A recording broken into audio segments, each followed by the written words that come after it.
Time is 10:05 and we'll go on the record. This is a deposition of Mr. Darren Indyke conducted by the House Committee on Oversight and Government Reform under the authority granted to it pursuant to House Rule 10. Accordingly, House Rule 10 grants the committee broad jurisdiction for the committee to conduct investigations of any matter at any time. On January 7th, 2026, the committee voted to approve a motion directing the chairman to authorize and issue a subpoena to you for a deposition. On January 23rd, 2026, Chairman Comer issued a subpoena for Mr. Indyke to appear today for a deposition in furtherance of the committee's investigation into the actions and investigations of Mr. Jeffrey Epstein and Ms. Ghislaine Maxwell. I will enter the subpoena and corresponding cover letter as Exhibit 1. The committee noticed the deposition for Mr. Indyke on March 4th, 2026. I will enter the notice for this deposition as Exhibit 2. Can the witness please state his name and spell his last name for the record? Darren Indyke, Indyke. Thank you, Mr. Indyke. My name is Jack Emmer, and I am the Chief Counsel for Investigations for Chairman Comer. Under the Committee on Oversight and Government Reform's rules, you are allowed to have a counsel present to advise you during this deposition. Do you have a counsel representing you in a personal capacity present with you today? I do. Will counsel please identify themselves for the record? Mark Weinstein from Hughes, Hubbard & Reed. Daniel Weiner, also from Hughes, Hubbard & Reed. Thank you. Now, starting with the majority staff, can the additional staff members please introduce themselves with their name, title, and affiliation?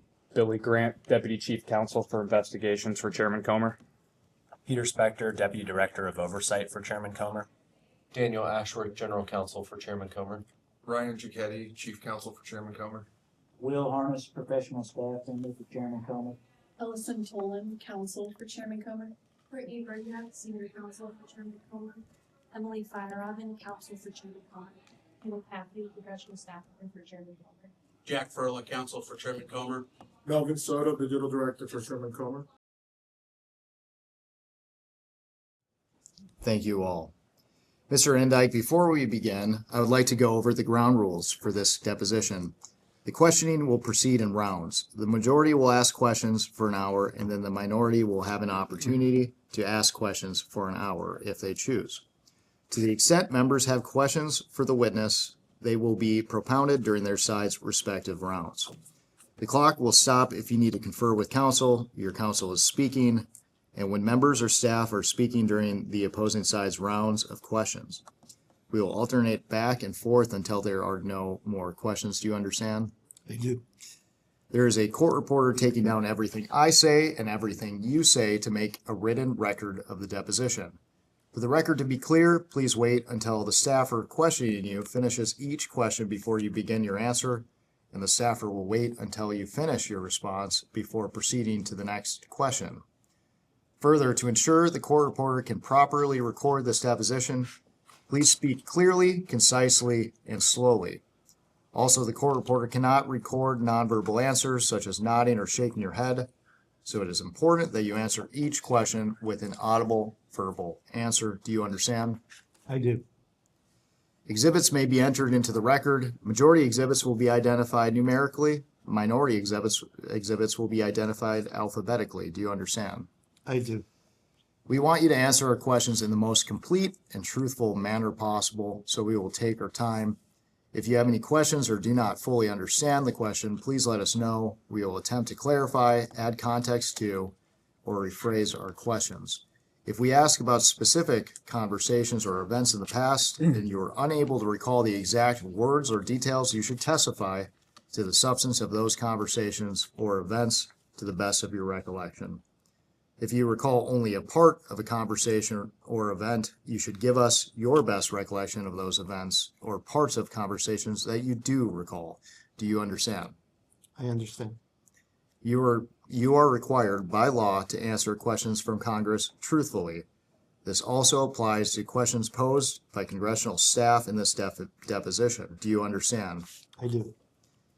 If at any time you knowingly make false statements, you could be subject to criminal prosecution, including but not limited to perjury. Do you understand?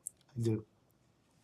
This includes both knowingly providing false testimony, but also stating that you do not recall or remember something when in fact you do. Do you understand?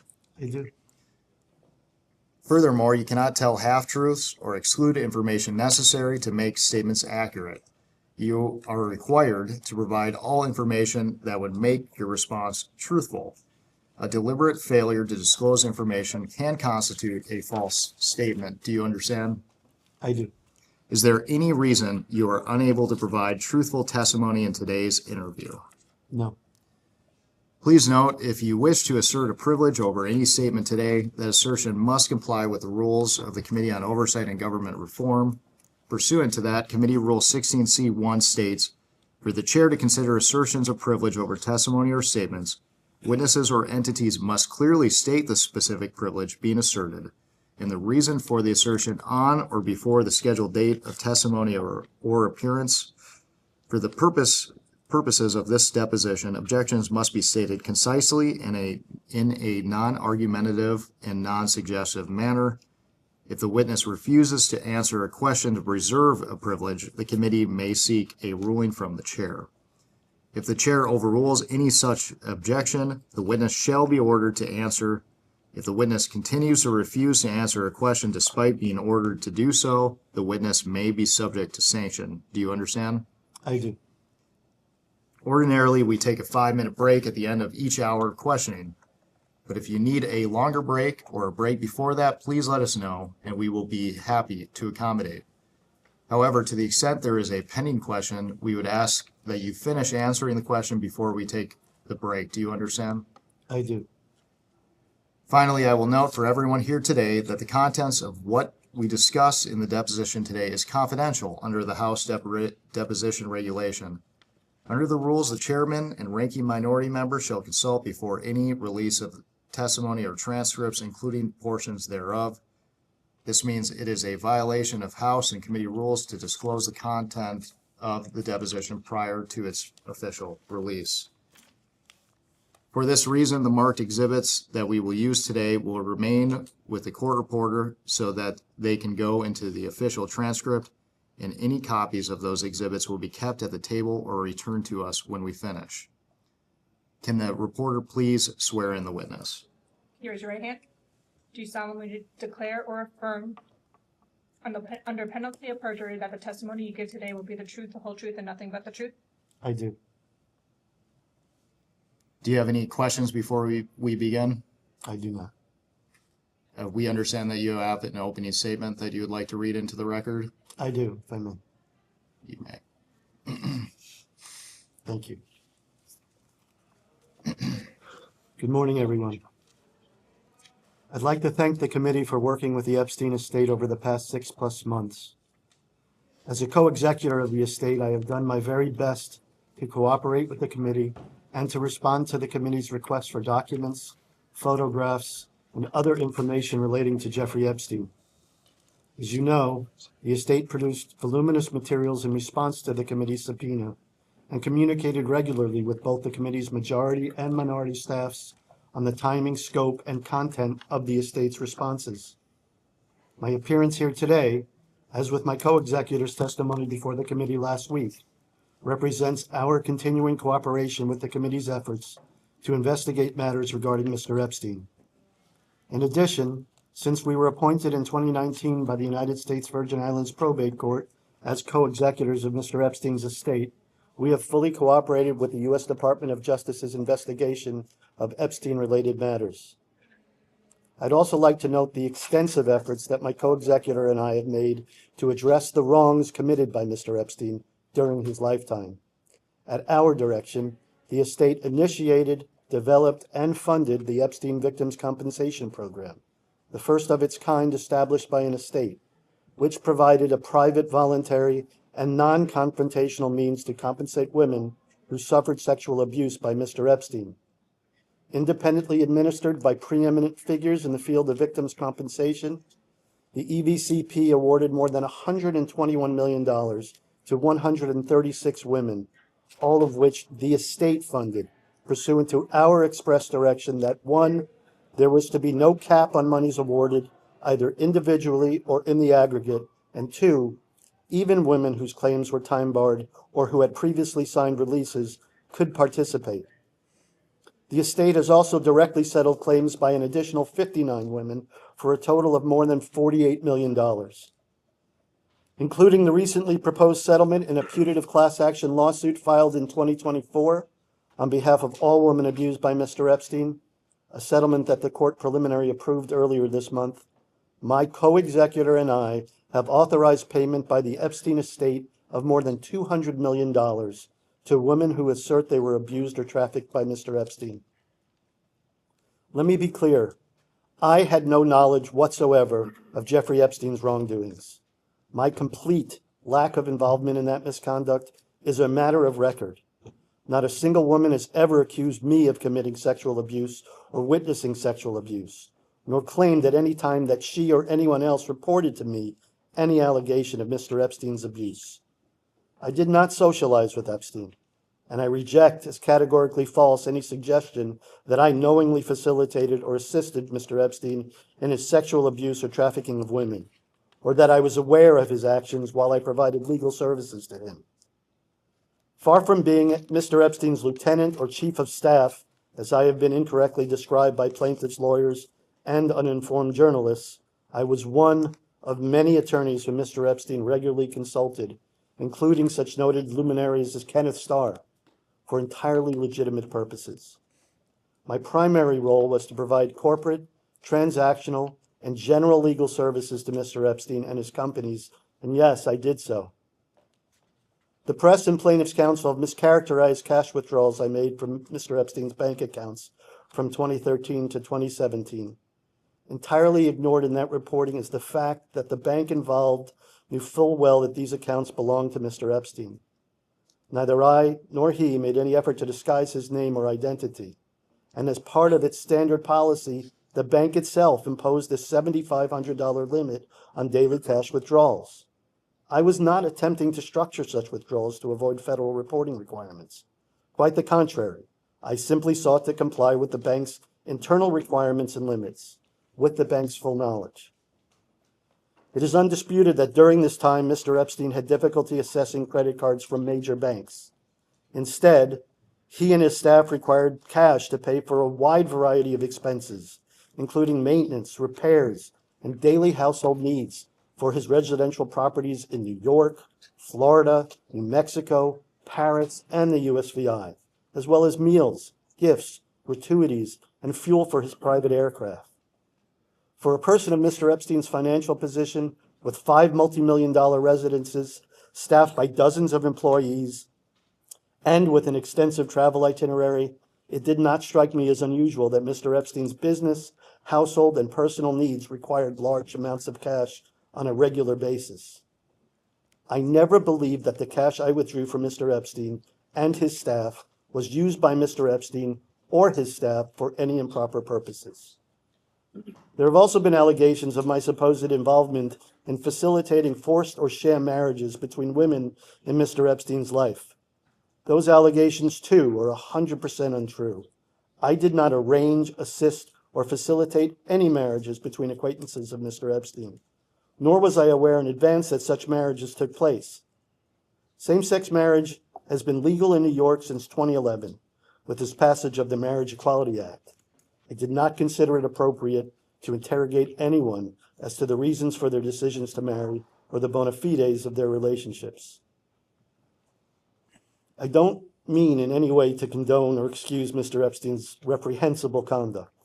Quite the opposite, I condemn it wholeheartedly. Had I known that he was abusing or trafficking women, I would have quit working for him at once and severed all ties to him. The truth is that I did not know what Mr. Epstein did after hours, what he did behind closed doors, and what he did in places where I was not present. I first met Epstein in 1996, when he was already a highly successful businessman. After he pled guilty in 2008 to procuring a person under the age of 18 for prostitution, Mr. Epstein appeared to me to be devastated and extremely contrite. He was adamant that he had no idea that anyone involved was underage, and personally assured me that he would never again let himself be in that position. I believed him, and I made the mistake of believing that Mr. Epstein would not again commit a crime. I deeply regret doing so. Most importantly, I feel horrible for the women whom Mr. Epstein abused.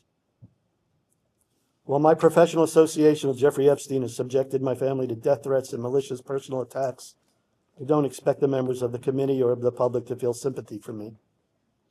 But I am left trying to explain what many people who knew Jeffrey Epstein have noted after his death.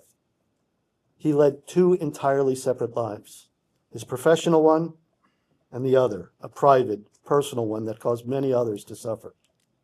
That I did not know what my client did in his private life may be difficult for some to believe, but it's true. Thank you.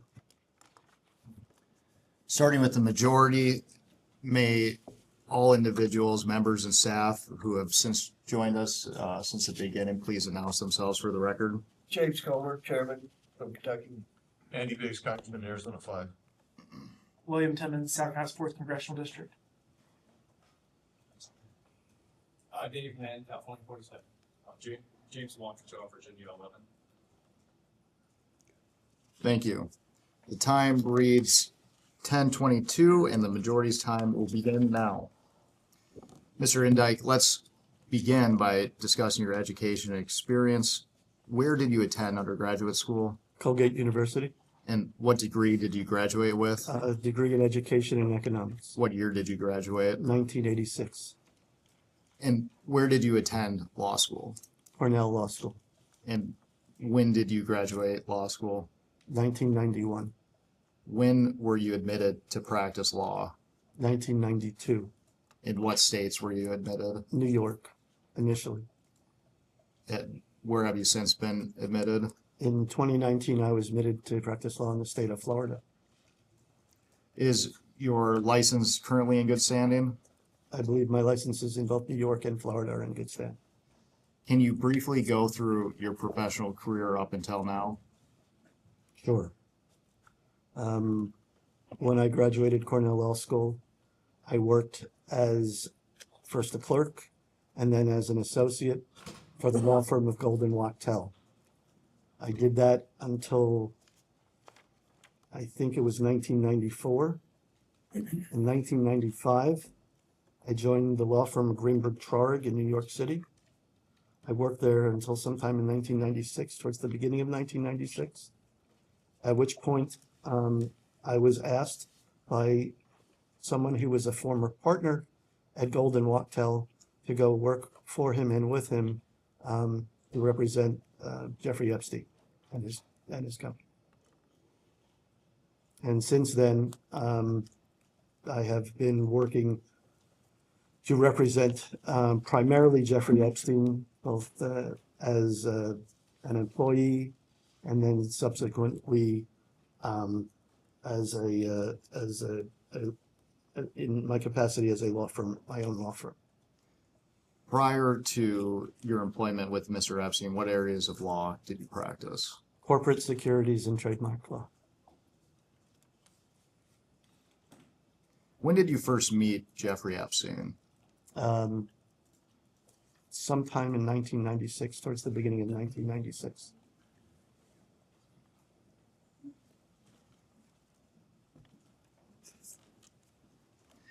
And Mr. Indyke, I understand that you're hard of hearing, so we're going to try to speak up. But if you could also speak up as well for everyone in the room. Sure.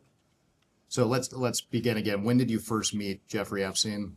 It was, I believe, towards the beginning of 1996. Where did you meet him? At his office in New York City.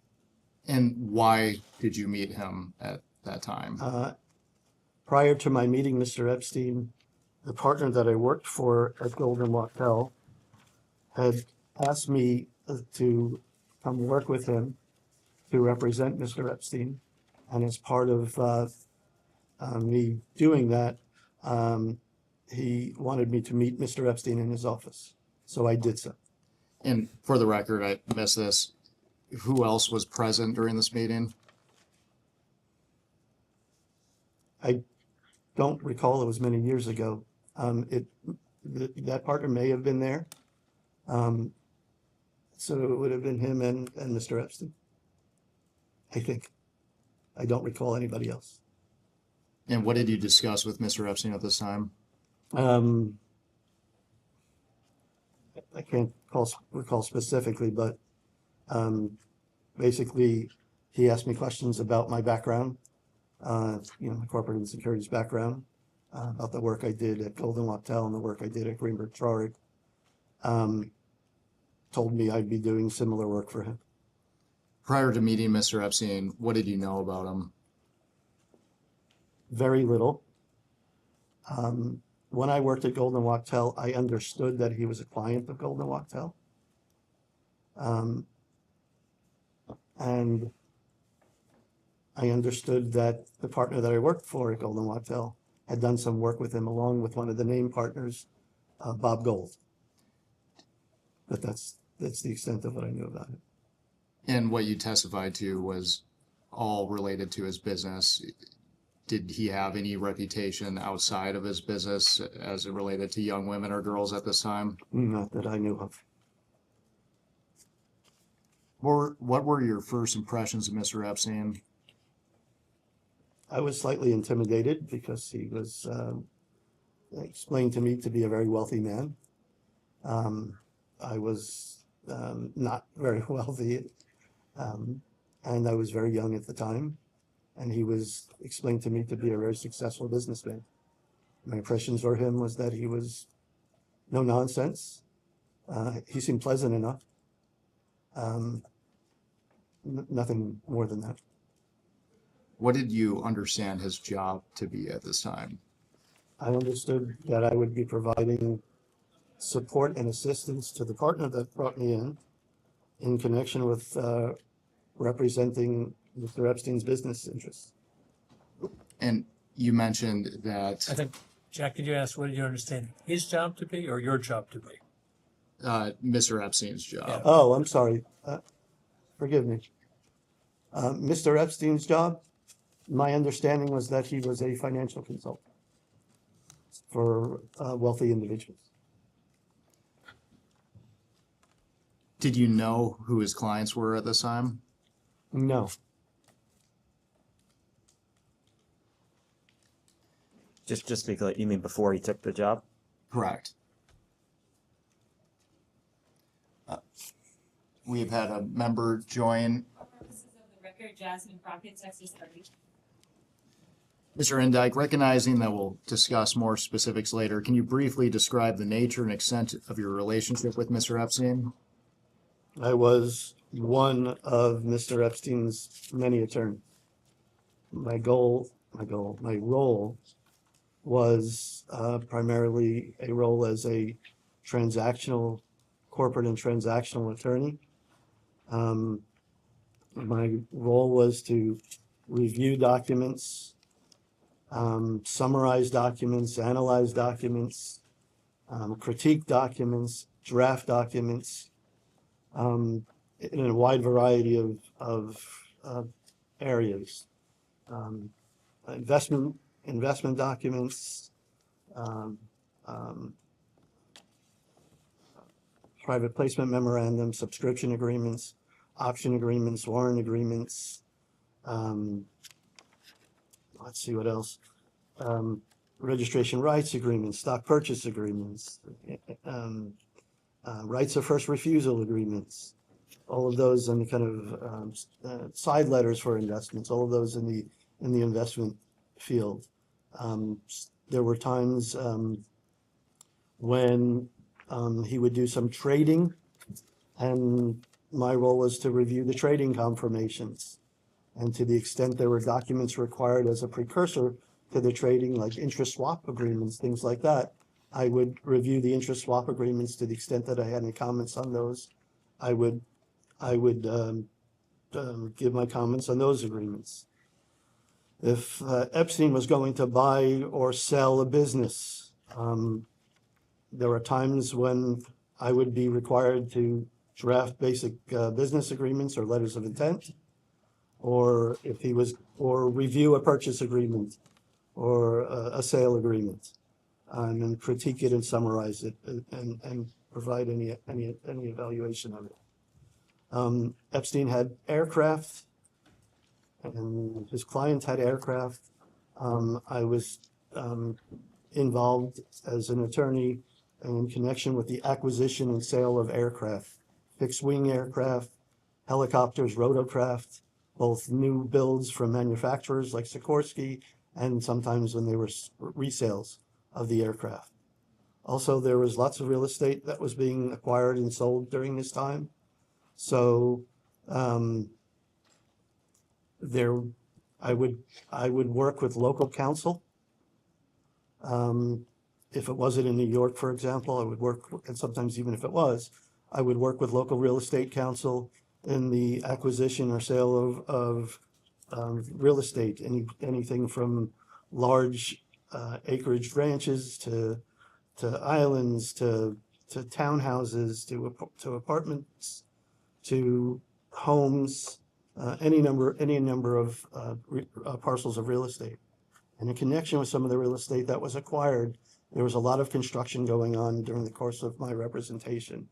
And that construction would require architects and design. So I would review AIA architectural and design agreements, again, summarize, critique, evaluate. I would review proposals, just to make sure that the proposals for any particular building or design were incorporated all of what I understood to be the kind of the roles or the program for the building that was to be done. There was construction management agreements that had to be reviewed, general contractor agreements that had to be reviewed. Sometimes liens would come up. So all of that, those things would have to be reviewed. From time to time, when a new asset like an aircraft or a helicopter or even a large boat would be acquired, a new entity would be formed for that asset, because that asset was a large, tended to be as an aircraft. Aircrafts could fall out of the sky. They could cause serious damage. So kind of it's corporate law 101 to make sure that when you have a kind of a liability type asset, you put that asset in a separate entity. So other assets held by the person can't be subject to the liability that is created by that asset. The same holds true for, it's kind of normal operating procedure, particularly for people in high net worth situations, when you would take on a new investment, or there would be an investment program, you would form a separate entity for that investment program. For new businesses, because you didn't want to mix a new business with an old business, you would form an entity for that new business. So part of what I did is either, if it was some place that in a jurisdiction where I was admitted and I knew of a corporate service company to do it, I would have a corporate service company form the entity. If not, I would have a local attorney do the same. So we did those things. Just kind of the types of things sometimes are very, very complex. There was just to give you an example, there was a project that required connecting one of Epstein's islands, because he had two, that island to the St. Thomas mainland, and that required the manufacture of a 15 kV cable with fiber optic capabilities by this Italian manufacturer. So I would have to work on that agreement with the manufacturer, and then we'd have to do, I'd have to work on a separate agreement for the installation of that cable across the span from St. Thomas mainland to the island. And then you'd have to work on the local, to step down the cable, all the work that the electrical contractors had to do to connect the cable to the island. And then there was also permitting that I had to work with local council who handled the permitting, and local environmental consultants to do the permitting to lay the cable on the ocean bed. So lots of different things like that. There was, I think that's, yes. I just have a couple questions related to the number of attorneys. You've mentioned there were a number of attorneys working in-house essentially for Mr. Epstein. Is that correct? No, it was a number of attorneys that Mr. Epstein engaged. Okay, so how many were actually working in-house? At which time, sir? Give me an example, early on. Early on, 3 attorneys, And then as time went on, 2 attorneys. And then ultimately, nobody was working in-house. Ultimately, he was using outside counsel, including me as outside counsel and other attorneys as outside counsel. when you had the 3 attorneys, are you one of those 3? I was one of the 3 When attorneys. you got down to 2, obviously you were one of I them. was still, yes, one of the attorneys there. Okay, and then you continued on until, I continued on with the other attorney. I was there. But the other attorney formed an entity to serve Epstein and other clients, and I worked for that entity, and I was a junior member of that entity. And then ultimately, I formed my own law firm. did you have any associates in that law firm or partners? No, You were sole proprietor? I was. Thank you. Sure. We've had more members and staff join. Can they please announce themselves for the record? Sure. Robert Garcia, I'm the ranking member for Oversight Democrats. Road Conduct, California 17. Yasmin Ansari, Arizona. I want to stick with asking general questions to start. So during the course of your representing Mr. Epstein, how often did you communicate with him? Towards the beginning, infrequently. I mean, I saw him from time to time. I spoke to him from time to time, but mostly his communications were with the partner that I worked with. And then the partner that I worked with would speak to me about assignments that I had specifically. Over time, I would have some interactions with him. I would get direct assignments from Mr. Epstein. And you mentioned the partner, that's the same partner you referenced before. Yeah, it's the partner who kind of asked me to come and join him representing Mr. Epstein. For the record, what was his name? His name was Jeffrey Shantz. And how would you typically communicate with Epstein? At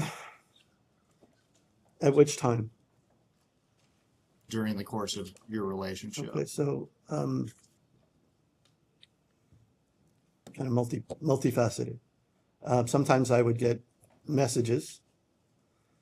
Sometimes I would get a communication through the partner. Sometimes he would be in the office and I would meet with him for 2 minutes, not a lot of FaceTime, and get a specific assignment. And then sometimes I would get a message from his assistant saying something that Epstein wanted from me.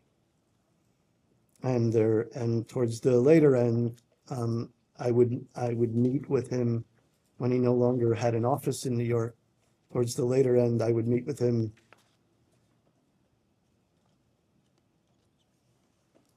I would meet with him on the ground floor in the dining room of his residence. How often would you meet with him at the residence? It really depends when. So towards the beginning, not at all. As time went on, once a month, sometimes twice a month. If he was in town and there was a transaction going on, could have been more, but typically it was about twice a month. How long would your meetings last when you would visit his residence? Typically an hour or so, maybe 2, most. Who typically would be present?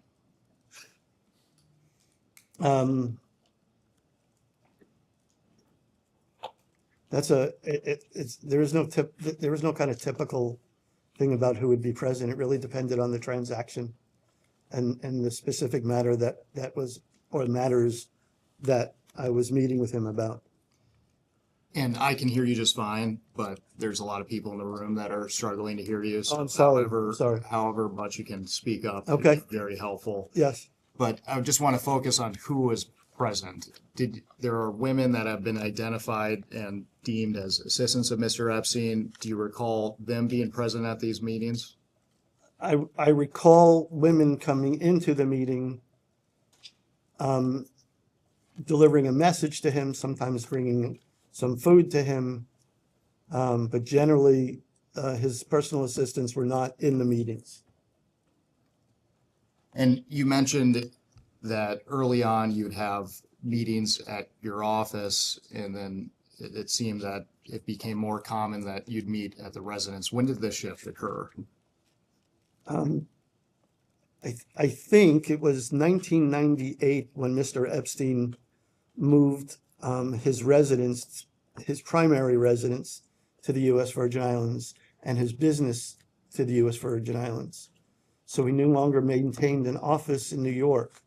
And so when he came to New York, the requirement was to meet at his residence. And I'm going to ask you a general question here. What were the nature of your communications with Mr. Epstein? Can you rephrase the question? What were the nature of your communications with Mr. Epstein?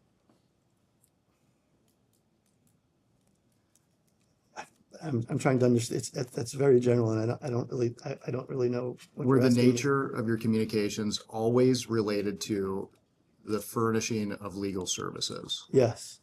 So, for the record, did you ever have any communications with Mr. Epstein related to young women or girls? No, absolutely not.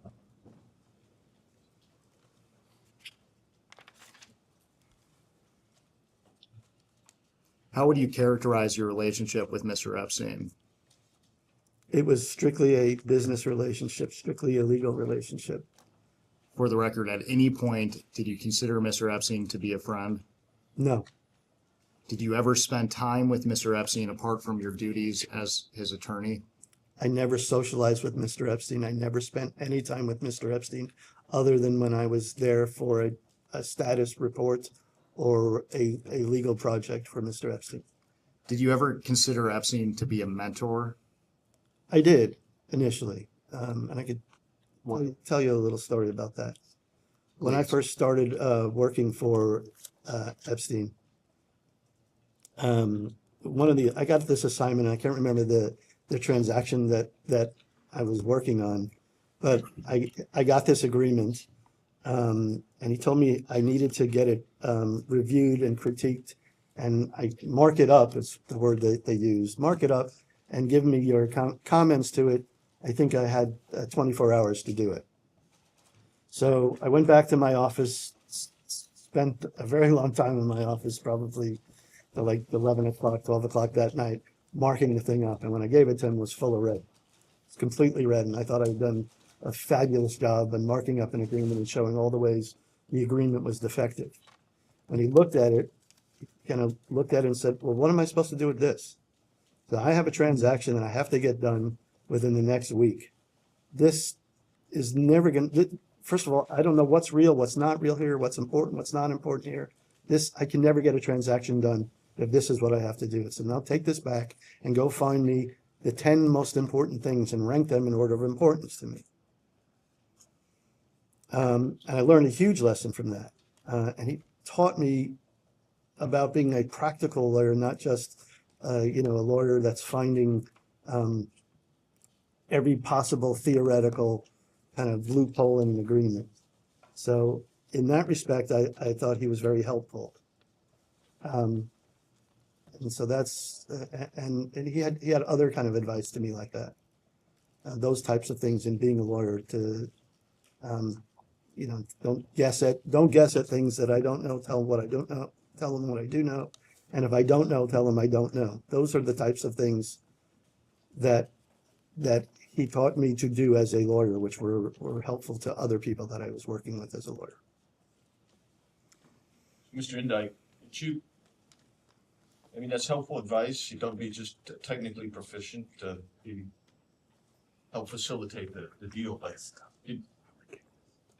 when you were working with him, you never sat down and had a drink, you never sat down and smoked a cigar with him? No, never. Two things, he doesn't drink, doesn't smoke, but that wasn't our relationship. You didn't ever say, come along to having a cocktail party after work, come on, nothing like that? I was never invited to a single dinner party that he hadn't had a few. Okay, thank you.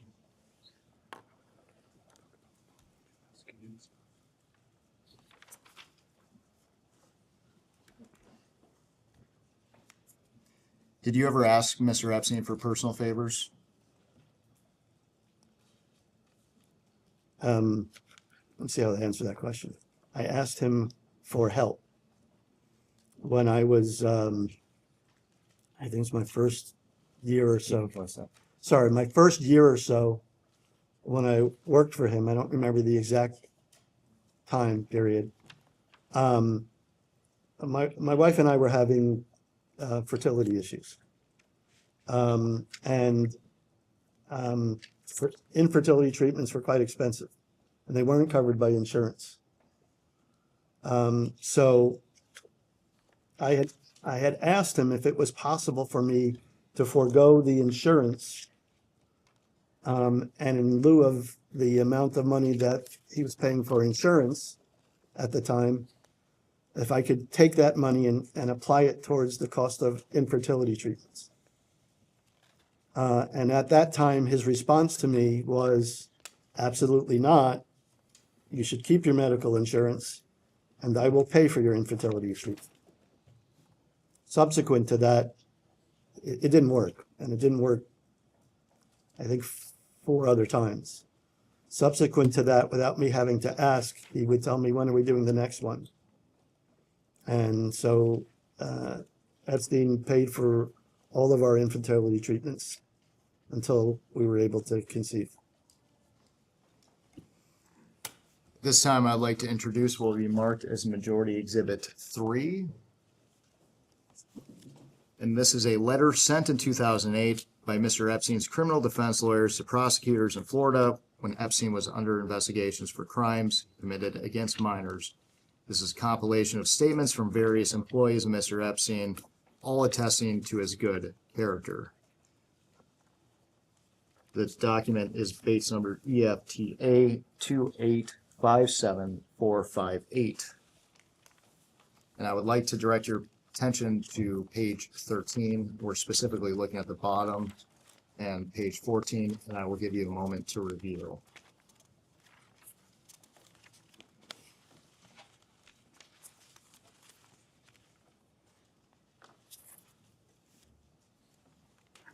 So which page? Page 13. Thank you.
Okay.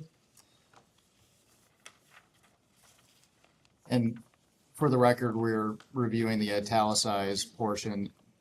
Did you write this, Mr. Indyke? I believe I did. And why did you contribute a statement for this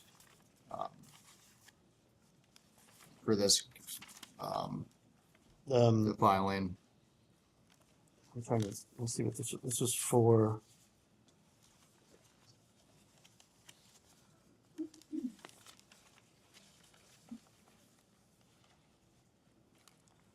I believe I was asked by defense counsel to contribute a statement for him. So there's a part where you mentioned that Mr. Epstein had provided emotional and financial support. Is that in reference to what you previously described as help for infertility issues? Yes. And for the record, again, why did Jeffrey Epstein offer to pay for these services? I can't tell you what was in his own mind, but I can tell you my perception was that he was being generous to me. He didn't really know me very long, and there was no kind of obvious benefit to him at that stage in my career with him. So I guess he was being generous. I will say this, that, you know, in the years that followed, he did this kind of thing for other employees, friends, acquaintances. He appeared to be generous. He appeared to understand that his money could do good things, and he appeared to use his money to do things like that for people. Did he provide you any other support besides the infertility support? Can you be more specific in terms of a time frame? Well, we're looking at this character reference around this time, 2008. No, but you know, that was a big deal, obviously. It was a very difficult time for my wife and I, and it was very meaningful to me to have that support. We've had another member of Congress join. Can she please identify herself for the record? I'm Congresswoman Melanie Stansbury from New Mexico. But Mr. Indyke, Yes. it's a poignant letter that you wrote here. Did you see in the whole packet that was submitted as the defense for Mr. Epstein before it was submitted? I don't recall. Were you aware what the charges were pending at the time that you wrote your statement? I'm trying to remember when this statement was written. It was kind of fluid at that time. Well, you knew that there was some kind of criminal allegation against him, which is why there was a criminal defense attorney that was asking you to write the letter, right? Yes, there were criminal allegations against You know him. what the allegations were. Again, it depends at what time we're talking about. My understanding, Again, can you please speak up for the mics, I guess? I'm sorry, I'm sorry, Mr. Indyke. no, my apologies. I'm sorry, I'm not speaking loud enough. My understanding, basically, that the allegations against him at the time, I think at the time that this was going on, and, you know, forgive me, it was a while ago, but I think the allegations at that time, this is the state investigation in Palm Beach, were that there were massages at his house. Some of those massages wound up sexual in nature, and that at times it wound up being the case that there were some underage women there in the massages. So you understood that those were the allegations or the nub of the charges at the time you wrote your letter. I did understand that those were the allegations, but if I could talk a little bit more about that, I'd like to, if that's okay. I'm sure they're going to get into that. I just want to ask one other question. You wrote the letter, criminal defense attorney asked you to write the letter. Did you ever discuss the charges with Mr. Epstein before you wrote your statement? No. You never talked to him once about these allegations before, even though you just described somewhat of what you knew about him, you did not discuss that with him at all before you wrote a good character reference for him. To the extent that there were discussions with Epstein, they were always in the presence of defense counsel. There were many lawyers there, and I was a member of that group. So I never had a personal conversation with him like that, like the one that you're suggesting. And during those conversations, I assume that Mr. Epstein wasn't mute. He was speaking perhaps about the charges? So, well, a couple of things. I want to talk to you about them, but I will say this. I have a balance of privilege here, but I also don't want it to be that I'm trying to withhold anything from you.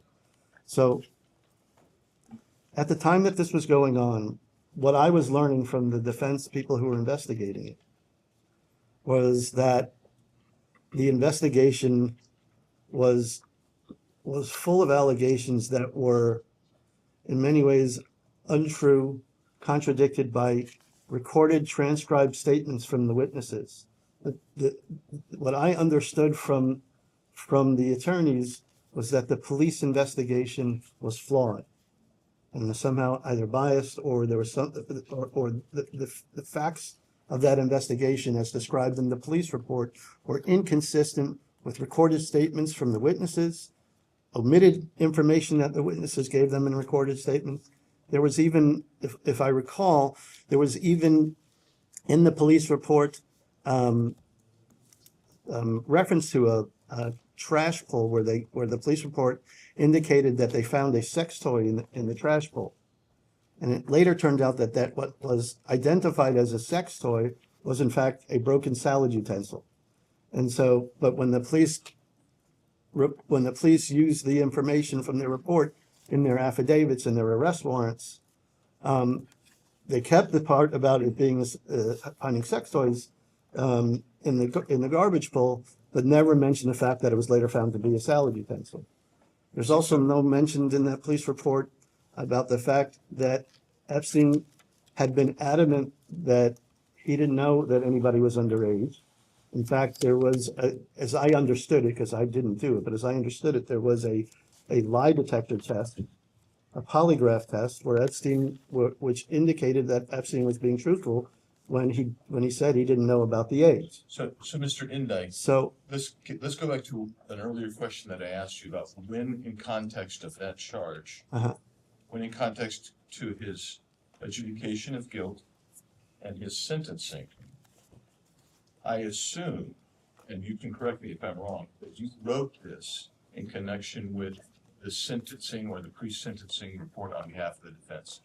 Is that accurate? I don't know for a fact, but that's not what I recollect. Okay. I think this was done previously. So what I find intriguing about what you just testified to, you went some rather lengthy detail about the theory of the defense of Mr. Epstein, but you're having trouble contextualizing when you wrote this particular document. I find that intriguing and a little bit difficult for me to understand why. May I just say that he didn't write the document, he wrote that excerpt, Yes. just to be clear. For the record. No, that's correct. Okay. Well, over the course of, the reason I can provide as much detail about the defense position is because that detail has been argued over and over and over again by the defense counsel. So it's something that has stuck in my mind. When this was written, it was written once. It was also a very long time ago. And so I can't tell you precisely when it was written. And I can't tell you, I just can't tell you the full context when this was submitted. In your opening, you said that after 2008, after his guilty plea, you thought that he was contrite and that he learned from his mistake. And you said that you were horrified to learn of the crimes he committed after. What crimes are you referencing after 2008? So now with hindsight, was he ever charged, or I'm unaware of any charge or referencing times post 2008. Is there, what charges are you referencing? What crimes are you referencing? I'm not referencing any charges after 2008. After he was... what conduct after 2008 was criminal? Because you said that you were horrified to learn of his criminal activity after this. In your opening. I'm not sure that I don't think I said I was horrified to learn of his criminal acts. I was horrified that he hurt people. But all of that is in the context of statements that have emerged since his death. what criminal activity Since occurred. his, I'm unaware what criminal activity occurred post 2008. I don't specifically know what criminal activity occurred post 2008. I wasn't there. I didn't see any criminal activity, but what I've seen now are allegations by a number of women that have come to light after he died, where they said all of these things happened. And while I've never seen him do anything that way, nobody's ever reported anything to me that way. Clearly, with all of these women saying this happened after the fact, I cannot say that he didn't do a lot of bad things. And so learning this after his death, I feel horribly. And that's what I said. I do feel horrible. So, Mr. Indyke, just go back to the statement you wrote that was inserted in the defense, the criminal defense statement. I just wondering if was it your normal practice to write such a letter of recommendation on behalf of someone without full understanding of the ramifications of what you were saying and the allegations and the context with which you were being asked to write that? I mean, did you know why you were being asked to write that specific statement? I knew that people were saying, were making allegations against him, which were contrary to what I had observed in him. And the truth is that I felt they asked me for what he had done that was generous to me, and I felt like I could be honest about that. And so that's why I did it. So I'm aware that you were a transactional attorney, probably did no ramifications, but you understood, I would guess, as an attorney, somewhere along the pike, I had to understand something about criminal law, that your statement was going to be used to facilitate a reduction in sentence, reduction in charges, or some benefit to Mr. Epstein in light of the rather substantial charges which you described in some detail that you were aware of. At the time that first of all, this is the first time anything like that ever happened to me. So to some extent, it's all very new to me. I am still representing the person.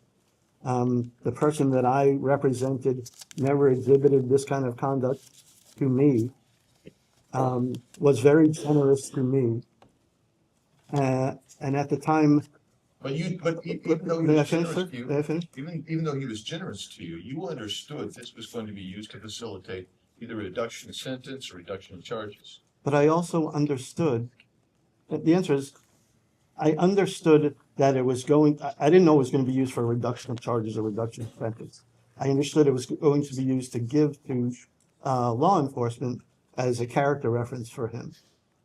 Okay, I did understand that. And so why would you give a character reference if not for a reduction of sentence or reduction in charges? I mean, that's why you would give something like that to a police agency, is it not? That's not what was going on. That's not what I was thinking at the time. Oh, all right. It wasn't. Mr. Indyke, you had referenced attorney-client privilege. I just, for the record, if you wish to assert any privilege, you must say so on the record. So far, there hasn't been a very specific question. If that does arrive, I'll let you know. And we're going to jump around a little bit here, but you had mentioned that the allegations that were made against Mr. Epstein during that 2006-2008 period, you had mentioned they were untrue. Did you make that determination yourself? No, that was communicated to me. Who communicated that to you? And it was communicated through defense counsel. And the reason I can discuss it is it's the same statements that defense counsel made in documents they delivered to the government. And for the record, who was the defense counsel? Epstein had a lot of defense attorneys at the time. Off the top of my head, Gerald Lefcourt was one. I believe Jack Goldberger was one. I believe Mike Teen was one.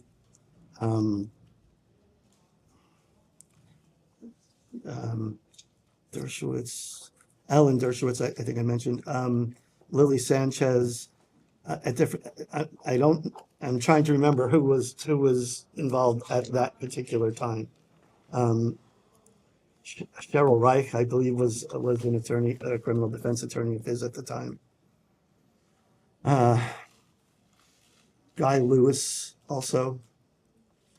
Martin Weinberg, but the attorneys came on at different times, so I can't tell you exactly who came on when. In addition to defense counsel, did Mr. Epstein hire private investigators? I don't know that Mr. Epstein hired private investigators. I believe the defense counsel hired private investigators. Why were private Oh, investigators? sorry, Roy Black. I want to add to that, Roy Black was part of this as well.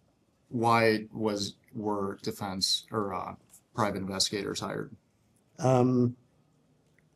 Not being a criminal defense attorney, and not participating at the time that they did this, because I came in I didn't hear anything about the allegations until about 2006 or so. Much of the attorney's work had already been done by that time, including, I think, the hiring of private investigators. So the actual reasons as to why, I don't know, but I think my assumption at the time was that's kind of what you do as a criminal defense attorney, is you bring on a private investigator to find out information so that you can have a full idea of what you're defending. For the record, did you ever work with these private investigators?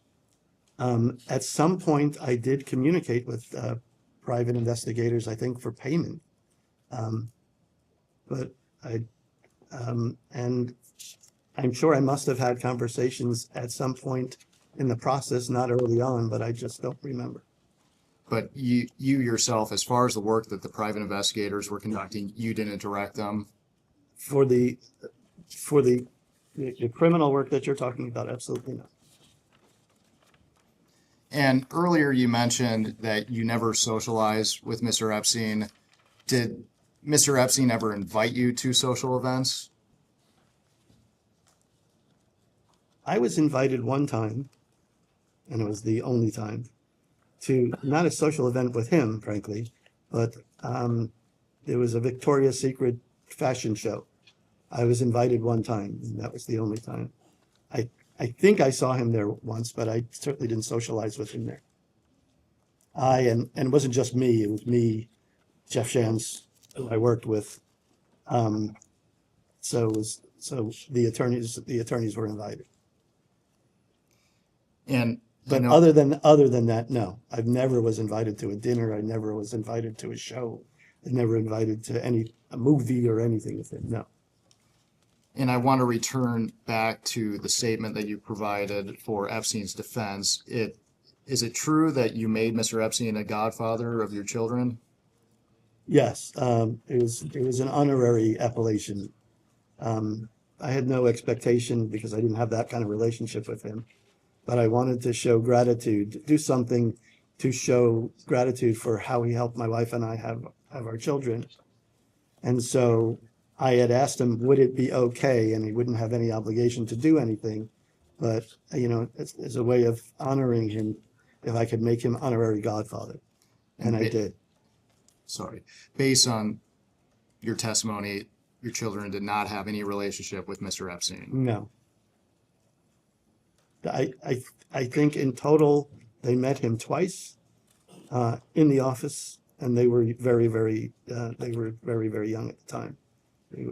My wife was there. They were in the office. I think it was 2 times.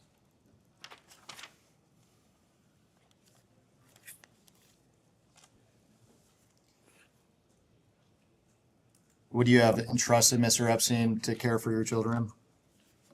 To care for my children? No, I wouldn't have trusted anybody to care for my children. Who is Ghislaine Maxwell? Ghislaine Maxwell was an associate of Jeffrey Epstein. When did you first meet Ghislaine Maxwell? Sometime after I started working representing Epstein in 1996. What did you understand her relationship to be with Mr. Epstein? My understanding in it, at the time, my understanding was that she was largely kind of an overall household manager. Epstein even then would travel from different households. And Ghislaine was responsible for making sure that the households were managed properly, that they were supplied properly, that the employees there were doing the cleaning and things like that. That was my understanding of her role. I learned at some point that she had been a girlfriend of his, though I do not believe at the time that I was there that she was a girlfriend of his. And you mentioned that she would manage Mr. Epstein's properties. Did you ever understand her to have any role in arranging or scheduling masseuses for Mr. Epstein? No. She never talked to you about paying masseuses? No. How often did you interact with Ghislaine Maxwell? When I worked in the office in New York City on Madison Avenue, she had an office there, so she appeared from time to time. She wasn't in my section of the office, but she was there, so I would see her. I would say hello, that kind of thing. And it wasn't super frequent, but I saw her. I saw her there. As far as your day-to-day and the legal services you were providing, did you have any interactions with her? At times I did. Again, most of my stuff was very specific, it was transactional. So there were times I believe Maxwell purchased a townhouse. So I did work for that townhouse, the purchase of that townhouse. I believe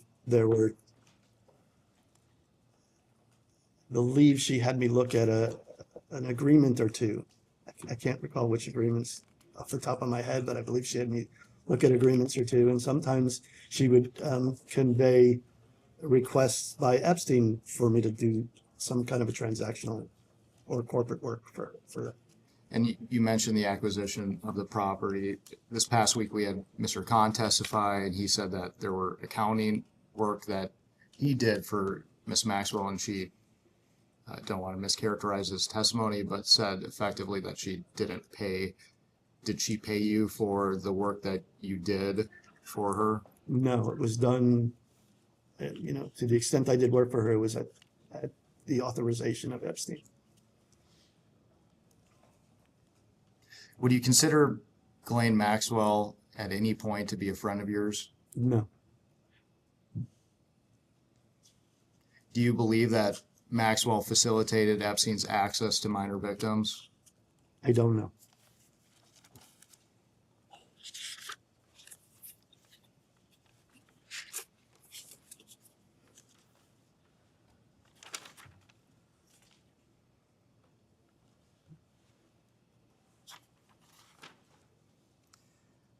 Mr. Indyke, I want the record to be clear, so I'm going to ask you some questions related to the investigation of Mr. Epstein in 2005. When did you first become aware that there was an investigation into Mr. Epstein's conduct in Southern Florida? I'm not entirely certain. I believe it was 2006, 2007. And for the record, you did not have any knowledge of the illegal activity by Mr. Epstein prior to his arrest? I'd worked for him for a decade, and I had no knowledge of any allegations being made against him like that. On October 20th of 2005, police executed a search warrant for Mr. Epstein's Palm Beach, Florida home. Do you recall this occurring? Can you tell me the date again? October 20th, 2005.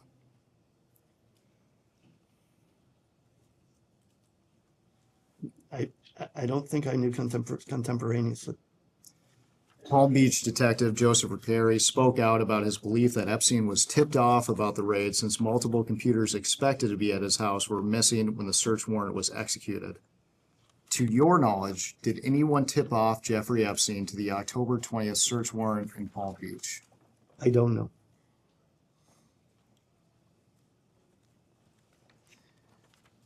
When you visited Mr. Epstein's properties, did you notice cameras? Can you specify which property? Well, you mentioned that Manhattan property at one point. Sure. So let's break it down. The Manhattan property. My understanding about the cameras, there were cameras in the Manhattan property. My understanding is that they were external cameras. There was a security room when you first walked in to the right that had monitors of the external cameras that were all around the perimeter, the outside of his townhouse. I later found out, and by later I mean, I think, after things start to get conflated, but I think I found this out after he got arrested the second time, that there was one camera, and this was probably even after he died, that was one camera. He had a safe room in the house. I didn't even know there was a safe room in the house, but he had a safe room in the house. And there was a camera outside the safe room in the house. Those are the cameras that I knew about in New York. In Florida, there was much made about, and I think it was in the press. Again, a lot has gone on and lots of reports have come out since then. But I believe in Florida, there was a reference to cameras in his house, but there were cameras, as I understand it, that the police helped put in there because there was concern that somebody was stealing from him. So they put the cameras, I think, in his desk on the ground floor. And I wasn't sure if there was maybe one in the garage as well. But those are the cameras that I knew about. There have been allegations that Mr. Epstein would record visits at various properties. You don't know anything about that? I've heard the allegations. I know of no recordings.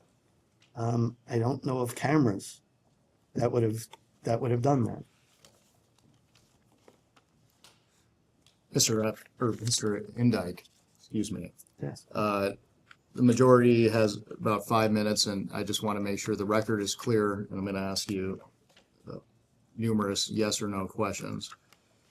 First, how did this is not a yes or no question. How did Mr. Epstein act towards the young women or girls that he surrounded himself with?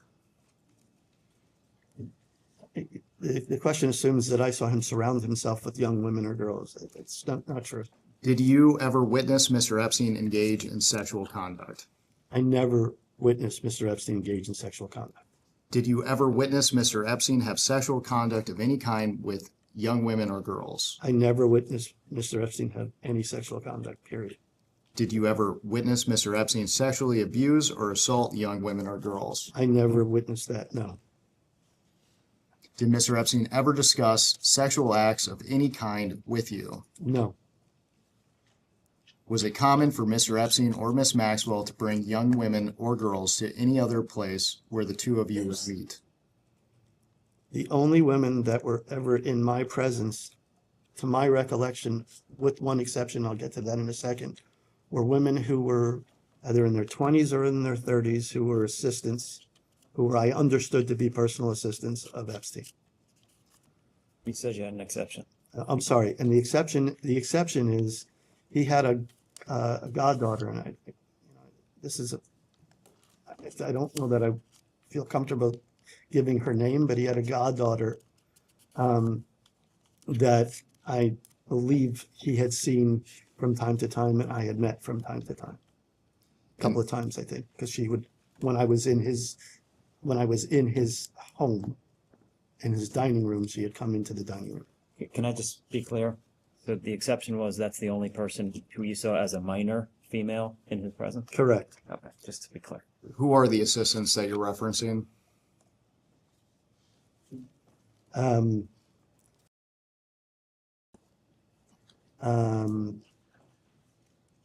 Svetlana Pozadaeva.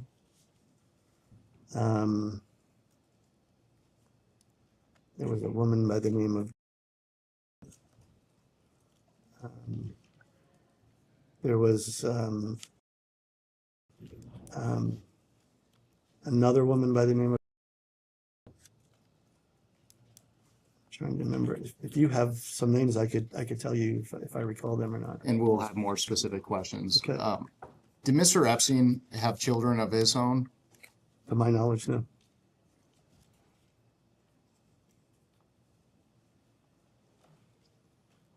Did Epstein or Maxwell ever ask if you wanted them to bring women or girls to you? Never.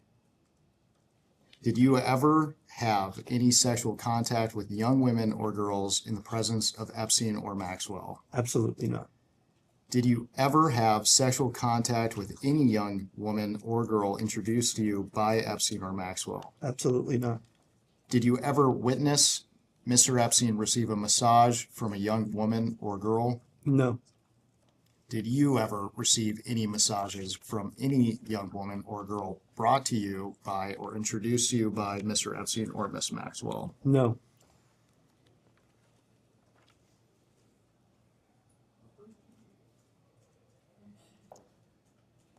We'll go off the record.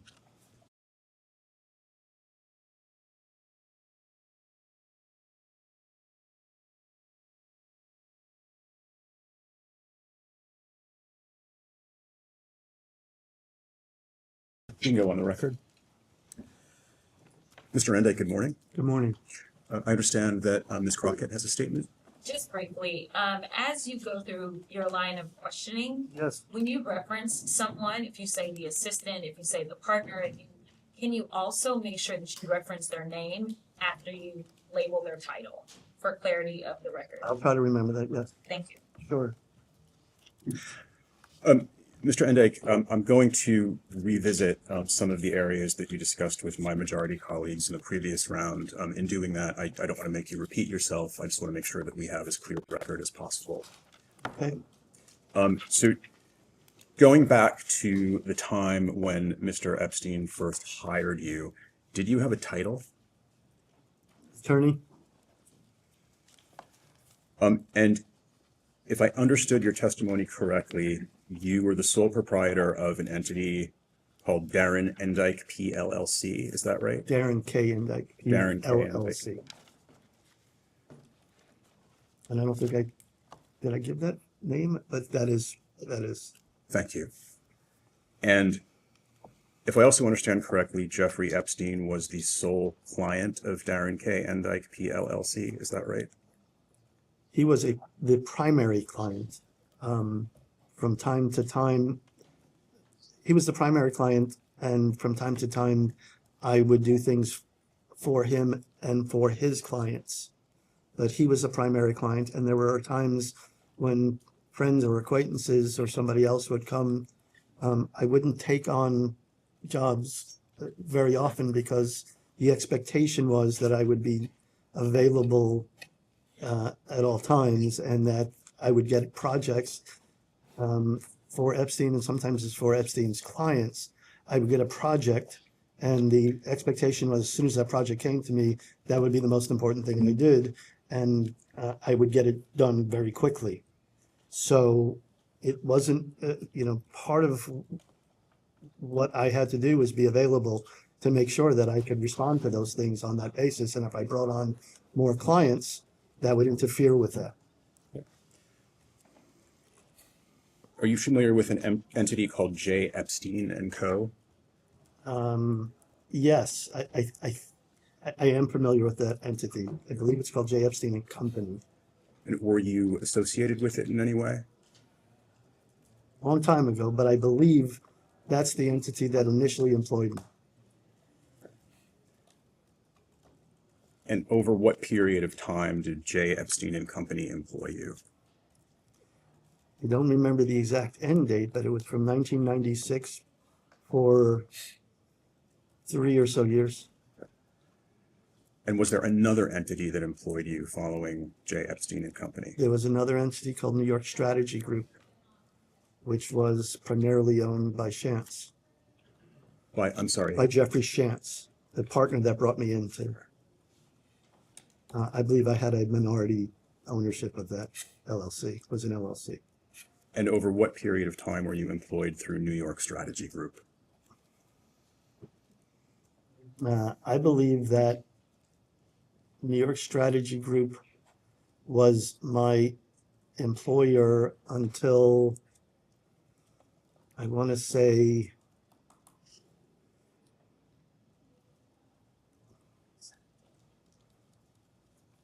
2006 or 7.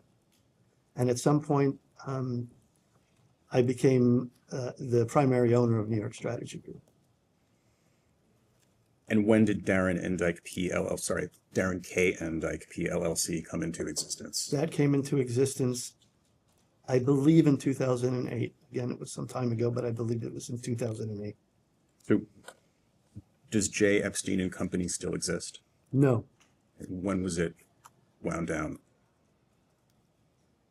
I believe J. Epstein and Company was wound down when Epstein moved his primary residence to the U.S. Virgin Islands and formed a company there. I don't remember the date exactly, but I think the company's name was Financial Trust Company, Inc. And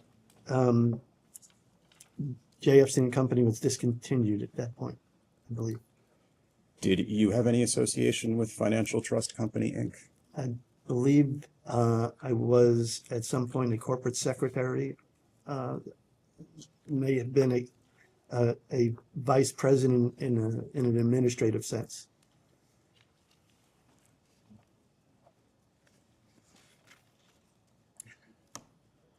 You were asked earlier about your communications with Jeffrey Epstein. Are you aware of Jeffrey Epstein ever using encrypted messaging software or an encrypted messaging app such as Signal?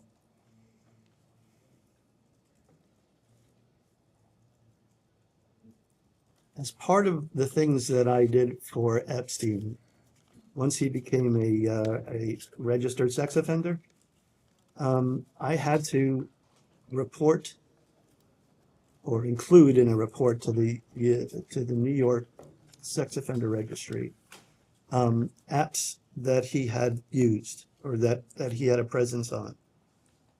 I want to say that at some point, I remember Signal being used and maybe WhatsApp, though I can't tell you when.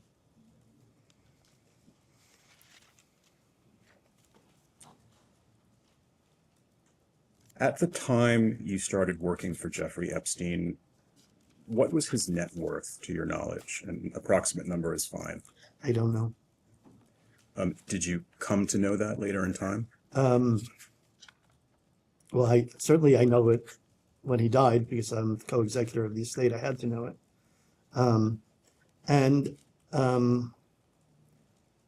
There were times that I could recall over before I became executor, hearing net worths around, $500 million, sometimes less, sometimes 300 million. But, accounting for his assets and his wealth, that wasn't my role. So if I heard it in passing, not necessarily something that I would be kind of investigating or reporting. And whose role was it to keep track of that? The accounting department. And specifically who? I think Rich Kahn would do that. I think that was part of his role when he joined. And over the period of time during which Mr. Epstein employed you, what, to your understanding, were the sources of his wealth? Primarily, they were clients that he worked for and investments that he made. He did very well with investment funds. I'm not a financial markets kind of person. That wasn't my kind of skill set, but my understanding was the reputation that he had was that he was skilled with understanding financial markets, currencies, options, securities trading, but that his business wasn't as an investment advisor. His business was more as a financial consultant. But he did have participations in funds. And those funds yielded him pretty solid results. So between the funds and the clientele that he had that paid him fees over time, that's where his wealth came from my understanding.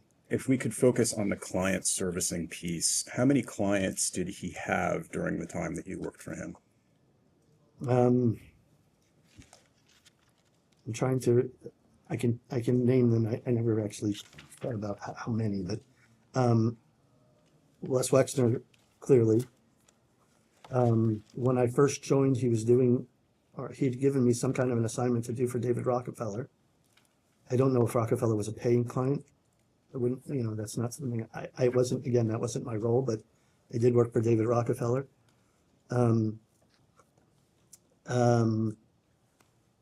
I believe Elizabeth Johnson. I know there was work done for Mort Zuckerman.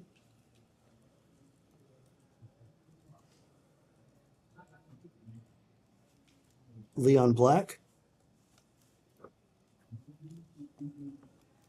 I know the Rothschilds. Trying to remember which of them or what entity, but I don't. Would that be Ariana Rothschild? I know the name Ariana Rothschild, and it's possible that it was for Ariana, but I'm not 100% certain. Glenn Dubin. So Glenn Dubin, I don't think Glenn Dubin was a client, like a client in the same sense that Wexner was a client. Dubin, as I understand it, had, there are a couple of different ways that he was connected with Dubin. Dubin had funds that he invested in and that he made a good deal of money off these funds. I think Dubin, if I recall, he referred Jeffrey to invest in a fund called, I think it's DB Zwern. I don't remember the full name, but that's the fund name. And there was a dispute about DB Zwern that got fairly elevated. And as part of the resolution of that dispute, there was a settlement that came about. As part of the resolution of that dispute, because it was Dubin's referral to that fund, Dubin had some kind of compensation payment to Epstein to settle that case.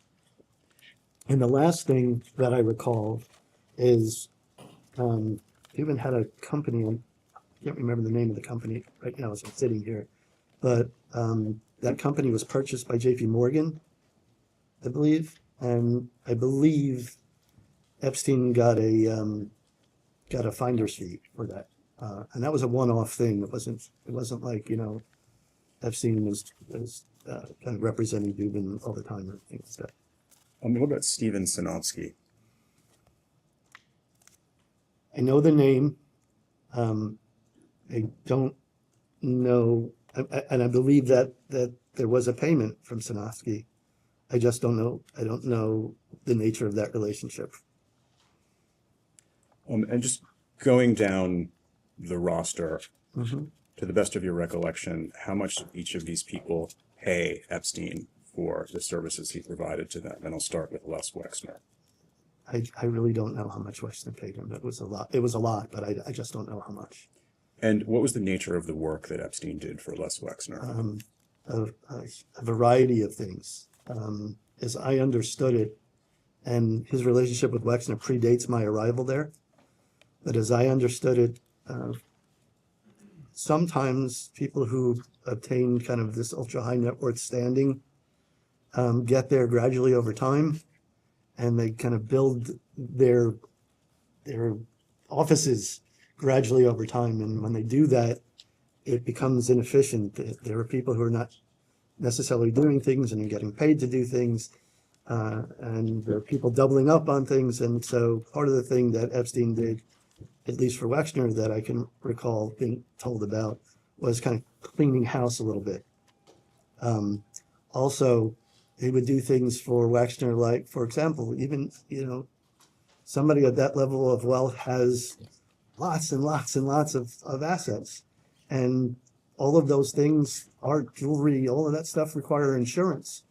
But unless you're kind of born into it, you don't know how you're supposed to deal with that. And how you're supposed to deal with that is photograph it and appraise it. So all of that's for record. God forbid something happens to it. You have good records to justify your insurance claim. So they helped organize it that way. Jeffrey did tax work, estate planning work. Not to interrupt you, I'm receiving another request for you to speak up. I think Oh, I'm sorry. some of our audience Sorry. members are having difficulty Apologize. hearing you. If I move this closer, would it help or not? Let's try it. Yeah, let's do that. Sorry, my voice is not. I think it's for the people in the room, just a little. Yeah, I don't know if Right. the mic's gonna. So I apologize to everybody. Let's see, so Epstein also did estate planning work, did tax planning, help people kind of achieve kind of better tax results, more tax efficient results for themselves. I don't know that too much of the detail behind this, but it was my understanding that with respect to Wexner, Epstein helped him gain greater liquidity with the wealth that he did have, because things like that help. But that's a helpful picture, and I appreciate that. Okay, so and that's Wexner. Yep. Moving down the list, and I think if we could just cabin the answers to the amount that each one of these people paid Epstein, to the extent you recall. Sure. The next name is Leon Black. The way I know this is not because I kind of tracked it or reported on it, but it's based upon what I kind of read through the papers. So Leon Black, he did work for, I can confirm that. I heard reports that it was something like $158 million, and that wouldn't seem unreasonable to me. And David Rockefeller? I don't know. Elizabeth Johnson? I also don't know. She was a different lawyer by the name of Mandy Ellison was the lawyer that worked on her account. And Mort Zuckerman? I don't know how much money, if any, that he got from Mort. And then the Rothschilds. Also I don't know.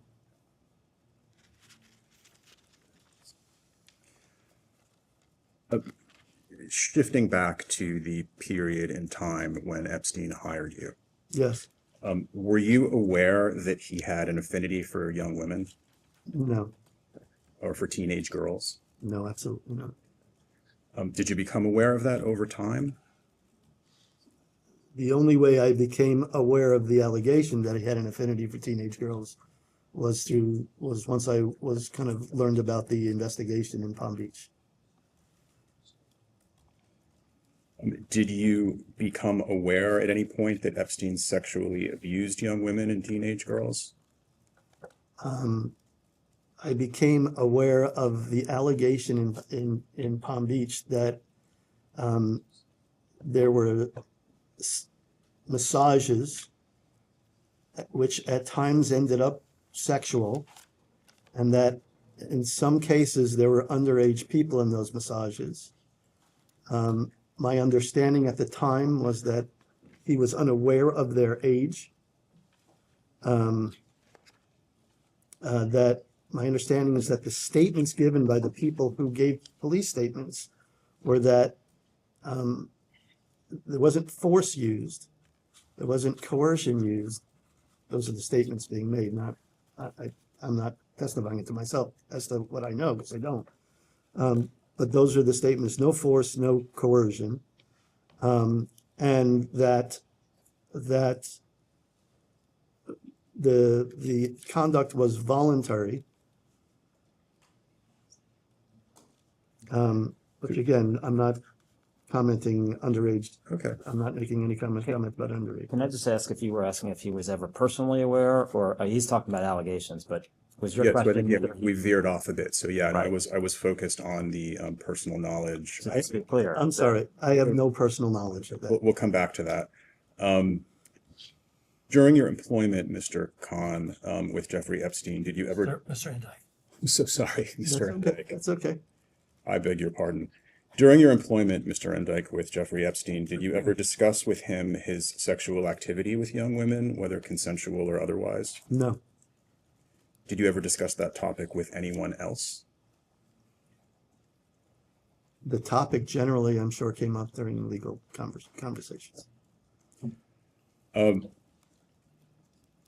You were speaking during the previous round about Mr. Epstein's arrest in Florida. When did you learn about his arrest? Again, the timing is a little bit cloudy to me. I don't believe I knew about it until 2006. How did you become aware of it?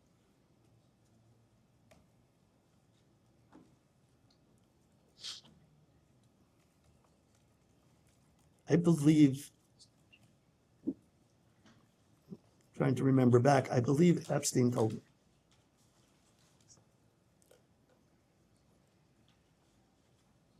And did that conversation happen in person? It was an in-person conversation. I want to say it was an in-person conversation. And I want to say it was in New York. I just don't remember where in New York.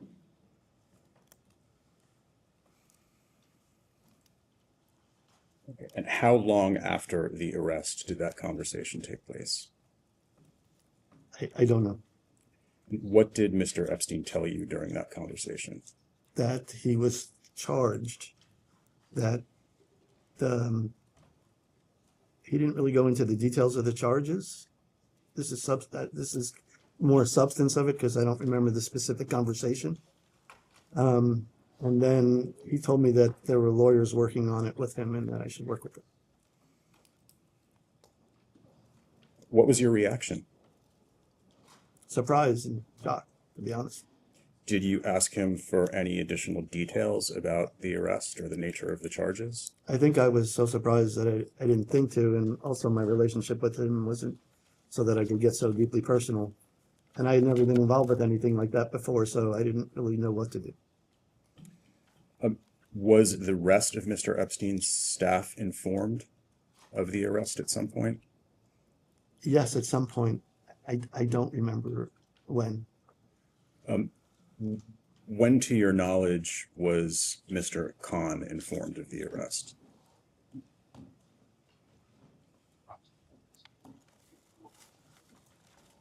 I don't know. Did you ever discuss it with him? In passing, but nothing in detail. What was the conversation in passing? The arrest. I think maybe when he lost banking privileges, must have been about the arrest. Nothing. Rich Khan and I did not get into detail about Jeffrey Epstein's arrest. What did you discuss with respect to the loss of banking privileges?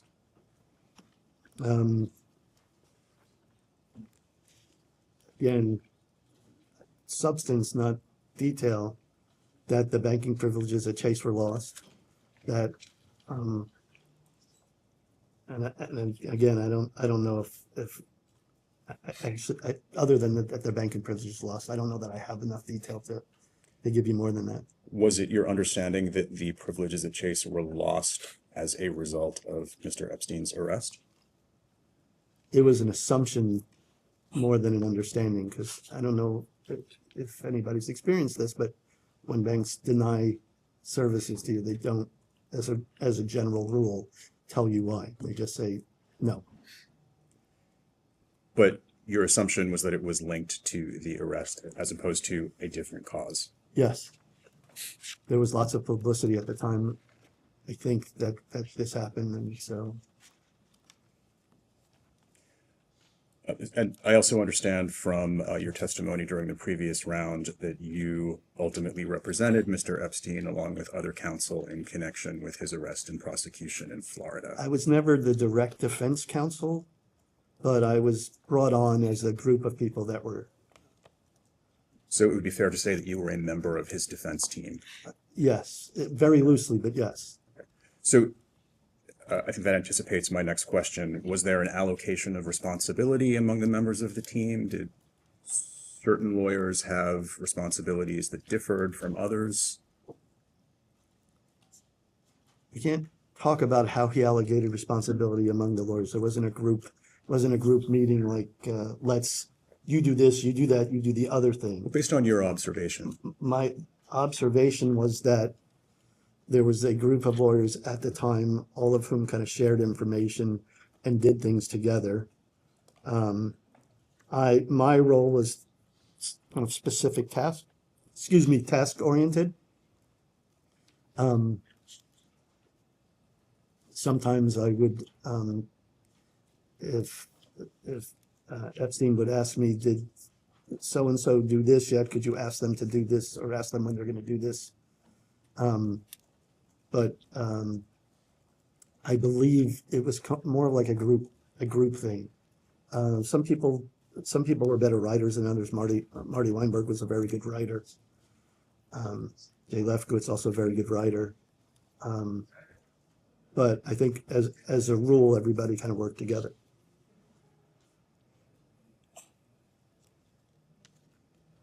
And what, to your understanding, were the crimes that Jeffrey Epstein ultimately pled to? My understanding was that there were 2 charges. One charge was a solicitation of prostitution, and the other charge was procuring prostitution of someone under the age of 18. And please correct me if I'm wrong. I understand from your testimony earlier that you were aware of the requirement that Jeffrey Epstein register as a sex offender in various states as a result of his plea. Is that right? Yes, I became aware of that fact, yes. And that included New York State? Yes, there was an initial registration in New York. And you were involved in the registration, is that right? Yes, I believe I was involved in the registration. And did you become aware in connection with that Jeffrey Epstein was designated a level 3 sex offender in New York State? The answer to your question is yes. But that was after a round of litigation. The issue was litigated? The issue was litigated, yes. Okay. And were you part of the legal team that represented him in connection with that litigation? Loosely. And was it your understanding at the time that level 3 under New York State law meant that there had been a determination that Epstein posed a high risk of a repeat offense and a threat to public safety? I understood it was a different designation, but I didn't understand that. Broadly speaking, were you troubled by Mr. Epstein's guilty plea and incarceration in Florida? Was I troubled? I was troubled. I guess the answer is yes. It was troubling. The problem I have in grasping and kind of tackling the question you have is not really knowing what it is. You know, it has come to, as it's come to pass. Clearly, he did something. But at the time, what I was struggling with is what it is that he actually did do. I think I went into previously I went into how the police reports were inconsistent with recorded statements, how there were references to items as sex toys, which were broken salad utensils. There was even a statement from, I never heard the statement directly, but I was made aware of a statement made by the lead prosecutor in Florida, who was a female experienced sex crimes prosecutor that uttered a statement to the effect that there were no real victims there. Now, I'm not saying there weren't. I'm just saying that that's what I heard at the time. So I'm struggling with these things and not knowing what allegations are true or what allegations aren't true. And I know that with respect to his sex offense, the sex offender charge, which was required not by the state, It was required by the U.S. Attorney's Office. After the estate had kind of convened a grand jury, the grand jury came back with something that, I don't remember the charge, but it wasn't that charge. And the consequence for that charge was mandatory PTI, which was much less than obviously the police chief wanted. And so what happened during the course of the federal investigation is the U.S. Attorney's Office wanted something more than that, and wanted him to plead to charges that would, one, put him in jail, and two, plead to charges that for which there would be a sex offender registration requirement. And the charge that they ultimately said you should go back to the state and make them charge you this was a charge that the defense team had been saying that they didn't have the factual predicate to actually have that charge, but that will do it because that's what you want to get this thing resolved. So the troubling part of it, it's hard for me to know for sure what actually happened, what was true, what was not true. A lot of the allegations turned out not to be true. What about now? Do you have a belief as to whether girls and women were abused in Florida? Well, again, after he after he was arrested the second time and then died, lots of people have come forward. Lots of them come forward who didn't come forward before, who said that they hadn't come forward. But since then, as the co-executive of the state, I've been made aware of many, many claims. And so with that number of claims being made, it's really hard to say that, no, he didn't do anything. Obviously, he did a lot of terrible things. So my view is, I don't know exactly what he did. And I'd say this again, because I want everybody to be clear about this. I didn't see it. I didn't see anything, and nobody complained to me about anything. So I don't know. But all these people came forward. So obviously there's something there. So your question is, what do I believe? No, I believe he did bad things. At any point after you learned about Mr. Epstein's arrest in Florida, did you ever consider quitting your job? With all of the discussion about how, the answer is, I don't think I did. I'm going back in time. I don't think I did. And the explanation for that is twofold. With all of the discussion about the defects in the investigation and statements from like the lead prosecutor and all this stuff and the lie detector test and all this and all of these other things, I think there was even a psychological evaluation that said he wasn't a pedophile. And so all of these conflicting reports came. It seemed to me, who was very inexperienced with this stuff, that maybe it wasn't what they were saying. And so when taking into consideration all of that information, it sounds like you were weighing the question. No, I'm quoting the question now. The question then was, I drank the Kool-Aid at the time. I think that's the answer, is I drank the Kool-Aid at the time.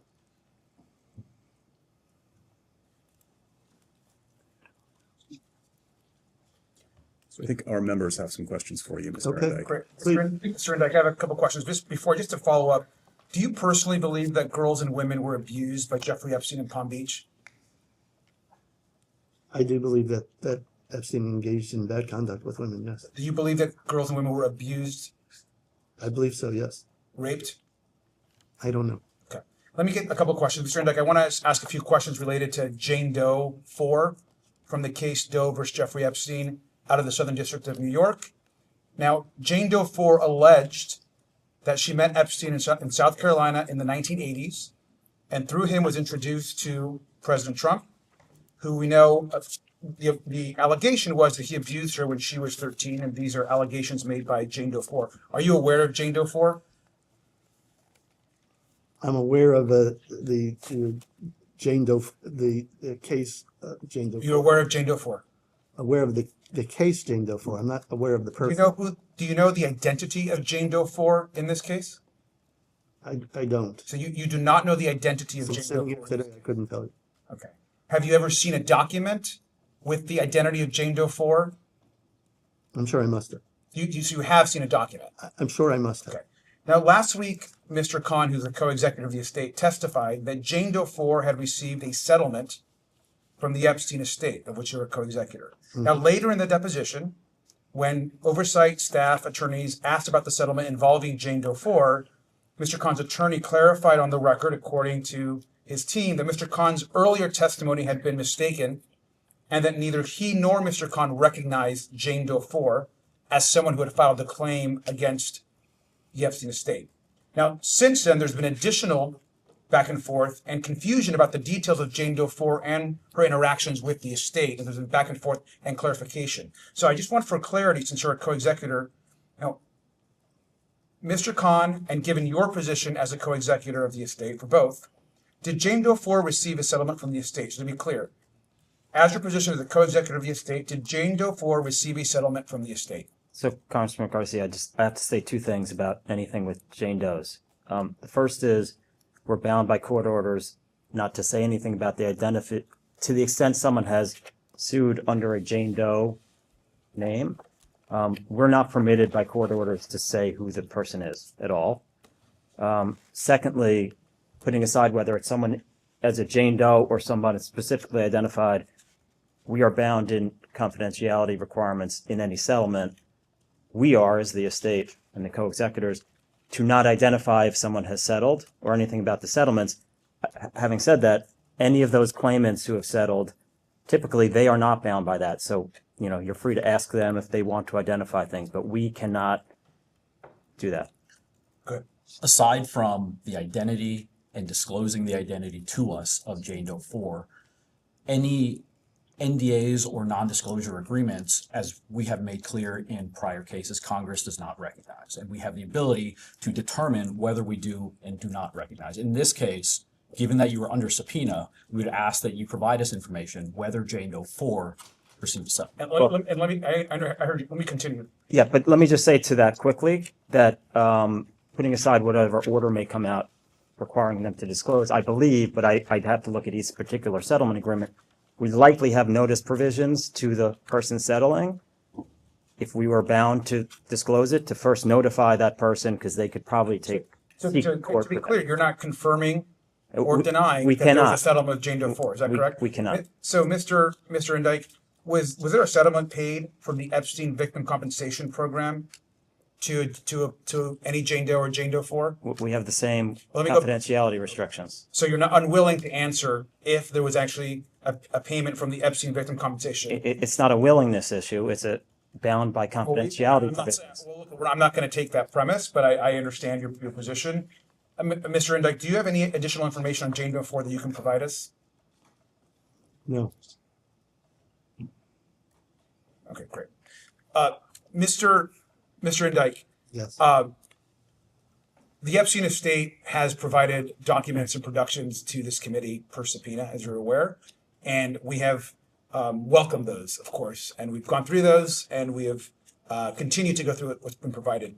Not all the documents have still been provided to the committee. There's still some documents we believe that are in your possession. Is that correct? In my possession, personally? In the possession of the estate. In response to the subpoena? In response to the subpoena. I think based on conversations that council has had with both minority and majority staff, we've complied with what everyone was expecting. If there's more that people were expecting that aren't, let us know. Are there additional documents with the estate that have not been provided to the committee within the bounds of the subpoena?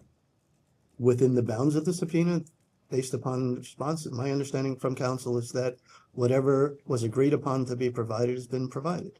Okay, are there additional documents within that the estate has outside the dates of the subpoena, the subpoena was given, that are in possession of the estate? I'm sorry, outside the dates? So the subpoena obviously has dates of when to produce documents, period of time. Mm-hmm. Are there documents in the possession of the estate outside the period of time within the subpoena that are in the possession of you and Mr. Khan as the co-executives of the estate?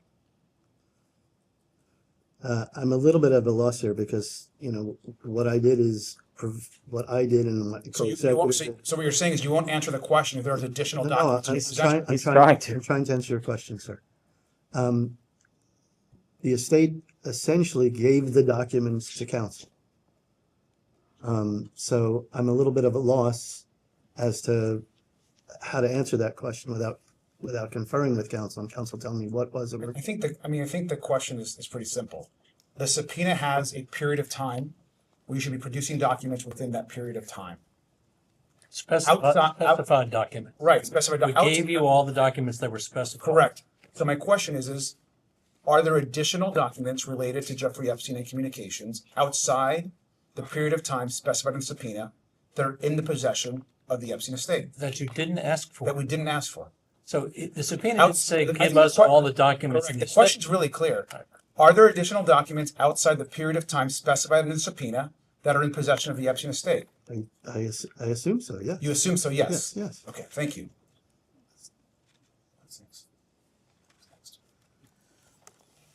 I believe next is, yeah. Thank you for being here. Thank you. My first question, during your employment by Jeffrey Epstein, did you ever become aware of a relationship between Epstein and Donald Trump? The answer to that question is yes, aware of a relationship that existed before my time. Okay, did you ever become aware of Donald Trump socializing with Epstein during your employment? No. Again, my relationship with Epstein was not a social relationship like that. And I don't believe Donald Trump was ever in the office when we were there in New York. And I don't recall off the top of my head whether or not Epstein specifically met with him while I was employed as an attorney for Epstein. And to confirm, you began your employment with Mr. Epstein in 1996? 1996, yes. And you said before your time, so you're not aware of any relationship between the two men after 1996? I am not personally aware of the relationship they had between the time that I was there, from the time that I was there going forward. Do you believe they had a relationship? What I recall is that at some point, whatever relationship did exist no longer existed. And I recall that it no longer existed because of some dispute relating to some property in Palm Beach. But I can't tell you what that relationship was from the time I was there going forward, because I don't know. So you're saying you were not aware of Donald Trump socializing with Epstein. What about with any women connected to Epstein? I believe that I had learned through a subsequent lawsuit that there was an allegation that President Trump and well, not President Trump at the time, but Donald Trump at the time had some kind of interaction with a person alleging abuse. Some type of interaction? I don't recall specific details of it. When did you become aware of this allegation? I believe that I received a copy of a lawsuit. So when that lawsuit was filed, then I became aware of it. Do you have any sense of when that was? What year that was? It was years ago. I really don't. It was years ago. But you first said you believe that post 1996, Donald Trump and Epstein did not have a relationship, but at some point after that, you became aware of a lawsuit involving Donald Trump and Jeffrey Epstein and an allegation made by him. I believe the allegation in that lawsuit predated the time that I was working for Epstein. I believe. I mean, if somebody could show me the lawsuit, I could read it and see different. The lawsuit was 2009. The lawsuit was in 2009. That's when Trump was deposed, and that's when Epstein was scheduled to be deposed. Okay. Do you recall the allegation, the date of the allegation? Have you ever, exactly, they are 90s. Have you ever discussed Donald Trump's connection to Epstein with anyone? Other than privileged conversations that I've had. Meaning with his lawyers, not, is that what you're talking about? Correct. During your employment by Epstein, did you ever become aware of Donald Trump visiting a property owned by Epstein, either in New York, New Mexico, Paris, Ireland? No. During your employment by Epstein, did you ever become aware of the relationship between Epstein and Howard Lutnick? No, I didn't know that there was a relationship between Epstein and Howard Lutnick. So you weren't aware that Mr. Lutnick was Epstein's next door neighbor in Manhattan? Yes, but that I was aware that he was a neighbor in Manhattan, but I wasn't aware that they actually had a relationship. Okay, I believe that's my time. Congressman Newman? Thank you. I'm gonna hand you a copy of an exhibit, Exhibit A. And this is a consent order issued by the New York State Department of Financial Services regarding Deutsche Bank, July of 2020. I'd like you to turn to page 16, paragraph 48. And that reads, several of Mr. Epstein's employees or agents had authority to conduct transactions in the accounts on Mr. Epstein's behalf. One of them, Mr. Epstein's personal attorney, was active in withdrawing cash from Mr. Epstein. Attorney 1, on behalf of Mr. Epstein, made a total of 97 withdrawals from the bank's Park Avenue, New York City branch from 2013 to 2017 for personal accounts belonging to Mr. Epstein's. So my first question for you, Mr. Indyke, is Attorney 1 here listed, is that you? I believe that's me, yes. And can you explain why you were making these withdrawals? At this time, there was a great deal of negative publicity about. Was this done at the direction of Mr. Epstein? I guess I'll start there. But, all right. Well, I would like him to answer the question. If the question is asked, I know, but he has an answer to a serious allegation. No, I'm asking first, were these at the direction of Mr. Epstein? Okay. No, I do not believe that they were at the direction of Mr. Epstein. Okay. Do you know what the cash was used for? I don't have a specific knowledge of what the cash in each instance was used for, but I know generally, or believe generally, that when I made cash withdrawals, they were for things, for petty cash to supply the households, for supplies, for cleaning supplies, food. You gave the cash to who then? Just to be clear, I don't think he was done. That's okay. I just want the record to be clear that he had. I know, but you can't. But if he's not allowed to answer the questions, it doesn't matter. Redirect him. Okay, but just to be clear, he wasn't done. If you want to go on, that's fine. I'm asking a follow-up question here, which was the cash. Who actually received the cash? The cash went to the accounting department. Accounting department of Mr. Epstein. So there was an office down the hall from my office where the accounting function for Mr. Epstein and his homes was performed.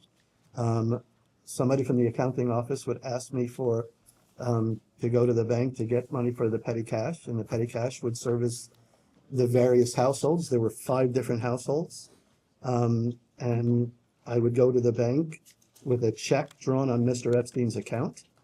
The bank knew it was from Mr. Epstein's account.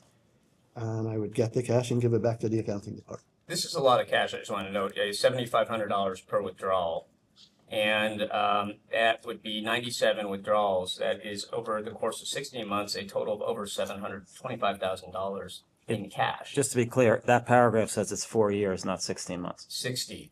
Oh, I'm sorry, I misheard. Thank you. 4 years or so, 16 months. That's a lot of cash. $725,000. It's a large amount of cash. As a lawyer, did that not concern you or raise any red flags? Well, if you knew that Mr. Epstein had 5 multi-million-dollar residences, or 6 actually with the other island, had dozens of staff members, didn't have use of credit cards, all of those residences had lots of rooms, lots of people working there that needed food, that needed supplies, that needed equipment, that needed tools. To your knowledge, was any of that, and I'm only saying this, sir, because I'm running out of time, was any of that money used to give cash payments to women or young girls? I just want the record to be clear that he had not finished his prior answer, but go ahead.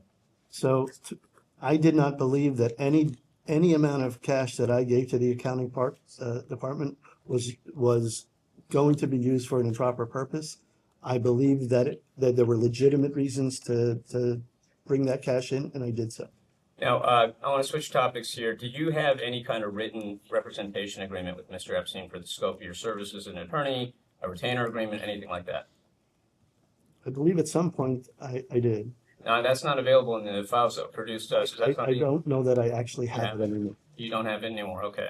What were the terms of your scope of representation and also your payment agreement with Mr. Epstein?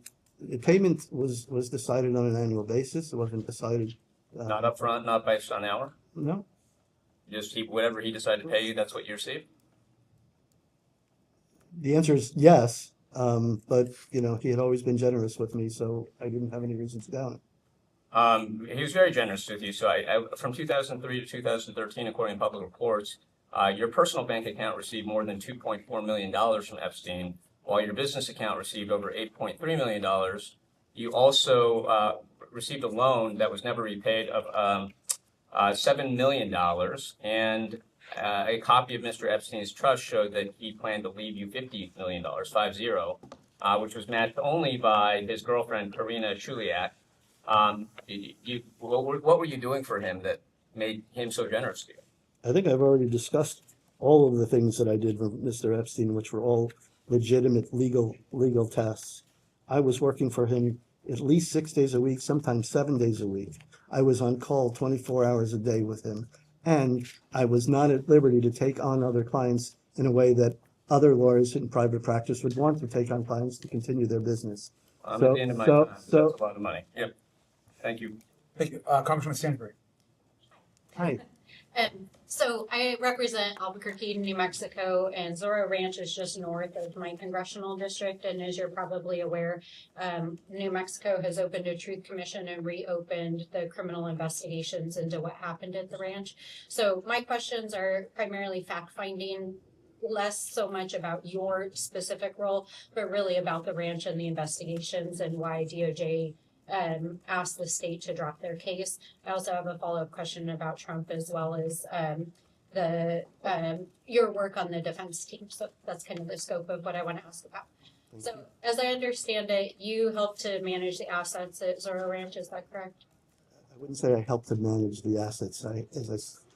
Were you involved in any, Now as co-executor or back then? were you involved in any legal or financial matters over the course of your employment with Jeffrey Epstein and Zorro Ranch? I was, You yes. were. Did you ever travel there? I've traveled to the ranch, I want to say 2 or 3 times. Are you aware that there are multiple allegations that were taken by the FBI of sexual abuse at the ranch? I have been made aware of those allegations, yes. Were you involved in any way, legal or financial, in the defense of Mr. Epstein, either in a state case or a federal case at the ranch? No. You- A civil case? You were involved in a civil case? In a civil case, and I believe there was a case relating to there was a grazing lease that was taken away. But in any of the sexual abuse cases? No. Do you have any personal knowledge and or can you share with us why DOJ asked the state of New Mexico to drop its investigation into sexual abuse? I have no personal knowledge of that. I want to move on to a follow-up question on Trump and this suit that was filed by a young woman against both Trump and Epstein for abuse at her house. As I understand it, looking at both the responsive documents that the estate sent us, as well as separately the DOJ's files, it appears to me that these are 2 separate cases. Is that true? Could you repeat the question? So it appears to me that the Jane Doe 4 FBI files that the federal government is tracking, in which a young woman was interviewed 4 times by the FBI for abuse at Jeffrey Epstein's New York estate, is a separate case from the lawsuit that was filed in 2009 against Jeffrey Epstein and Donald Trump. Is that true? I don't know.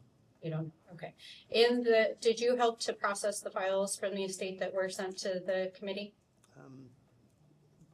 The answer to your question is I did. Yes. Okay, so you're aware that in the files there's... No, that I did not. You did not? Who processed? The files, all of the files from the estate went over to the lawyers with instructions to comply with all lawful requests.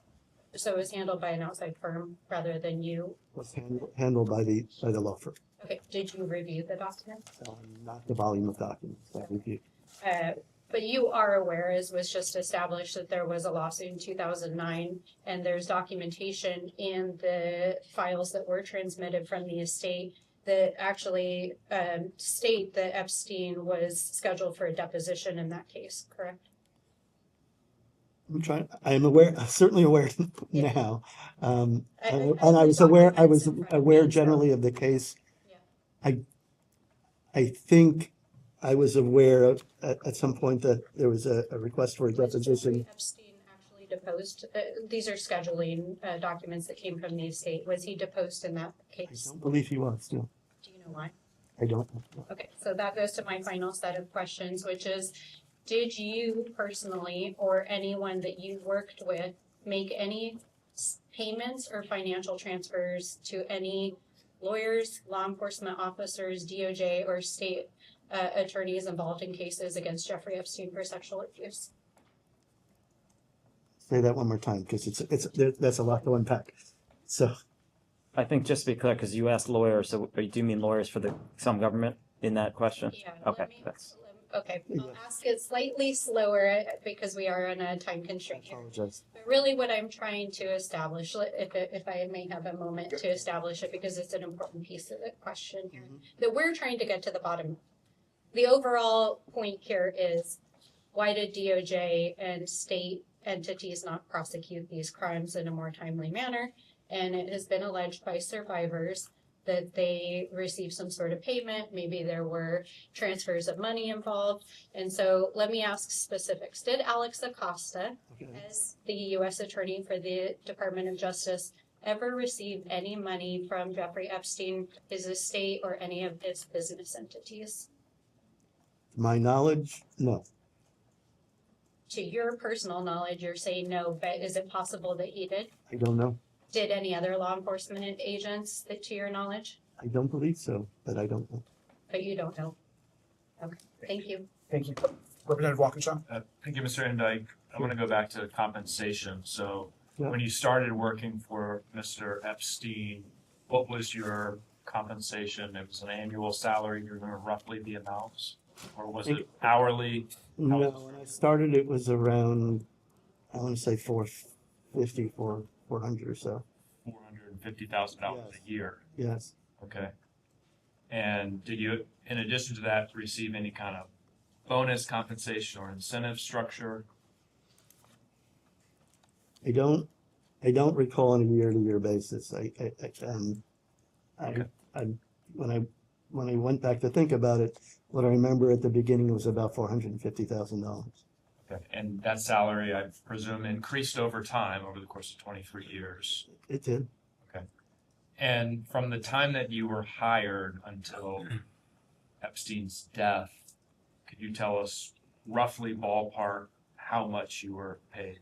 Total ballpark between 27 to $30 million for 23 years. Roughly comes out to about $1.2 million a year. Okay. And there's been reference already to one loan you received from Mr. Epstein. It was a series of loans, but not one. How many? It total, I think, $7 million. I believe that's. Okay. 7 million. And what was the purpose of the loans? Why did you need the loans? Why did he give you the loans? Ultimately, the idea was that I was going to do investing on my own. Did you end up doing I investing? invested in one thing. What did you do with the rest? $7 million. I wound up using it. You spent it. I spent it, yes. Okay. And can you give us roughly the years that you received these loans? 2013 to 2018. So $7 million in 5 years. You made some minimal investment and you spent the rest. I mean, what did you spend it on? I support a lot of people in my household. I support both mothers, all of their health expenses. I support my sister-in-law who's got a granddaughter that she also takes care of. I support her as well. You needed the money. You needed all of it. I used the money. And how many of these loans, or how much of the total loan amount, was ultimately forgiven by Mr. Epstein? Before we get there, you should know that I've been paying interest all the way through until the time that he died. interest on these. That's actually one of my next questions. So why don't you? So, and the answer to your question is that according to the estate plan, all of the loans are to be forgiven. Upon his death, or when the estate is? Well, right now, it's up in the air because there has to be enough money in the estate to cover it. Did Epstein ever pay you for anything beyond the legal services you've described here today? No, he never did. Did he give you anything else of value, gifts, real estate? We already talked about the IVF. Anything else? He helped me purchase a house the first time that money was paid back. The second time, he helped me purchase a home by putting by purchasing my home in New Jersey, going to contract for the home in New Jersey. Did he ever make any payments directly to your wife or other family members?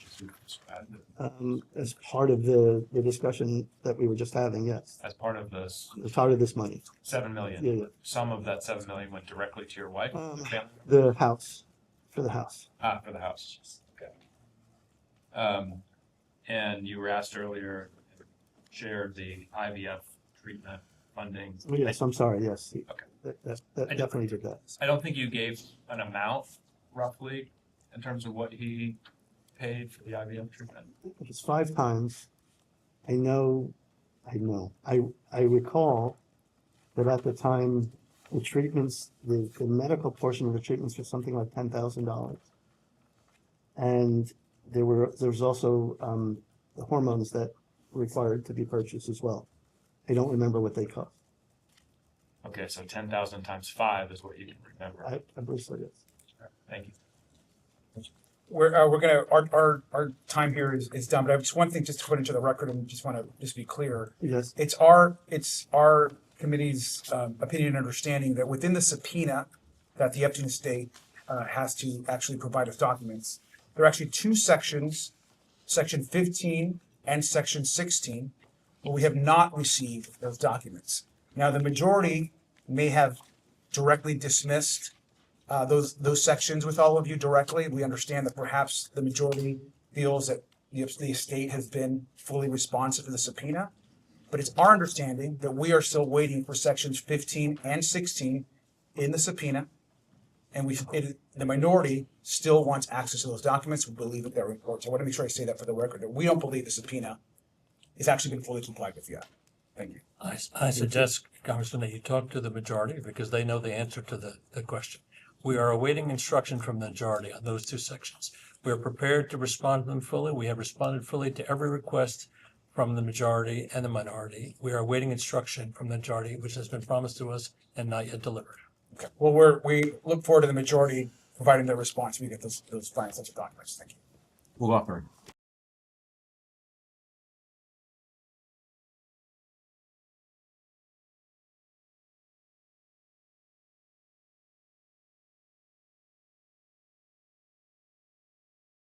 We will go back on the record. Chairman Comer. Thank you. I have a couple of questions. You had mentioned earlier you, in your legal capacity, helped work some deals on stock transactions. Do you know anything about how he determined his investment strategy? Maybe not necessarily just with stocks, but with real estate. Did he just come to you, or did he, or in conversations, did he say how he decided to purchase this property in Europe or this property in the United States? I mean, it's strange to me that a guy that went from being a substitute teacher to advising the richest and most powerful people in the world on their finances and taxes. Do you know of or recall any conversations he had about how he determined which investments he would make? No, Jeffrey Epstein was somebody who made all of the decisions he made on his own he would consult individual people. Like for his attorneys, he pulled pretty much every time he had an issue, all the issues that were working on a project, he would ask them questions, specific questions that he wanted answers to, but then he would go out and make his own decisions. He never discussed strategies. In fact, that was decidedly not something that he ever wanted to hear from me about. And not something he ever discussed with me. I would take direction after decisions were made, after conversations he had with his clients, directly with his clients. I would take direction after that fact and not be part of their kind of thought processes to get there. So the answer to your question is no. Okay. So you had mentioned he consulted with other people. Do you know which other people he consulted with? Did he ever say Bill Gates told me to buy Microsoft? It's fixing to split or anything like that? This is over a long period of time, and there's not a conversation that I would say stood out in my mind where that's where he got the information for something. Most people who interacted with him, it's my impression that they thought he was very, very smart. Right. They thought he knew a lot of stuff, that he was very knowledgeable about tax law, very knowledgeable about estate planning, and people, and about currencies, and people went to him for advice. Did he just pick that up on his own? I mean, he obviously didn't study it in school. I don't know. You don't know? But I know that he worked at Bear Stearns for a period of time. And did, as I understand it, because it's all kind of anecdotal to me, learned option trading or became very, very successful at option trading there at a time when option trading wasn't such a well-known thing. Right. So he had a head for this stuff. Okay. At least that's the understanding that I have. And I don't options think trading, pretty sophisticated, and you're on a time clock there. Like Miss Pelosi's the most recent offender, in my opinion, of stock trading. That's a big issue in Congress, and Pelosi does stock options, and most people in Congress don't know what stock options are. But the concern about members of Congress, or I would include Epstein, trading options is you almost have to have a great deal of confidence that that stock's going to move in one direction or the other very soon. And that's where a lot of, obviously, insiders trade naked options and things like that. You don't ever recall Epstein saying, I'm purchasing this stock option because I know it's fixing to crash in a week. No, I'm sorry. Okay. That's not the thing. That's not something he would ever discuss with me. You had mentioned you set up a bunch of the LLCs, and I understand what you're saying to protect liability and things like that. Did he ever say why he needed to have so many LLCs to protect for liability? I don't think he, one, the answer to your question is no, there was never a conversation, I need LLCs to protect liability. It was for the clients that he had, for example, like Wexner had a bunch of LLCs, and a bunch of corporations set up. And it was just considered that's what you do. If you have a new business, you set up a company for it. If you have a new asset like a plane, you set up a company for it. Never appeared to me to be anything other than a legitimate reason to set up an entity. And for somebody who has a lot of money and a lot of assets and a lot of business ventures, if you're setting up separate entities for each, there's just going to be a lot of them. It was never meant to be a kind of a veil. And the truth of the matter is that anybody who interacted with any of these entities always knew that it was him that they were interacting with, or at least my understanding was, to my recollection, they knew that they were interacting with him as the beneficial owner of the entity. The banks did, certainly after 9/11, the banks definitely knew that it was him. How many LLCs would you estimate Epstein had? I don't think I could tell you. How More many than there were. 50?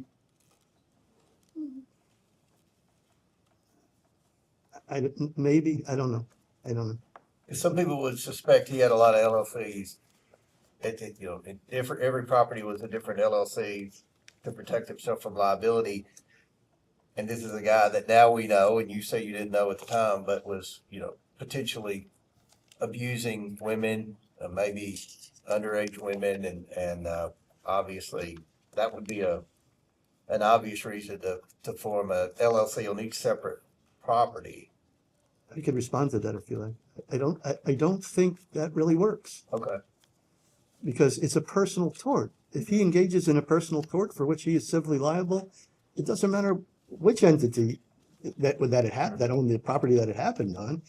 you're gonna go after him for engaging in the personal tort. Okay. Bill back. Just a couple of questions. He pled guilty in 2007 and received an 18-month sentence.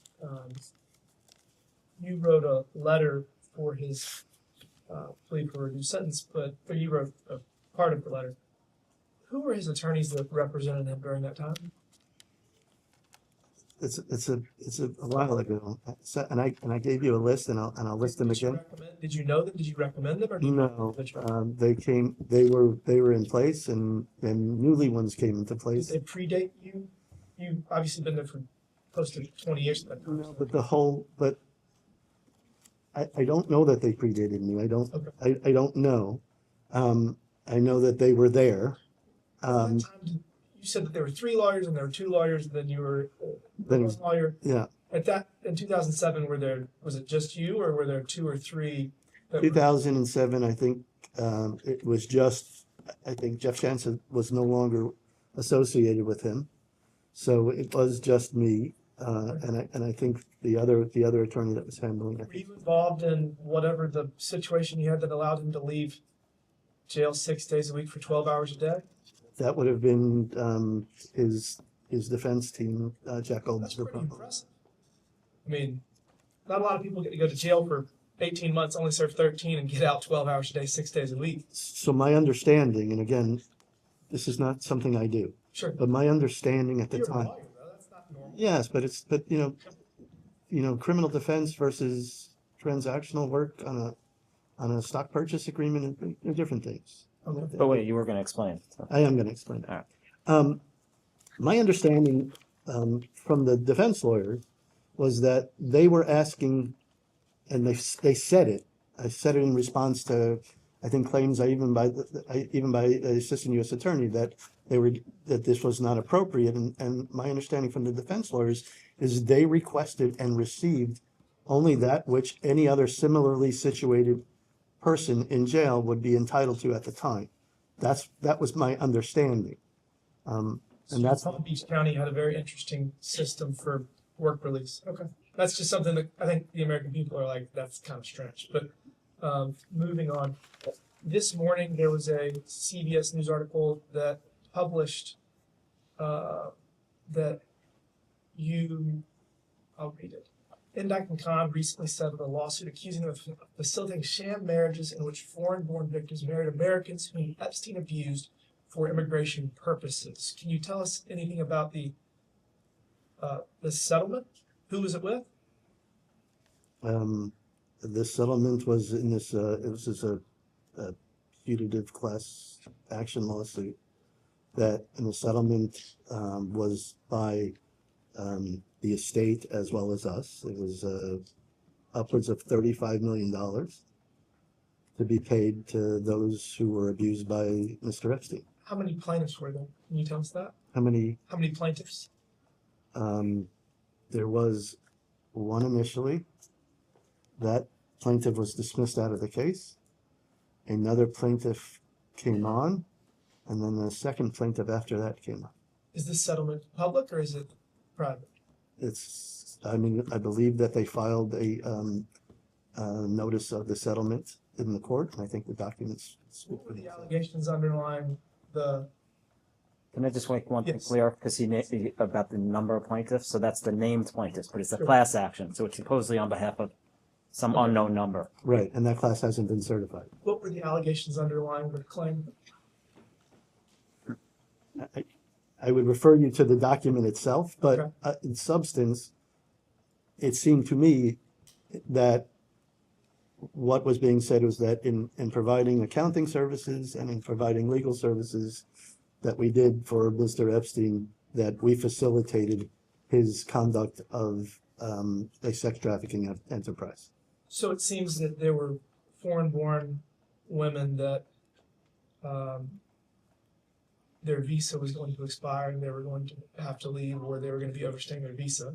And the scheme was to get the woman to marry an American. And, I mean, I guess there's a lot of documentation associated with that. And the allegation is that you and Khan facilitated the underlying documents for that. Is that what the allegations were? I don't think that's accurate. And again, I tell you to go please read the complaints to see what they were.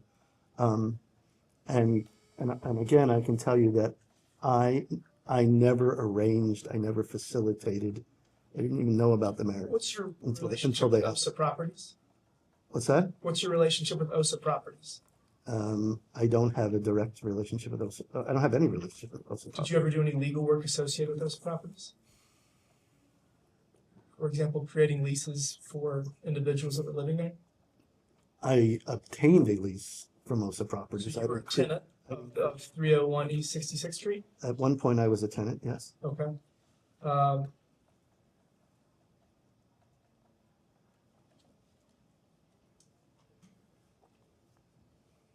I'll ask the rest of my questions later. Thanks. Thank you. Yeah, Mr. Indyke. Yes. We appreciate your patience. We're gonna be jumping around. Obviously, we have the minority and majority asking questions, and we would like to avoid repeat questions. But I want to follow up first on Chairman Comer's questions as it related to the LLC. From your testimony, it sounds like a lot of the time when Mr. Epstein would solicit opinions, would it be fair to say he already had his mind up of how he would want to proceed, whether it was a particular transaction or the creation of an entity? I don't know that that's true or not true, and I think it would depend on each circumstance. Did Mr. Epstein ever create LLCs or any other entities himself and then later inform you? I have no recollection of him ever doing so. Can I ask a quick question? Did you ever create LLCs for people that were employees of Epstein? Did I ever create an LLC for people that were employees of Epstein? There was an LLC called Lynn and Jojo LLC. That was an LLC that acquired a home that Lynn and Jojo, who were staff members of his, resided in. I believe I had something to do with the creation of, I don't know if I actually did it or if there was a corporate service company that did it, but I believe I had something to do with creating the entity that owned that house. Is that the only LLC that was created? I think if that's an LLC, I think HBRK was an LLC that for Rich Khan. It seems the post-2009 scheme was to entrap women and create a complicated financial, legal, emotional web that they couldn't get out of. And there's allegations that you created LLCs for some of those women, which then, have you ever operated someone's LLC without their knowledge? Well, can I address this idea of this scheme? I know nothing about a scheme. It was never, if I was asked to form an LLC, I formed an LLC. And if I was asked to form an LLC, I would have been told, like in the case of when Jojo, I'll say this is for the purchase of a house. And I would have been told this is for the purchase of a house. Now, would it surprise you to know that Epstein was operating LLCs for people that he ostensibly employed without their knowledge? Yes, that would surprise me. And you agree that it would be illegal to do things like file taxes and operate that LLC without the individual's knowledge, and if that person then asked for information surrounding that, withholding that would also be problematic. I wouldn't want to express an opinion on something like that unless I actually saw what you're talking about. During our previous hour, we talked about whether Epstein may have been tipped off to assert a search warrant at his residence. You had said that you did not know. Is that a fair characterization of your testimony? That's a fair characterization of my testimony. Do you think he was tipped off? I really don't know.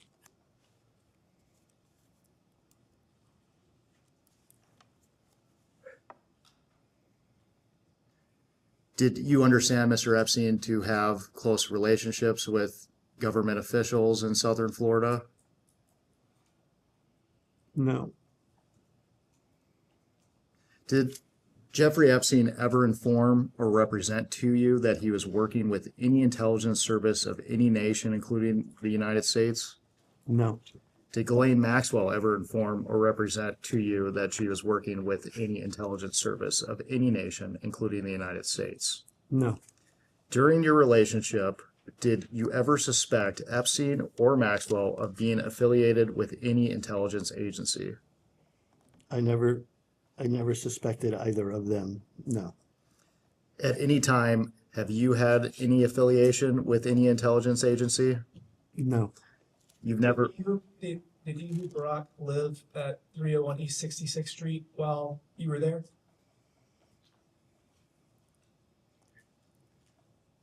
I recall, though I'm not 100% certain, but I recall that Ehud Barak may have stayed at an apartment in 301 East 66th Street.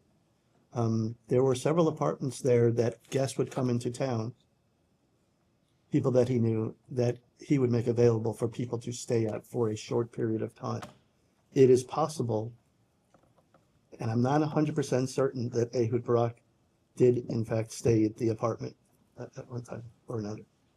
Would it surprise you to know that property records show that Ehud Barak's wife lives there from 2019 to today? It would surprise me, yes. Okay. And just because Ehud Barak was brought up, did you have any relationship with that individual?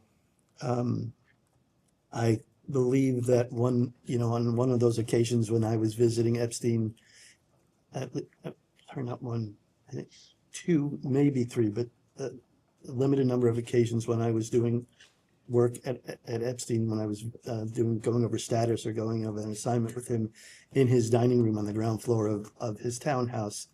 Barak had come to the townhouse, or was just leaving, and I believe I, said hello, or I was introduced once, maybe, or twice. What was your understanding of Mr. Barak's relationship with Mr. Epstein? I didn't really have an understanding of their relationship. I knew that there was a relationship, but I didn't really have an understanding about what it was. Did you ever have any understanding that Mr. Ehud Barak had ties to intelligence?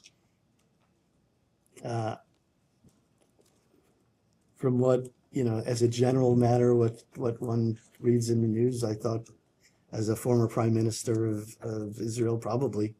I didn't know more than that.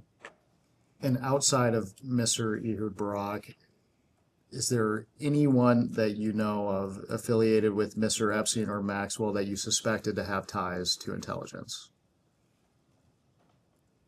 None. No, the answer is no. And again, for the record, you have never had any relationship with any intelligence service. I have not, no. You have never visited CIA headquarters in Langley, Virginia? No.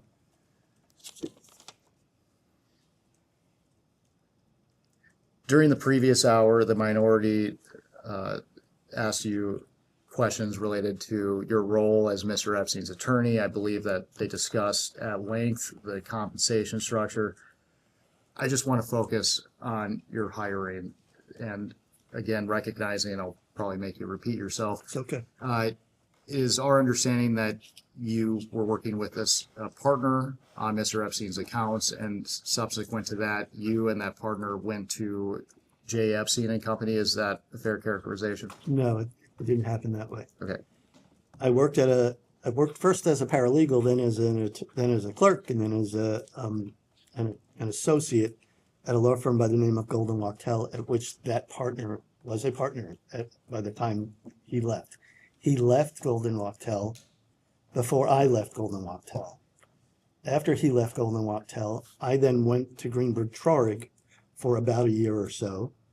And when I was at Greenberg Traurig for about a year, I received a call from that partner to consider come working for him, with him, for representing Mr. Epstein. And initially, what was your compensation for Mr. Epstein, with Mr. Epstein? It's a long time ago, but I believe it was around $450,000. What were you making at the law firm prior to moving to working with Mr. A Epstein? little bit less than that, but probably in the 300s. I don't, it's a guess. I don't recall 100%, but it was less.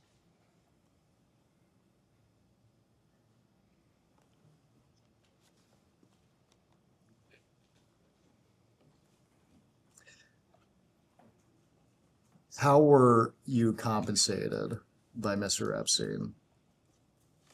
Well, it depended. If I was working as an employee, like I was for J. Epstein and Company, then I was compensated directly by the company J. Epstein and Company. When I was working for the company New York Strategy Group would get paid by Epstein, and then New York Strategy Group would pay me whatever it paid me at the time. And when I was working with my own law firm, I received the funds directly from Epstein, or Epstein, or it could have been one of his entities like Southern Trust Company. And you mentioned previously that you started around 450,000 a year. Yeah. What was your compensation by the time that you finished representing Mr. Epstein during his life? My last compensation that I received for him before he died was, or maybe it was just after he died, was pursuant to an employment agreement that he signed, was the payment was $200 million. I'm sorry, $2 million, not $200. $2 million, sorry. Did you find your compensation to be commensurate with your experience? I did. I remember, so I went to Cornell Law School. I had a background in corporate and securities law. I worked for an AmLaw 100 law firm. I was on call 24/7 for 7 days a week. And I was expected to get things done very quickly and very carefully. Transactions were very complicated. They involved high dollar amounts. So given all of that, yes, I believe I was compensated commensurate with my experience and with the skill level that I exercised. Did you receive equity interests as part of your compensation? No. Did you ever receive gifts outside of your base pay? I received loans, as we've discussed, and I received, he helped me purchase my house in New Jersey, which ultimately got paid back. And then when I went to purchase the house in Florida, he agreed to purchase my house in New Jersey on a deferred basis, gave me the money in advance, which was used then to purchase the house in Florida. And that ultimately, because he died, that never came to pass. And according to the estate plan, that contract was basically null. Obviously, if there's no money in the estate, that there will be an accounting that has to happen. But Plus the IVF treatment. what's that? Plus the IVF treatment. Oh, plus the IVF treatment. Sorry. Yes. That was a gift. Yes. And during the minorities hour, I recognize that they talked to you at length about the loan. Was the $7 million provided at one time, or was it over time? Okay. And between 2013 and 2017 is what I believe you testified to? 17 or 18. And did you approach Mr. Epstein and ask him for these loans? I did. Yes. What did that look like? I told him that I'd like some more money and I'd like to do it. I was thinking about doing investments, and he would tell me, "Okay, I'll loan you this amount." And it was very definitely a loan. And Chairman Comer had discussed Mr. Epstein's investments. Did he have an opinion on the specific investment that you were looking to make? No, he never discussed investments, Jeffrey.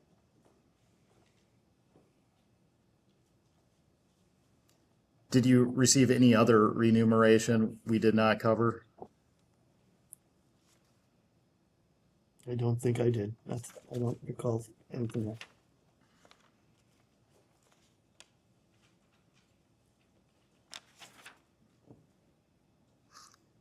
In performing your roles and responsibilities for Mr. Epstein, I'm going to ask you if you communicate with the following individuals. Okay.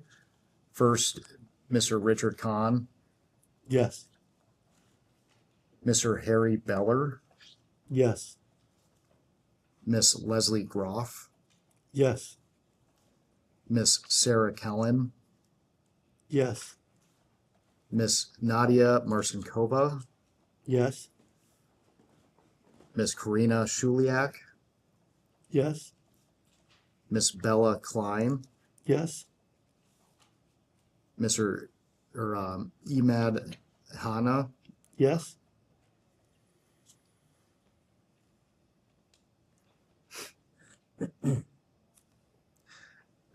for the in regards to all of these individuals, how would you typically communicate with them? Sometimes personally, for example, Emad, at one point, Emad and Rich Khan and Bella and I were in the same office in New York City. Harry too, if Harry Beller. And I believe Leslie was also there. And is that the 301 address? No, originally there was an address on Madison Avenue.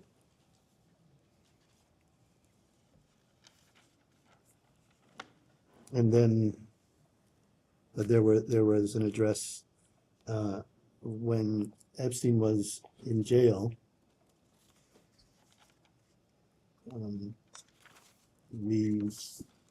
Each of us moved to different offices in 301 East 66th Street for a period of time. And then after he came out of jail, each of us moved to offices in an executive office space on Lexington Avenue. What was Mr. Khan's role? He was an accountant. I don't know if he actually had an official title, but I have heard him referred to as a CFO, but I don't know if he actually had an official title. Also, How closely did you work with Mr. Khan? we had offices near each other. We talked about if there was a specific job that required me telling him something or him telling me something. We communicated that way, but we weren't close. I think there's at least a few occasions where we socialized. I think he went to my kid's bat mitzvah, and I think when one of the office people was leaving, we had a dinner we went to together. That was the relationship. What role did Harry Beller play? Harry Beller was, as I understand it, a bookkeeper.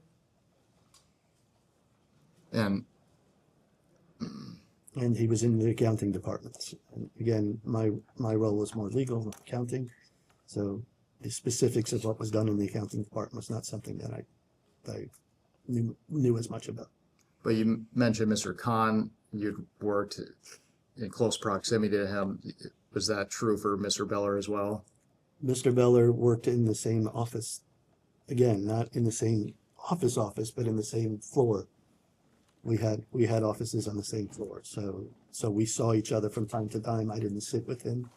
But if he had a question about something, I would answer a question. I had a question about something, and I can't tell you specifically what the question would be about, I would ask him the question. Outside of work, did you socialize with Mr. Beller? I'm trying to remember if Mr. Beller was invited to and attended my daughter's bat mitzvah. He may have. But other than that, no. What was Bella Klein's role? She was also in the accounting office, also a bookkeeper, but the specifics of what her job was, I don't know. Did you socialize with Miss Klein? Also, I went to one wedding with her, and I believe she was invited to the bat mitzvah, my kid's bat mitzvah. What about Emad Hanna? Emad Hanna. He was a purchasing person. Purchased a lot of equipment and tools, heavy machinery, particularly for the, if I recall, for the island Little St. James when there was a lot of construction projects going on there. Did you socialize with him? He may have gone to the bat mitzvah. I don't remember. I think he did. While working with these individuals, did you ever discuss anything related to Mr. Epstein's personal life? No.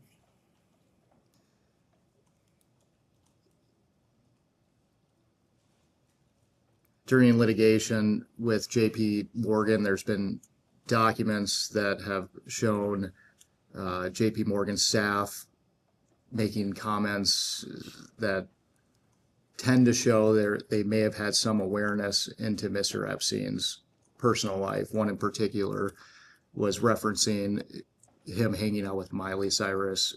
Is it your testimony today that you do not recall ever having any conversations with the people you worked with that related to Mr. Epstein's affinity with young women or girls? My recollection is I never had a conversation with anybody in the accounting office about Epstein's affinity for younger girls. I don't know that he had an affinity for younger girls. I don't recall ever having any kind of conversation like that. Do you know how to name Arda Bascardis? Arda Bascardis was an immigration lawyer. What degree and frequency did you interact with him? I interacted with him a number of times. How many separate instances? Are we talking a dozen? Maybe a dozen, maybe a little bit more. Was that surrounding immigration cases for his assistants or other individuals? Assistants. It may have been for like some of the island managers were from like South Africa. It may have been for them. So that would have been a couple from South Africa. What percent of the immigration cases that you worked on were young, attractive women? I don't think it's appropriate for me to comment on attractive women. Women between the ages of 15 and 30. I would say that's a wide range. I'm not sure that very women wide qualifies for that range.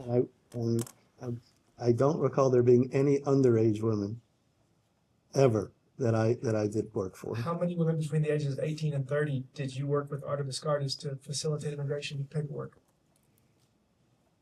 Range? I think the less than 10, more than 20? First, I think the verb facilitate immigration paperwork.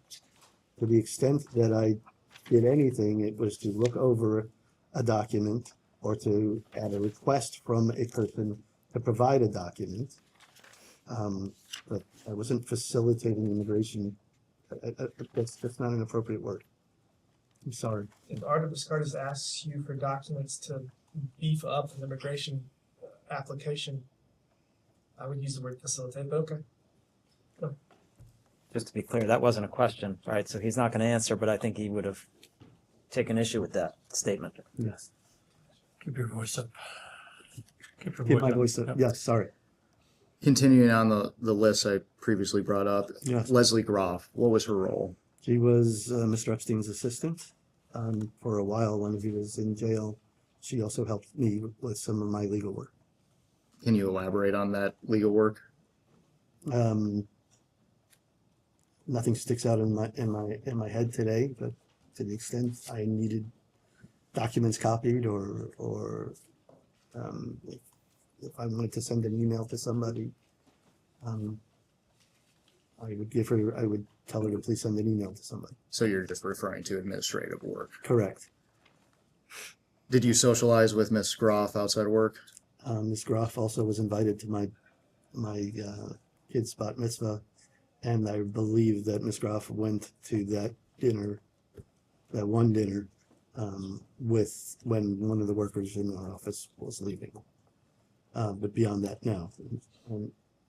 So that's the extent of my socialization. Who is Sarah Kellen? Sarah Kellen, to my knowledge, was one of Jeffrey Epstein's assistants. And what were your interactions with Miss Kellen?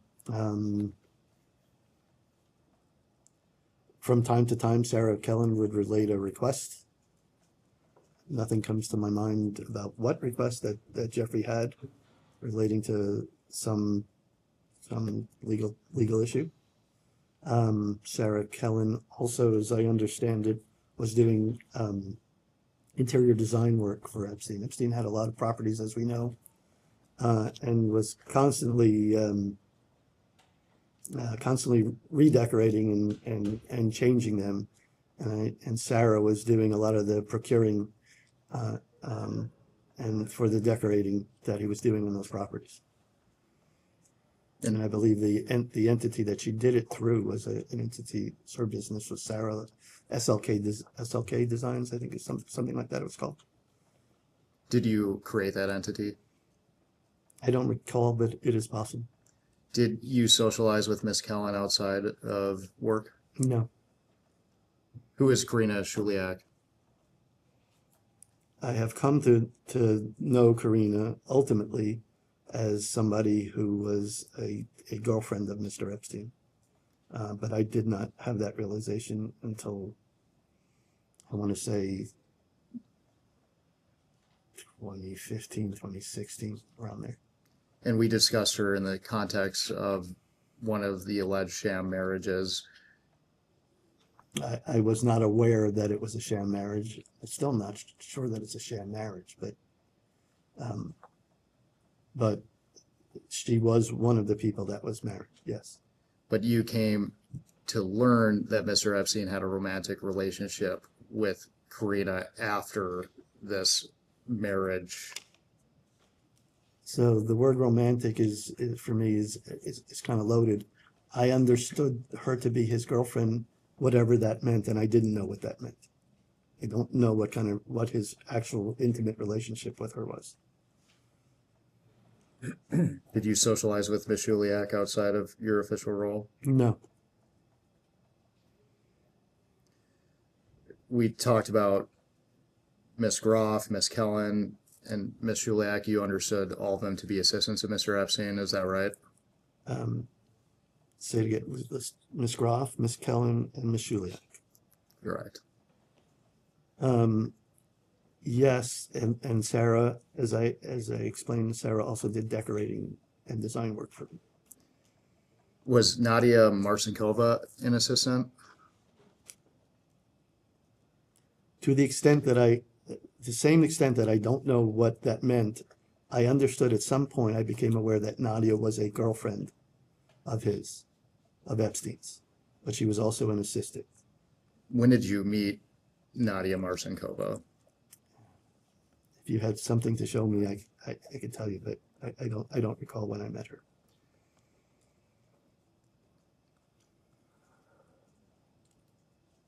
You may not recall when you met her, but do you know how old she may have been when you met her? She was well above the age of 18. I guess I should take this point. I have heard stories referred to her as a child sex slave or something like that. And I will tell you that I do not believe that to be true. I don't think that was true.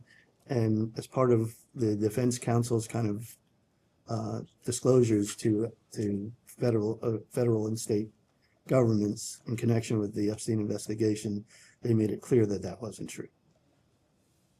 Benjamin, in his 2019 indictment, you're familiar with the allegations. If you have a specific allegation, 2005, he was accused of engaging in sex trafficking, human trafficking. If you were on the jury and that had gone to trial, would you vote to convict him given all of your information you have? I'm sorry, can you repeat the question? If you were on the jury and gone to trial. I'm sorry, for which? For 2002, 2005, the indictment that you probably have read, if that went to trial and you were on the jury, would you have been in favor of convicting him for the charges with which he was alleged to have committed? Based upon what I knew then, the answer would have been no. What about now? I don't know. $750 million have been paid in settlements. Close. And you don't know whether $750 million. working towards Bank of America. I mean, So, okay, that was helpful. I don't know. Mr. Indyke, I want to return back to, I characterize those women as assistants. What would you, and I'm about to ask more questions related to Mr. Epstein's various assistants. Okay. Do you disagree with the committee's characterization of some of these women as his assistants? To the extent that I knew what their role was, they appeared to me to be assistants. They appeared to be taking messages for him, making travel plans for him, running errands for him. So they appeared to me to be assistants. In the time that you worked for Mr. Epstein, roughly how many assistants did he have?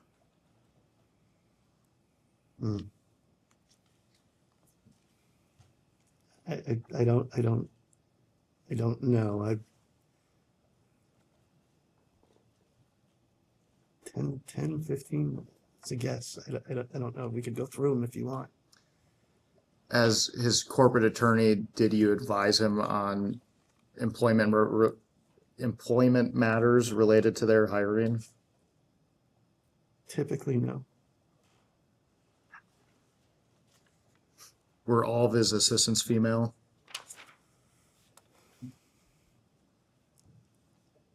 Office assistants, I would say yes, but he did employ people to assist him with like architectural stuff. I can think of one person that was at least one person that was a man. His chefs were largely men. Household staff there were men as well as women. So I think the answer is no. Personal assistants, in the sense of, taking messages and getting coffee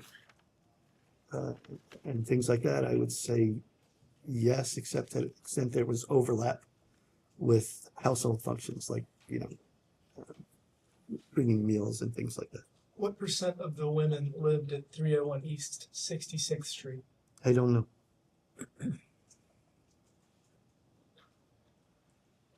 Your office was there for a while, and you don't know what % of his assistants lived at 301 East 66th Street? So my office was in one apartment in a 150 unit building. I was not in the accounting office. To the extent that Epstein provided apartments to those people, that's not something I did. So the answer is no. The answer is you don't know. Yeah, right. The answer is I don't. Well, I was answering your other question. The answer is I don't know. Correct. Did you find it suspicious that his personal assistants were women? No. In my experience, in my exposure to other men in the business world, oftentimes the assistants were women. Even in the lawyers, the assistants were women. You didn't find it suspicious that the guy that just went to prison for prostitution of a minor had 7 different female assistants and had a very strange situation surrounding all of them? That's not suspicious? That's a lot to unpack there. So The guy that just went to prison for... So if I can answer the question, I'd like to answer the question. The guy just went to prison, was registered as a sex offender. He was under intense scrutiny. So no, I didn't think that if he had women, also he was under intense scrutiny and there was publicity about him. So no, I never made the assumption that women were working for him, were engaged in a sexual relationship with him. And I never believed that he would be engaging in conduct which, with all the scrutiny on him, could put him back in the place where he said he was never going to go to.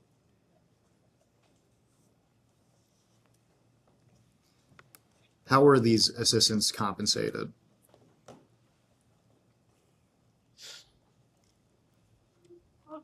I assume they were paid by check or either as independent contractors or as salaried employees for various entities. To be clear, did you ever provide cash payments to Epstein's assistants? Not that I recall, no. Did you ever witness Mr. Epstein giving cash to his assistants? For their personal payment, the answer is no, not that I recall.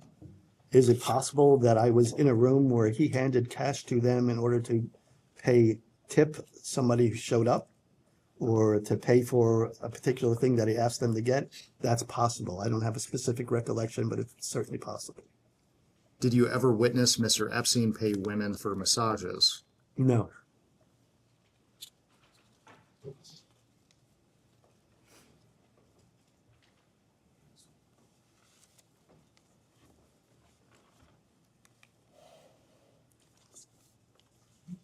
During the previous hour, I believe you testified that you visited Zorro Ranch. Is that correct? That's correct. And how many times did you visit Zorro Ranch? 2 or 3 times. What were the nature of your visits to the ranch? Usually, if I'm visiting a property, and I believe in this instance, it had to do with some kind of either construction project taking place on the property.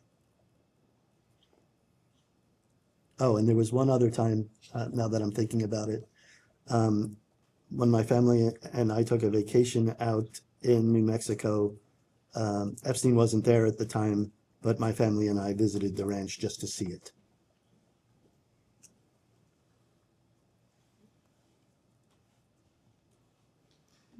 Did you visit the Palm Beach residence? I did. How many times did you visit that residence? Well, after he was in jail, when I went to see him in jail, I actually stayed at the Palm Beach residence in one of the rooms, one of the bedrooms. And how long did you reside at that residence? I didn't reside at the residence. I stayed in the residence. When I would go visit him, I would go there for a day, stay overnight, then come back to New York, New Jersey. Did you visit his residence in Paris? I visited the residence in Paris once, when I was on a family trip when he wasn't there. Trying to think, and once when he was there for, I don't remember, it was a business-related trip, and I don't remember the nature of the business. It was quite some time ago. Was Mr. Epstein present? He was there, yes. Who else was present? Daldson, his valet, and one personal assistant. I don't remember who. But it was somebody who was his personal assistant at the time. Recognizing that you just testified, you don't recall why you visited Paris with Mr. Epstein. Is it possible that it may have been related to meeting with Jean-Luc Brunel? No. And for the record, do you know Jean-Luc Brunel? I did interact with Jean-Luc Brunel on probably a handful of occasions, yes. What were the nature of your interactions with Mr. Brunel? Brunel had traveled to the office one or two times. I understand that he and Epstein were social acquaintances, so when I was visiting Epstein, for whatever reasons I was visiting Epstein, I would see him. As it relates to MC Squared had some kind of a payroll tax issue, if I recall. And in connection with that payroll tax issue, there was some kind of a letter of credit that was required for it. And I interacted, I think, with him and with his staff. I think it was an accountant or controller, with respect to that issue and Epstein providing some security for the letter of credit. Did you socialize with Mr. Brunel outside of? I did not socialize with Mr. Brunel outside. And you mentioned. Period, not outside of it. I didn't socialize with him. You mentioned the entity, and I do not have my notes in front of me, but what was that entity? MC Squared. MC Squared was a modeling agency, and to my knowledge was a legitimate modeling agency with bookers and employees. And so that was an agency that I believe he was a principal of. Did you have any role in organizing that modeling agency? I recall that I did I don't know if it was the corporation or the LLC, the incorporation work, or had something to do with the incorporation work. What was Mr. Epstein's role with the agency? I don't know that he had a role. I don't know that he was I'm pretty sure he wasn't a principal of MC Squared. During the time that you knew Mr. Epstein, did he ever represent himself to be a talent scout for models? Not in my presence, no. Did you ever subsequently learn that he represented himself to be a Victoria's Secret model scout? Through allegations in legal papers. What did you think of those allegations? I didn't know what to think.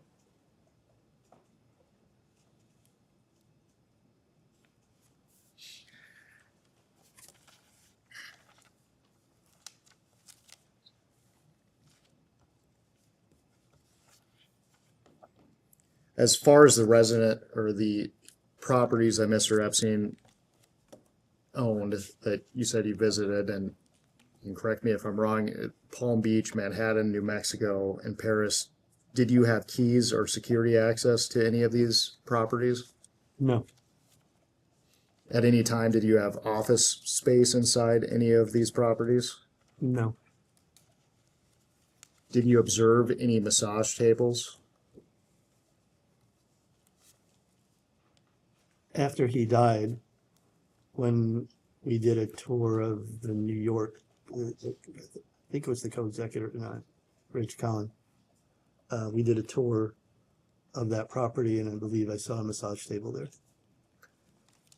So then, just for the record, can you be clear that before he died? Before he died, I did not see any massage tables. You never, during your representation, were you ever a part of any purchases of massage tables or equipment? No. It's been reported, and we've seen from the Epstein Files Transparency Act that Mr. Epstein had weird taste in artwork, and many of his properties had portrayed nudity. Did you notice any unusual artwork when you visited the properties? I saw, there's the blue dress that everybody refers to in the press. I had seen that in the New York property in the control room where the security person was located. I've seen that in that room. I remember seeing eyeballs, glass eyeballs. I forget which house that was in, but it was glass eyeballs. They was hung in a frame and hung up. I thought that was kind of an odd thing. I remember in the New York townhouse, when you walked in on your way to go to the dining room, there was a rope with, I think, like an acrobatic woman dangling from the rope. So that struck me as kind of an odd piece of art. He had an American flag on the dining room table at some point. I think that was art. I don't know. Did you ever discuss any of those art choices with Mr. Epstein? No. My relationship with Mr. Epstein was not such where I would have a conversation about artistic tastes.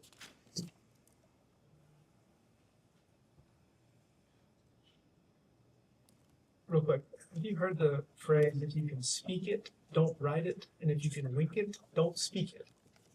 No. Okay. It's a DC phrase people always talk about, not good. But you get the general gist. I think so. I mean, Okay. I think so. Okay. Epstein has a very documented history of putting things in writing that people would generally not want put in writing. It seems intentional. It seems systematic even. Have you followed that at all? Do you realize that the Epstein Transparency Act shows us all these emails and the way that he documents things really intentionally to create, it seems like he's creating leverage. I mean, do you have any insight into that practice? I don't have any insight into that practice. I've never seen his emails. Why do you think he would document so many things that the people that he was communicating with clearly would probably not want that stuff in writing.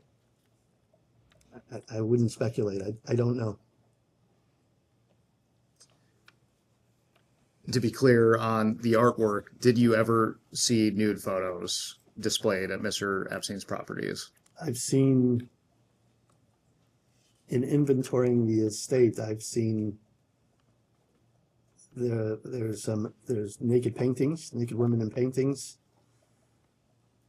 I believe there was a book of nudes, like a photographic book, one of those big kind of coffee table books. I saw something like that. I think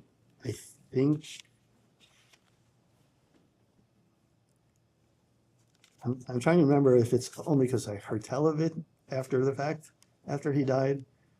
I don't think I saw anything else. Did you ever travel on Mr. Epstein's plane? I've traveled on planes that were owned by Mr. Epstein beneficially, yes. How many times? Over the course of 23 years, maybe one a year, maybe less than that, maybe a dozen. I'm not sure, but it was not frequent. Was Mr. Epstein always present? On every trip that I went, I think he was present, with the exception of one, when I had gone to. I'm not sure if it was DC or Boston with Mr. Epstein on it. I'm sorry. I had gone either to Boston or DC with Mr. Epstein on a day when I had told him that I was celebrating my anniversary with my wife, and he asked me to go nevertheless. And when we came back to Teterboro for that trip, he said I should take my wife to Atlantic City and take the plane. So that was the one time that I did not travel with him. What were the nature? Was it business related? You were always traveling on his plane? Every trip that I took with Mr. Epstein was business related on his plane. It's been alleged that Mr. Epstein would use his plane or would conduct sex parties on his plane. You never witnessed or heard anything related to sex parties on his plane. I never witnessed any kind of sexual conduct on his plane when I was on that plane. We're coming to the end of our hour, so I'm going to ask you some questions to close. Have you ever declined to provide legal services for legal or ethical reasons?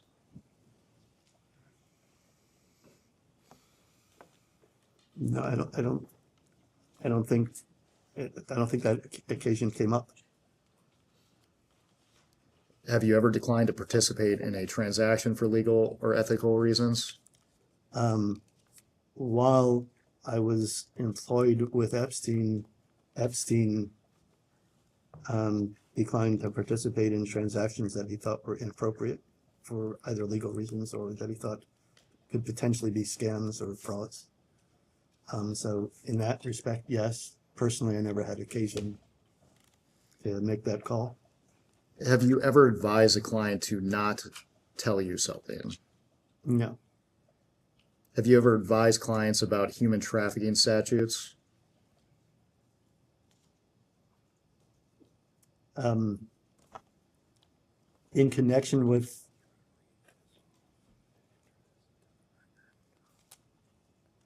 Did I answer the question? Actually, sorry. In connection with the legal defense team, the team and I certainly reviewed the sex trafficking statutes.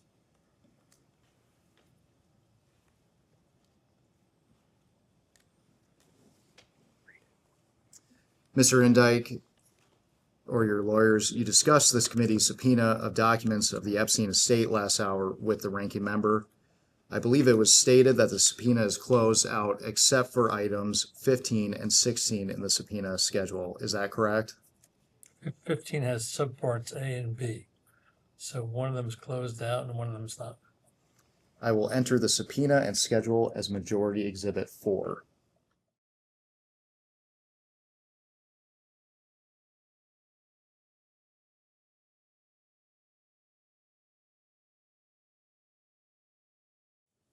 The subpoena is addressed to the estate of Jeffrey Epstein, care of Darren Indyke and Richard Kahn, and it was sent on August 25th of 2025.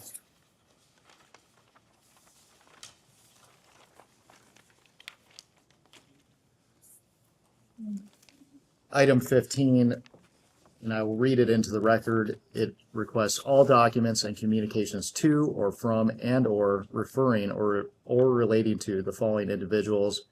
A is numbers 1 through 92 defined by Giuffre versus Maxwell. Plaintiff Virginia Giuffre's fourth revised disclosure pursuant to the Federal Rules of Civil Procedure in the Southern District of New York on January 5th of 2024. And B, all presidents and vice presidents of the United States not otherwise listed in request 10A from January 1st, 1990 through August 10th, 2019. Number 16 says all documents and communications referring or relating to the following entities: A, COUQ Foundation; B, NES LLC; C, New York Strategy Group; D, JEGE LLC; E, JEGE Inc., and F, LSJ LLC. My understanding is that the committee counsel discussed with the estate lawyers the need to further clarify items 15A and 16. I want to be very clear. The committee does not consider 15A or 16 to be closed out, as additional clarification was sought by the estate. The committee intends to provide that clarification, but is first continuing its investigation and review of materials produced by banks and DOJ which relate to these requests and assist the committee's clarification. And again, to be clear, the estate communicated to us that item 15B is completely closed out and the estate possesses no additional documents responsive to that request. We can go off the record.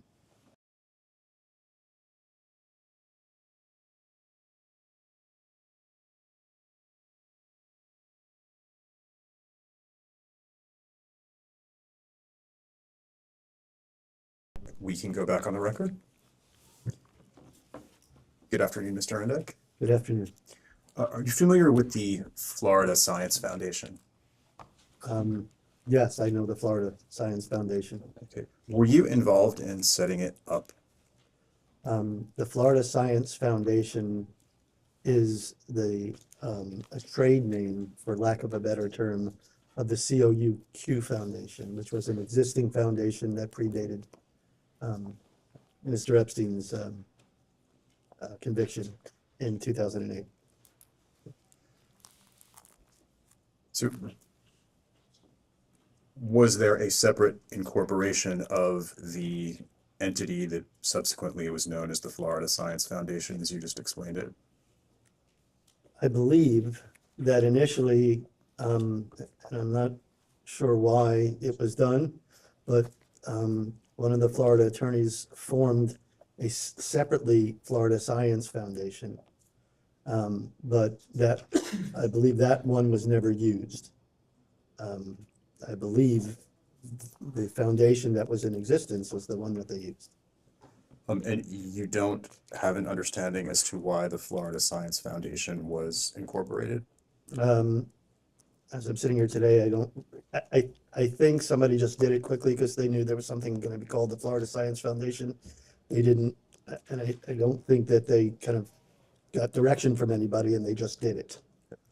I can represent to you that I've seen articles of incorporation for the Florida Science Foundation that were filed on November 1st of 2007. Does that sound right to you? Sounds about right, yes. Okay. And that, to my chronological understanding, was after Jeffrey Epstein was arrested and during his plea negotiations with the U.S. Attorney's Office in Florida. Is that right? After November 2007 would have been after he was arrested. And what was the second part of the question? During his plea negotiations with the U.S. Attorney's Office. I think so, yes. To your understanding, was the foundation created, whether in whole or in part, to give Jeffrey Epstein a place to perform his work release? I think the answer to that question is, I believe that Epstein wanted work release. I believe that he wanted, during his work release, to do the scientific work that he was doing. He was an avid supporter of scientific research and academic research. And I believe that he wanted to continue that work if he were to get work release. And so I think in anticipation of that, I think it was a Florida law firm I think it was a Florida entity. The one that was incorporated was a Florida entity, is that right? That is my understanding. I believe the Florida law firm just set it up without kind of discussing that with him in detail. And then once the conversation ensued further, I believe that it was determined that the foundation that was already doing that kind of work, like the COUQ Foundation was, should be the foundation that's doing it in Florida. I understand that the foundation had offices at 250 Australian Avenue in West Palm Beach. Is that accurate? I believe that sounds right, yes. Were you ever present in those offices? I was in those offices. I wasn't stationed in those offices. My office was up north. But from time to time, when Epstein was on work release, and I would come down and have kind of the status conversation as to what's going on with the transactions that I've been working on, it would be at that office. How often did that happen?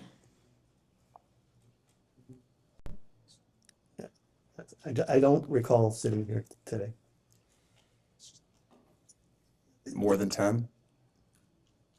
Is there for, yeah, I mean, that's probably true. During any of those visits, did you see any women present in the offices? I believe there was a personal assistant present. I don't remember which one. Did you ever become aware of Epstein sexually abusing women in those offices? I became aware, I'm not sure if the allegation happened after he died, but I became aware of the allegation after the fact that he did.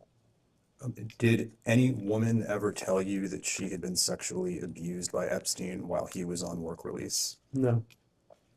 Did any woman ever ask for your help in connection with sexual abuse by Epstein? No.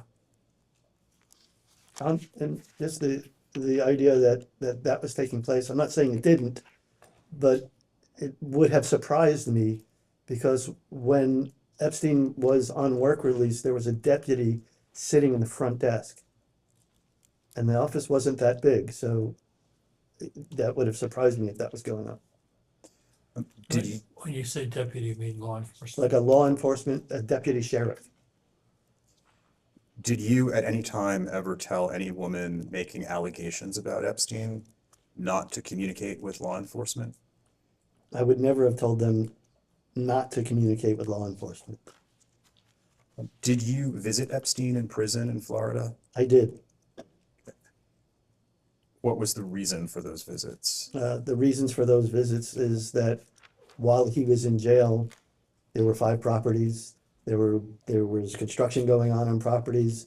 There were investments that were outstanding at the time. There were things going on that required me to get instruction on, me to talk to him about, to give him status updates on, and that was the basis of the conversation. You were asked by the majority earlier today about tip-off to Mr. Epstein of an FBI search. I don't want to belabor the point, but I'm just going to ask the question in a slightly different way for clarity of the record. Okay.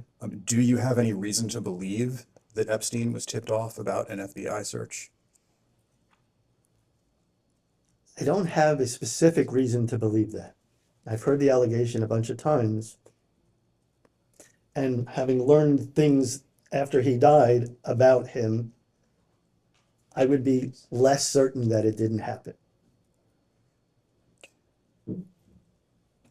Do you have any knowledge of the removal of video equipment from any of Mr. Epstein's properties prior to execution of an FBI warrant?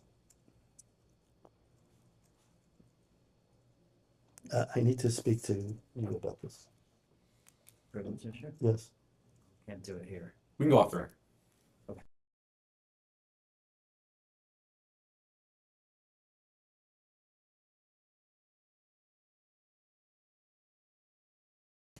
Back on the record. Mr. Indyke, I'll repeat the question. Do you have any knowledge of the removal of any video equipment from any of Mr. Epstein's properties prior to the execution of an FBI warrant? A video equipment? Video equipment. No. So my next question is, do you have any knowledge of the removal of any computer equipment from any of Mr. Epstein's properties prior to the execution of an FBI search warrant? So just before we get to that, you're the one asking the questions, not me, but can we first ask if he has any personal knowledge, and then if you want to follow up, we can. Can we just qualify the question by adding the word personal? Well, that'd be helpful, yeah. Sure. So, Mr. Indyke, do you have any personal knowledge of the removal of any computer equipment from any of Jeffrey Epstein's properties prior to the execution of an FBI search warrant? Are we gonna talk about a waiver here? All right, so I think he's prepared to tell you what well, that's why I asked for personal knowledge. I want to be clear about, did you have personal knowledge? So the answer or is anything might have happened? I don't have personal knowledge of the removal of computer equipment. I wasn't part of anything like that at the time. I have no knowledge that it was done. And by personal knowledge, you mean firsthand knowledge? Firsthand knowledge. Okay. Do you have knowledge from another source? Okay, so now, if I can, I think he's happy to answer the question. It may implicate a privilege, but to the extent that it's not going to be deemed as some broader waiver of privileges, he's ready to answer the question. So unless someone's going to claim that that is a waiver of any privilege that might exist. So I think for clarity, I'll just read for the record the minority's position as to privilege assertions today. And that is, as a general matter, Congress does not recognize common law privileges, including the attorney-client privilege. I will further note that the elements of the attorney-client privilege do not appear to be present as to the entirety of Mr. Indyke's communications with Mr. Epstein. Among other reasons, Jeffrey Epstein was a serial sexual offender and abuser. As such, many, if not most, of his communications with Mr. Indyke were utilized to further his crimes. Such communications are subject to the crime fraud exception to the attorney-client privilege. Moreover, the attorney-client privilege is, in essence, a policy choice. The minority does not believe that this policy supports maintaining any privilege that may exist with respect to a former client, such as Jeffrey Epstein, who is both deceased and perpetrated horrific crimes against numerous victims. Okay, so look, I respect the minority's views. I think the Supreme Court differs with the minority's views on attorney-client privilege. Having said that, one, I don't believe he's going to be talking about conversations with Mr. Epstein. That's not the privilege he'd be asserting. It's in the context of joint defense communications. And as I said, he's actually prepared to give you the answer. So it's not that we're now asserting privilege over it, but I'm stating for the record, this is not, in our view, be deemed as some broader waiver of privilege, regardless of whether you may recognize privilege. If you do, then we may have a different response. Sorry, just so we're clear on your position, are you willing to answer, or is your client willing to answer the question on condition that we accept your premise that the privilege applies, but that his communication is not subject to it? Or I just want to make sure. No, I'm not asking you to accept that a privilege does or doesn't apply, because I understand your view to be it doesn't in this context. We disagree. I'm asking you whether or not a privilege applies. Are you going to take a position that if he answers this question, and he does have privileges to assert, that by answering the question, he has more broadly waived any potential privilege in his communications with Mr. Epstein or anyone else on subjects related to Mr. Epstein? I think, off the record for a sec, please.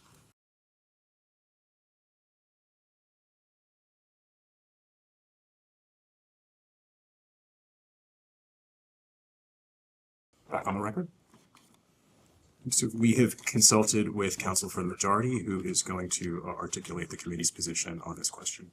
Yeah, just to make clear, all objections are reviewed on an individualized basis based on the assertion of privilege at a given time. And the chairman makes those determinations, not the minority or even majority staff. In this situation, the chair redirect the witness to answer the question and understand the issue raised by counsel as to assert that they don't view this as a blanket waiver, and as stated, all responses from the chairman related to objections or assertions of privilege are done on an individualized basis.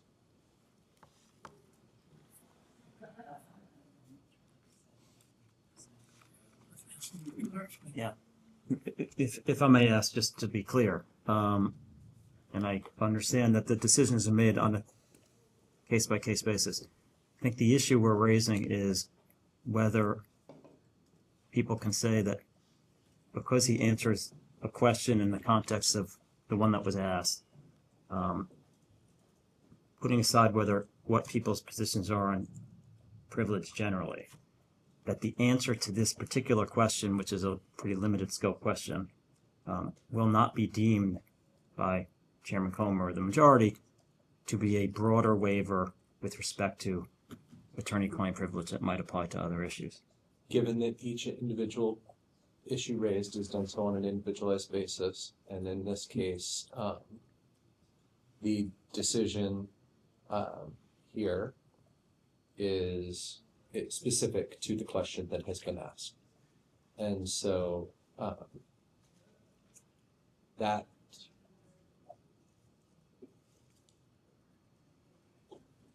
the chairman will review all further objections should they be raised regarding any privilege that is asserted solely on the basis of the facts in that objection, raised in that objection, and will not pull facts related to other objections raised, including this circumstance. Can we go off the record?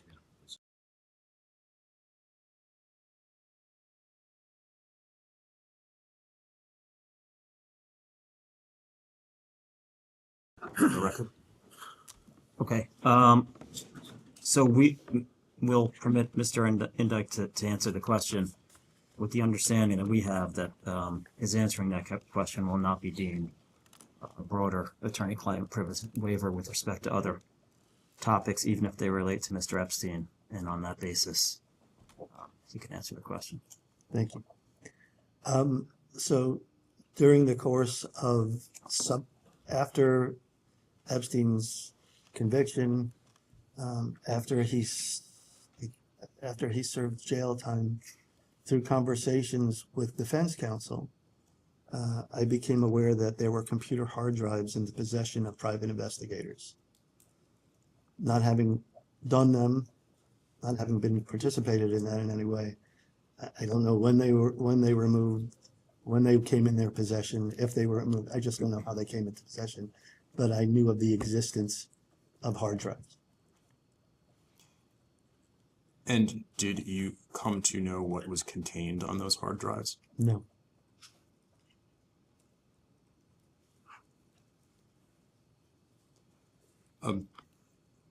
Mr. Indyke, up until now, we've been talking about the investigation and prosecution of Jeffrey Epstein that were conducted in Florida. As you know, Mr. Epstein was subsequently investigated and prosecuted in the Southern District of New York. Were you ever contacted by the Department of Justice or the FBI in connection with that investigation? No. Were you ever contacted by the Department of Justice or the FBI in connection with the investigation or prosecution of Ghislaine Maxwell in the Southern District of New York? I was not personally contacted. I can't recall if the estate's counsel was contacted.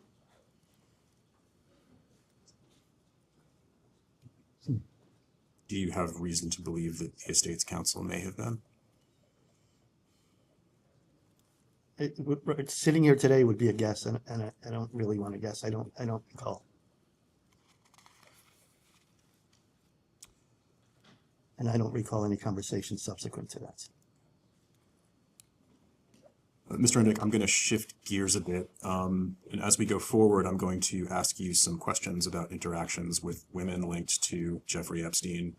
Okay. Before I do that, I'm going to request of the majority that prior to any public release of the transcript or video of today's deposition, that the names of any actual or potential Epstein survivors that appear in any of the questions I pose or any of the answers to those questions, as well as any other information in the record today from which a survivor could be identified, be fully redacted. And with that, you spoke during the previous round about... So just so I'm clear, so I can be comfortable that if we're using the names of a potential victim, and I use the names here, that will be redacted and I don't have to worry about. So this is a request I'm making to the majority, which controls redactions of the transcript prior to its public release. So 301 East 66th Street. Yeah. There were, as I understood from your previous testimony, women connected to Jeffrey Epstein living in that building. Is that right? That's my understanding, yes. How many? I don't know. Did you ever interact with those women? Never in the building, to my recollection. Elsewhere? If they were in his office, yes. And who were those women?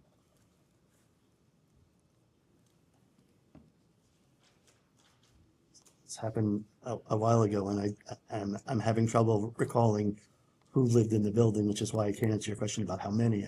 I'm having trouble recalling. I think Sue Hamlin may have lived in the building, and I interacted with her when in the office, and at times when I visited at Mr. Epstein's home in New York in the dining room on the ground floor. I believe I saw her there and interacted with her there. I'm sorry. I believe I saw her there and interacted with her there. I'm trying to think if there are other people.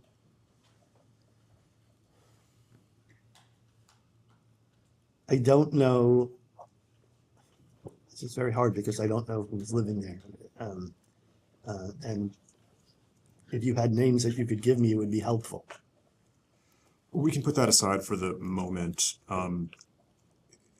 Did Jeffrey Epstein own the apartments at 301 East 66 that these women were living in? I'm not 100% certain about the relationship because it was a little vague. OSA Properties, Jeffrey had a relationship with OSA Properties, which owned the apartments. I think his brother was an owner of OSA Properties in some form, and I don't know if I believe, I'm not 100% certain because this is not something that I did, but I believe that the Epstein was leasing a certain number of the apartments.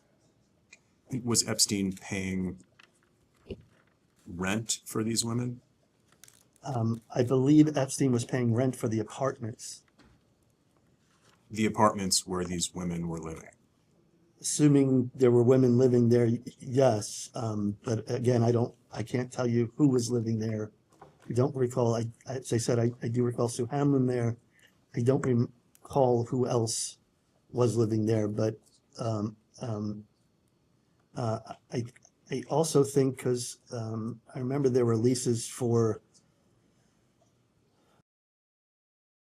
was there, now that I'm thinking it through,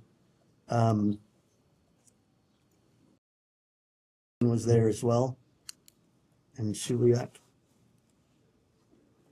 And those were in apartments, but I don't know if they were leasing directly. I remember getting a copy of the lease, but I don't know who was paying for the lease. What was your understanding as to how these women came to know Epstein? I don't have an understanding as to how they came to know Epstein. Did you ever discuss that with him? No. Did you ever see Epstein in the building? I'm trying to remember when I was living there, or when I was working there. Epstein wouldn't have been to the building. When I was living there, I don't think I ever saw him in the building.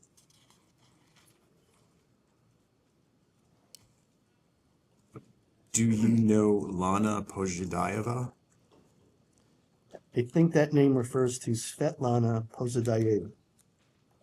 I do know, or did know, Svetlana Pozhidayeva. And who is Ms. Pozhidayeva? Pozhidayeva is how I'm pronouncing it. Okay.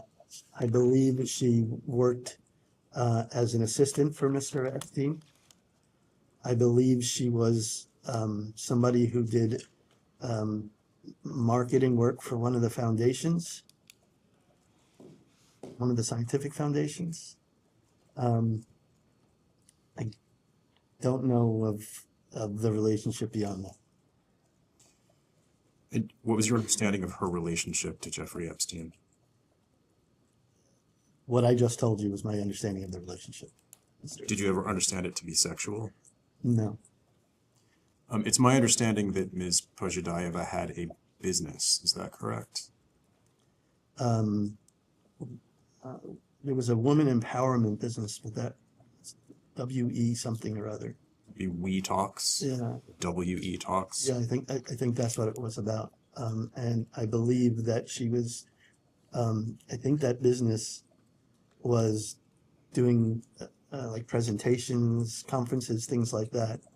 And at some point later on, Ms. Pozhidayeva had asked me to do some trademark work for that business.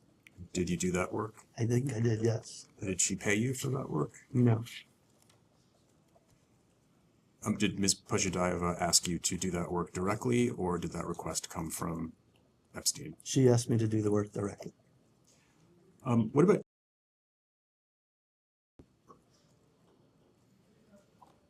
I know the name, and I think I know the person. I think I know that person as an assistant. Have you met her? I believe I met her probably a handful of times. And again, did you ever understand that she was in a romantic or sexual relationship with Jeffrey Epstein? I had no understanding of any romantic or sexual relationship with Mr. Epstein. I'm going to ask the court reporter to mark as Exhibit A, B, I apologize, B.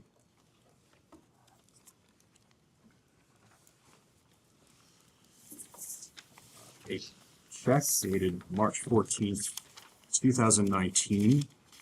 It appears to be drawn on Jeffrey Epstein's Deutsche Bank account in the amount of $375, made payable to Women's Health of Manhattan. Okay. Mr. Indyke, have you seen this check before? I don't specifically remember this check. Is that your signature? It appears to be my signature, yes. Do you recall ever writing a check on behalf of Jeffrey Epstein to Women's Health of Manhattan? I have no specific recollection of writing a check to Women's Health of Manhattan. Do you have an understanding as to what Women's Health of Manhattan is? No, other than what seems to be implied by its name. Which is? Some kind of a health service. As you sit here today, do you have any recollection or understanding as to why you would have been writing this check to Women's Health of Manhattan with name appearing on the memo line? Again, I don't have any specific recollection as to why, but I can tell you that it was not uncommon for Epstein to pay for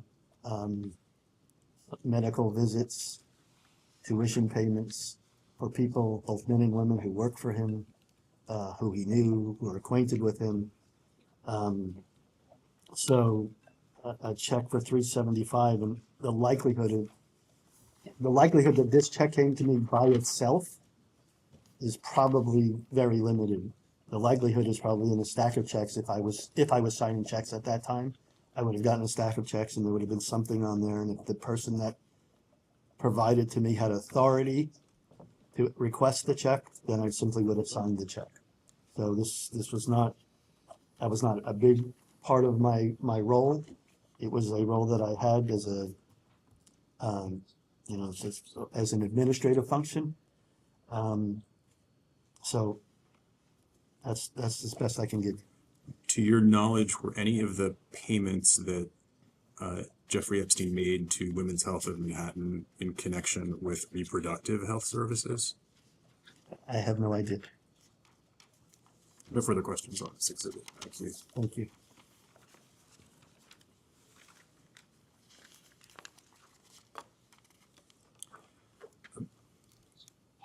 Shifting gears again, in November of 2018, the Miami Herald published a series of articles about Epstein, his crimes, and allegations by additional women. Were you aware of that series?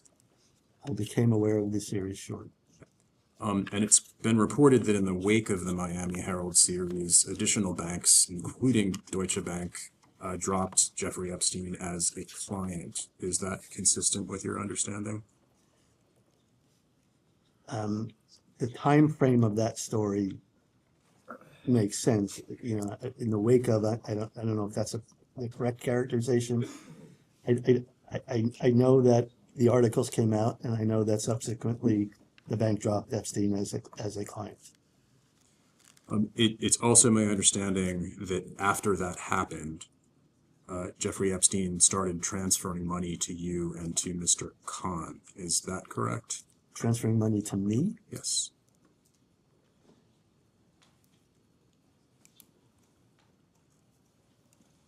Or either you or to your entity, Darren Indyke PLLC. So there was a moment, and I think the moment that money was transferred to my entity, if I'm remembering this correctly, is after he was arrested again and in jail, and money needed to come to my entity because that was the entity that was paying the law firms that were defending him. I believe that's what happened. Were there any other reasons for financial transfers from Mr. Epstein, either to you or to entities that you owned? This, other than to pay compensation to me, none that I'm aware of. Mr. Indyke, I'm going to shift gears once again and ask you some follow-up questions regarding Les Wexner. Okay. To begin with, did you ever meet Mr. Wexner in person? I've met Mr. Wexner on a couple of occasions, yeah. What about Abigail Wexner? Met Abigail Wexner on a couple of occasions. And Abigail Wexner is Les Wexner's wife? Yes, she is Les Wexner's wife. To your understanding, when did Jeffrey Epstein come to know Les Wexner? Predated my arrival, so I don't know when. We spoke earlier about the work that Jeffrey Epstein did for Les Wexner. Yes. To your knowledge, apart from their business relationship, did Jeffrey Epstein also have a social relationship with Mr. Wexner? Not having a social relationship either with Mr. Epstein or with Mr. Wexner, I don't know the nature of their relationship. I know that from a business standpoint, they communicated frequently. and on a isolated occasion, a rare occasion, I may have overheard a conversation, though not the detail of it, but it seemed like a friendly tone. But I don't have a full understanding of their kind of interactions outside of the business sense. Did there come a time when Epstein and Wexner had a falling out? Yes. When did that happen? My understanding at the time that it was happening, which is about the time that he was dealing with the negotiation with the U.S. Attorney's Office and looking that it was likely he was going to go to jail. And it may have been a little bit before then. And my understanding at the time, as expressed to me, was that because of Wexner's relationship as a principal of Victoria's Secret, it would be inappropriate for him to continue a relationship with Epstein. And as a result of that, there was going to be an unwinding. Who told you that?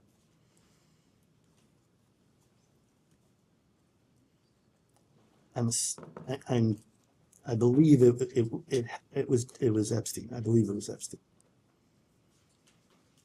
Did he tell you anything else about their falling out? It wasn't, at the time that it was communicated to me, it wasn't a falling out.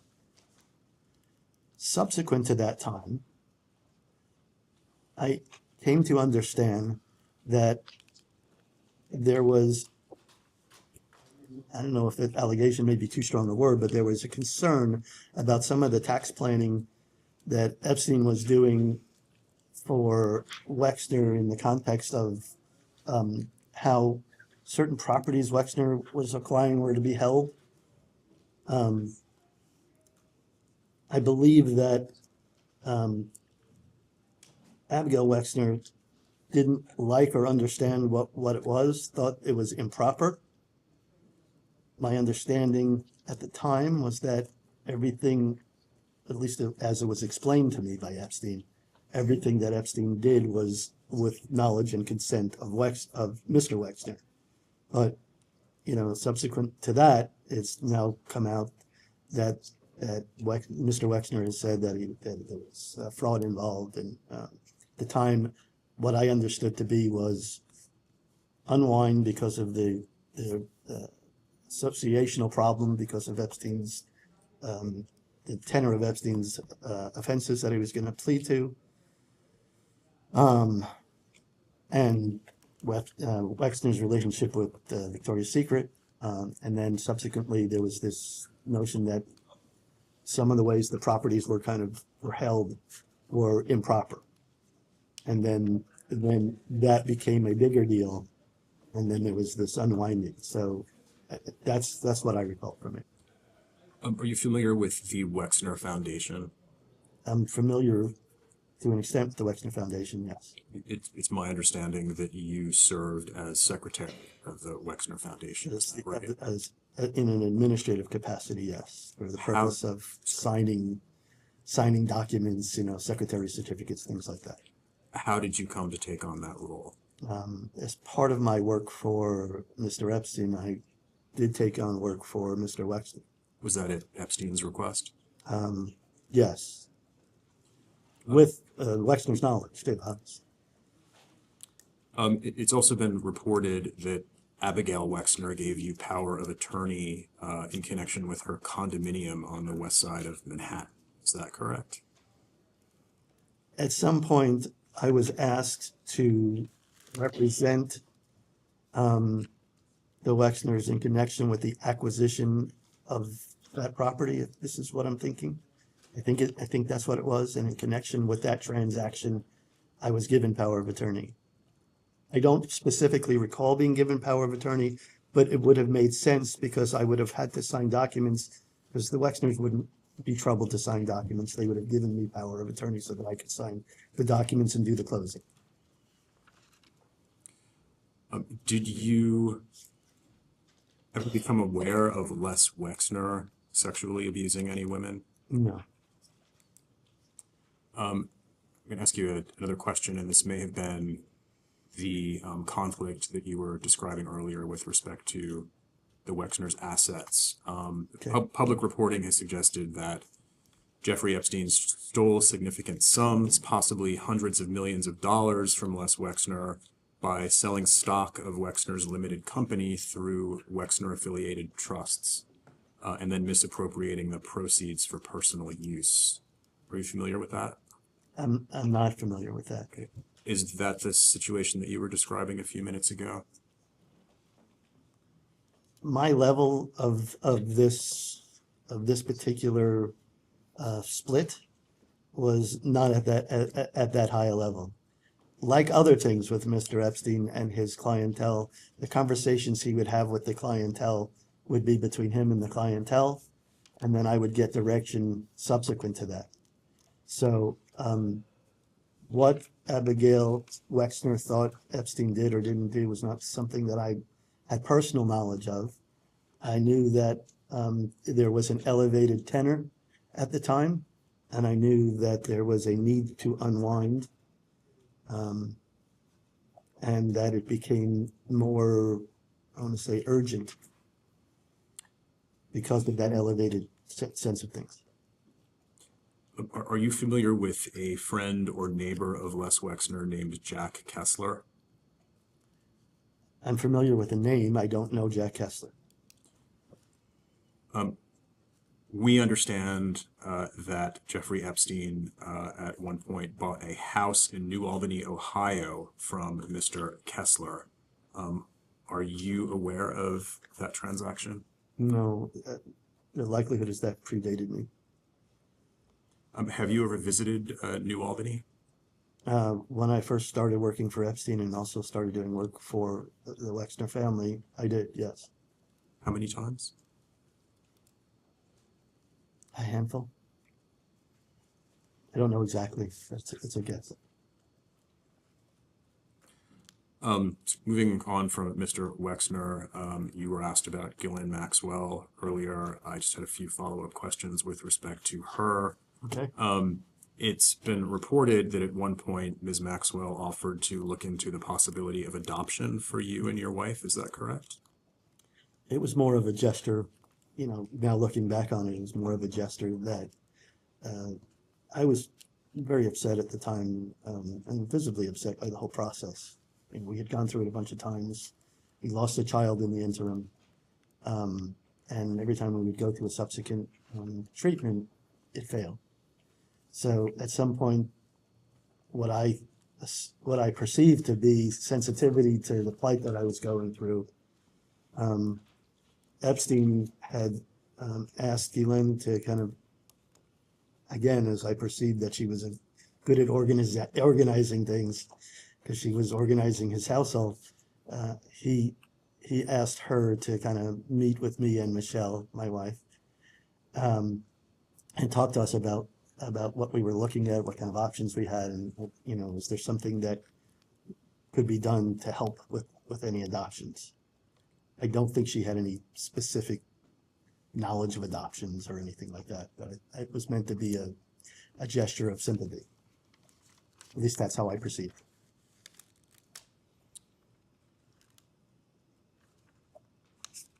Did you ever discuss with Ms. Maxwell Epstein's relationships with women? No.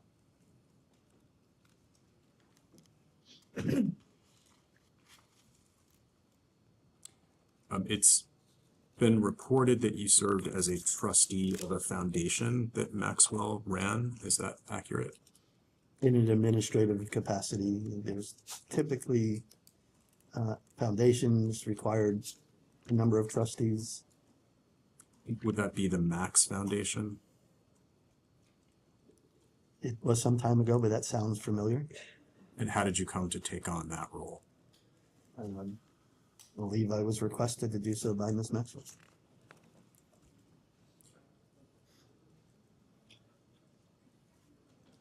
When did you become of Ms. Maxwell's arrest? I'm sorry, could you repeat the question, sir? When did you become aware of Ms. Maxwell's arrest? When it was reported in the paper or on the media. Did you ever speak to her about the charges against her? No. Did you ever speak to anyone else about them? in the context of conversations with counsel, I had conversations. When was the last time you communicated with Ghislaine Maxwell? I want to say before Epstein's death, I think. I don't remember exactly when.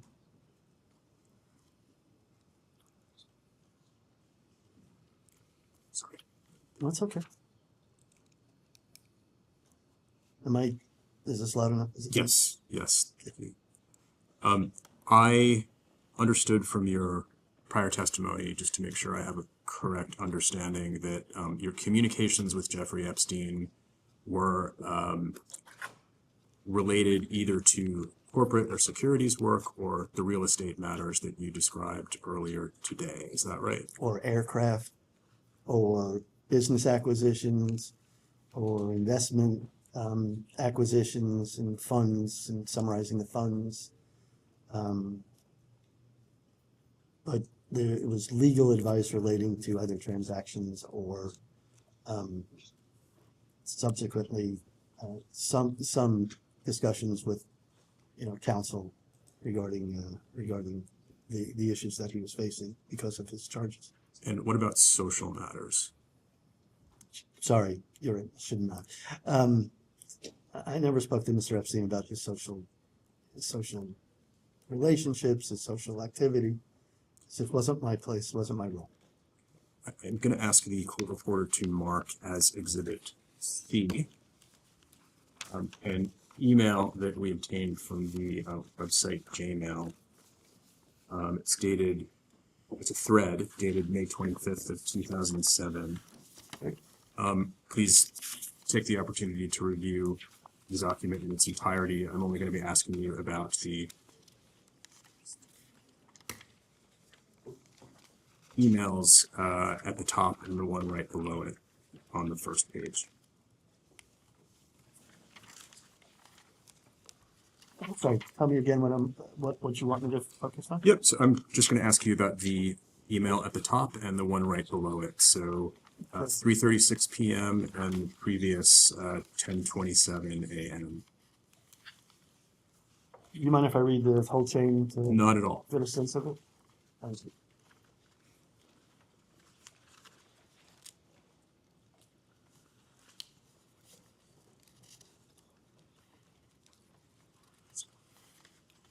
And it reads from back to front, start to back. I was just front to back? No, back to front. That's what I was, Okay. that's what I was doing. Thank you. You'll give me a moment, please. Sure.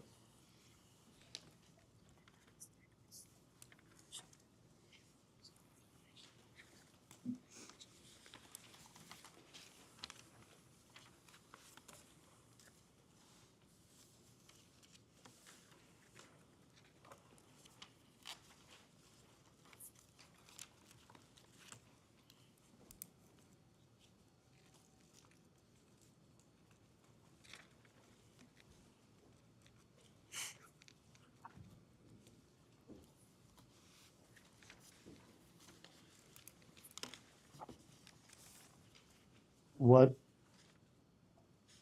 little I remember about this. I don't think there's a question. Oh, sorry. Go ahead. So I'll start with the second email, 10:27 a.m., in which you write to Mr. Epstein regarding the issue of your close friends being in Palm Beach. So my first question is, what was that issue? I think this related to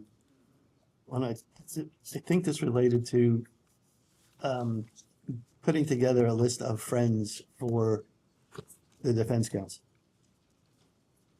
And I believe I was asked to go to get that list. And how did you determine which names to include in this list? I don't recall how I did it, but my guess is that I would have told his assistant at the time. And who asked you to compile the list? I really don't remember.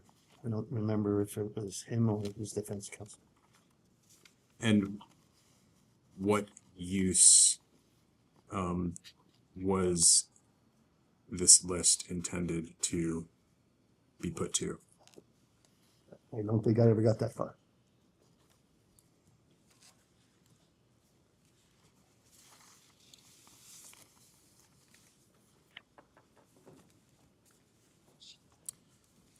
No further questions on this document. Thank you. Thank you. Have you ever met Andrew Mountbatten Windsor, formerly Prince Andrew? Yes. When? It's difficult for me to say. It was obviously before he died, and it was also in the context of me going to the New York townhouse. Before Mr. Epstein died. Before Mr. Epstein died, yes, sorry, not Andrew Windsor. Apologies. Also in the context of me going to Mr. Epstein's house for status updates on the matters that I was working on for him. I guess no longer Prince Andrew. That person was either then coming after a meeting or just leaving prior to a meeting. And either I was introduced once or twice to that person. The former Prince Andrew. Correct. So, sorry, are we talking about more than one occasion? Twice. And were both of these encounters in Mr. Epstein's home? Yes, in the New York townhouse, and they were passing encounters. Was the former Prince Andrew in the company of women when you met him? No. Did you ever become aware of the former Prince Andrew having a sexual relationship with any women connected to Jeffrey Epstein? I became aware of allegations made against Prince Andrew subsequent. At what point in time? I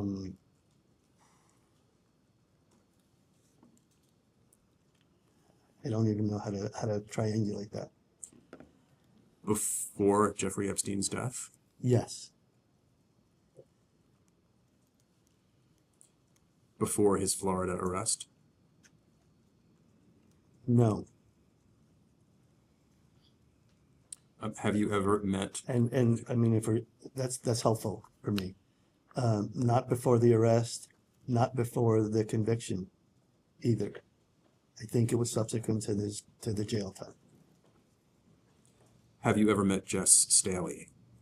I met Jess Staley also about 2 times, maybe 3 times.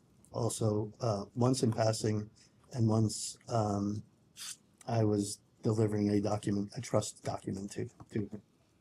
To Mr. Staley? To Mr. Staley, yes. Why was that? Mr. Staley was a signatory on a trust for Mr. Epstein. Do you recall which trust?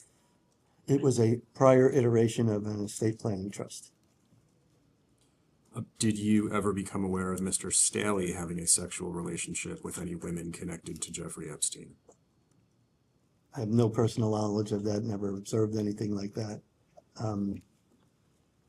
After Epstein's death, I became aware there were allegations, I think in the bank litigation, that Staley had a relationship. Mr. Staley had a relationship. I have no way of knowing whether that's true or not. Mr. Indyke, if I could return to the topic of private investigators. Sorry, I'm gonna table this one for the moment and come back to it.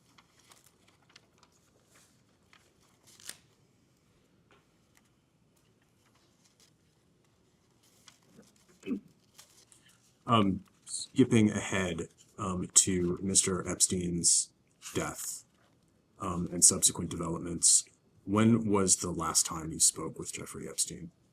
A couple of days before he died. What did you talk about? Just to be clear, I'm not.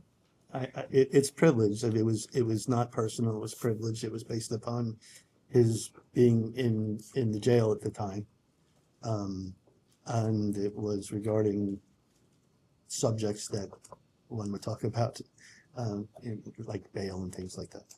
Okay, so I am going to ask the witness for the substance of those conversations. Those are subject to attorney-client privilege. Yeah, He's I think not so. going to be able to answer the I'm not gonna details on that.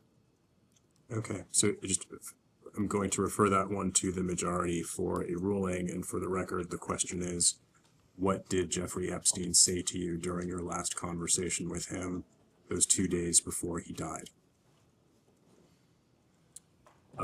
And you have a generic description of him already from the witness. The will, as we discussed earlier today, Mr. Indyke named you and Mr. Khan as co-executors, correct? Correct. It also provides, as I understand, for Jeffrey Epstein's assets to ultimately be transferred to the 1953 trust. Is that correct? That's also correct. And but let's take a moment on that. That's only after the will and the estate is fully probated, which means that all claims are paid. All of those issues have to be resolved before any assets, if there are any remaining, go to that trust and then are subject to the terms of that trust. and it's also my understanding that you and Karina Shuliak are the largest beneficiaries under the trust, with bequests of $50 million respectively. Is that right? Not exactly right.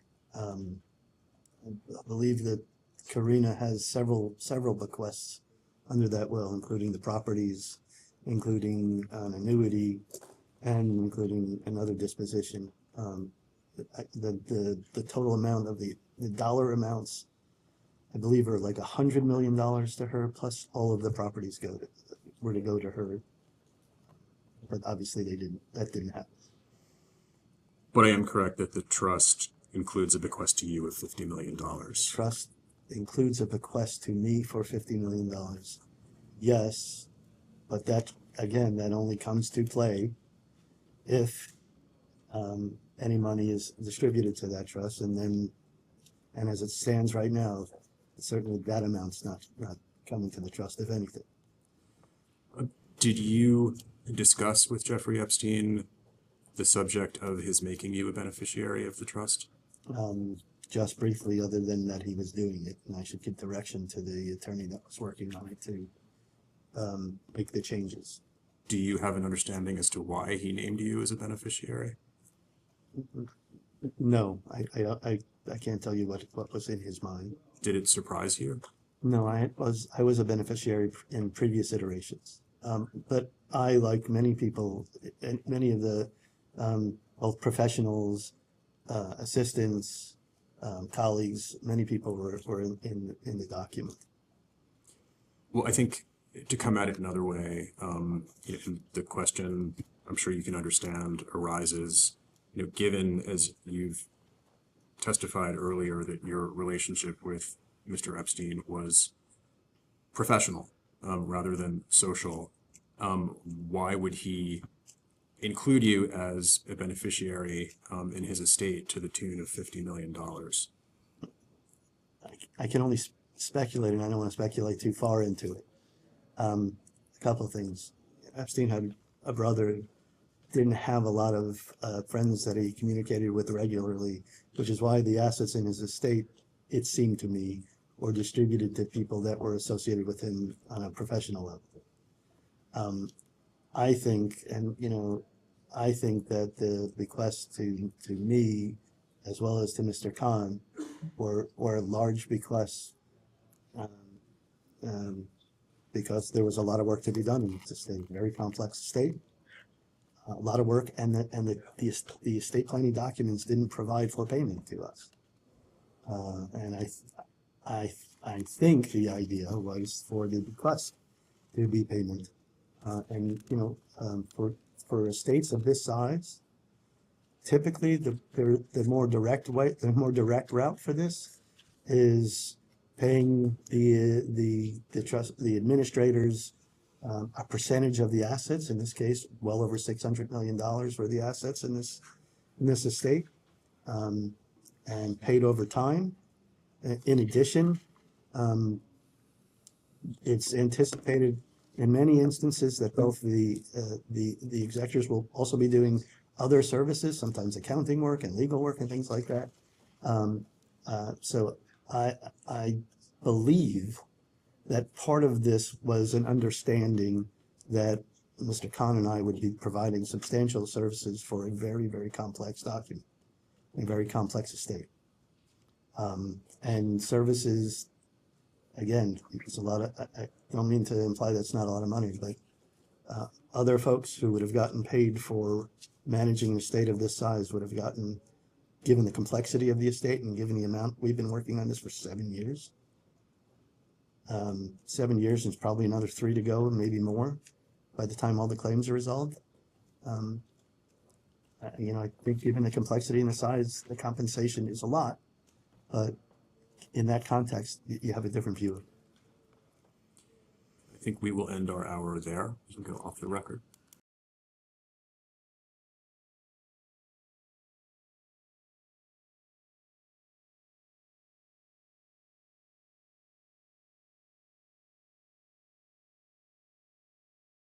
We'll go back on the record. Oh, the minority wishes to make a statement. Yeah, just to clarify, for the record, previous colloquy with counsel over the assertion of privilege as to the question, what did Jeffrey Epstein tell you during your conversation with him 2 days prior to his death? We would like to refer that question to the chairman for a ruling as to the applicability of privilege. Thank you. Mr. Timmons. Thank you. In the case that was recently settled, Shane Doe 3 v. Indyke and Khan, it's my understanding that you all sought to not disclose communications under attorney-client privilege, and the judge ruled that those communications were not protected because of the crime fraud exception? Incorrect. What's your next question? So the judge never ordered you all to turn over any documents because he deemed them not protected because of the crime fraud exception? Correct. Okay.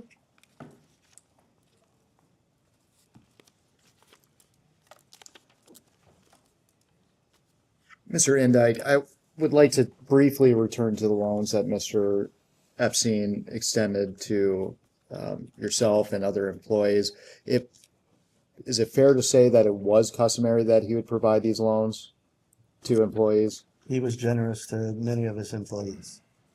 And yes, did loan money to his employees. Would you have drafted the loan agreements? It would have been a promissory note, yes. But after, there was a form promissory note that was circulating around the office. We'll keep your voice up. Sorry, there was a form promissory note that was circulating around. As far as the loans themselves, were the loans ever used to justify large movements of money? No. Were loan agreements ever used to make illicit funds appear legitimate? No.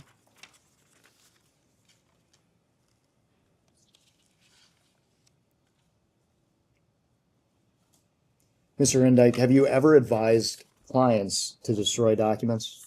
No. Have you ever been instructed to destroy documents?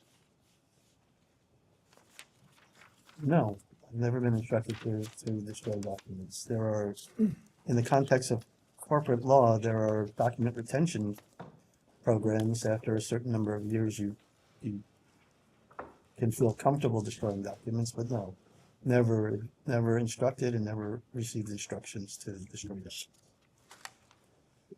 So I want to return to the discussion during the previous hour as it related to computers that were removed. It was your testimony. You had no personal knowledge of that, and you learned subsequently. Is that correct? That's correct.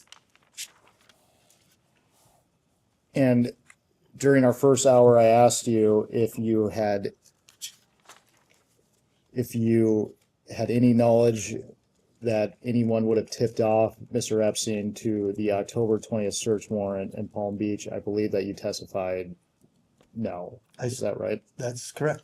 Did you subsequently learn that Mr. Epstein was tipped off to the search warrant? No.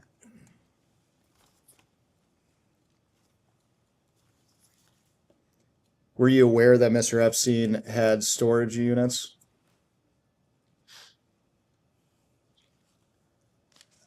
I don't, can you tell me when and which storage unit you're referring to? Because I have storage units, but not for Mr. Epstein. So I want to make sure we're talking about the same thing. Mr. Indyke, it has been reported that Mr. Epstein directed private detectives to hide secret files in storage units across the U.S. Do you have any knowledge of that? I have no knowledge of that. And you haven't subsequently learned that he had any such process for hiding or concealing? Correct. I have documents? not learned that.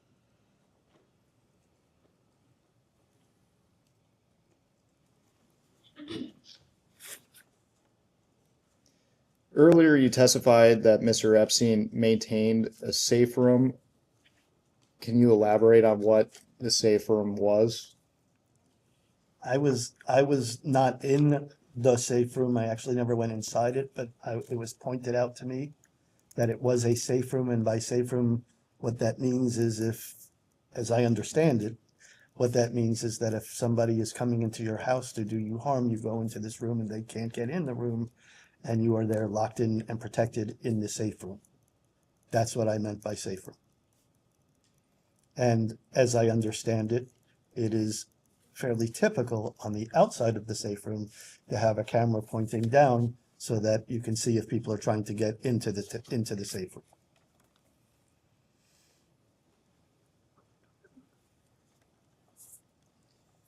Did you advise him to get a safe room?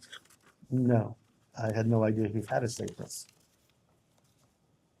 until after he died, and I toured the residence. Now, during the previous hours, it's come up numerous times, Mr. Epstein hired private investigators as a result of the 2006 investigation. Is that right? My understanding is that his defense counsel hired private investigators. Who were the private investigators? I believe Riley Corrali was a private investigator. Did you have any interactions with the investigators or Mr. Curley? I have no specific recollection of an interaction with him. Now, I asked you during the first hour if you had ever directed private investigators in any way. I believe you testified that you had not. But in connection with the investigation? Correct. Correct. Did you subsequently learn about the directions that they were receiving from other counsels?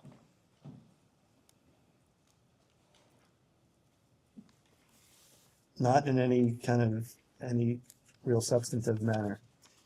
I knew that there were communications, or I became aware of there were communications that had happened between them, but I wasn't privy to the content of the communications.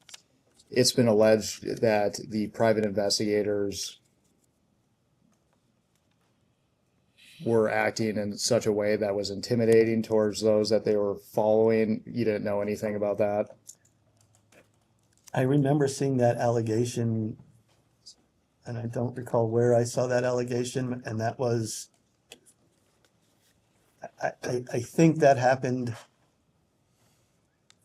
I think that happened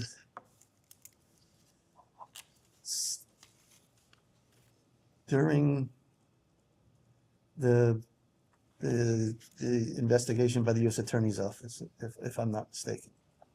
He's asked if you have personal knowledge of it. But I have no personal knowledge of it. That's if it's personal knowledge, the answer is no.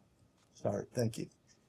And you mentioned the private investigators that you knew of. Do you know what company they were with? No.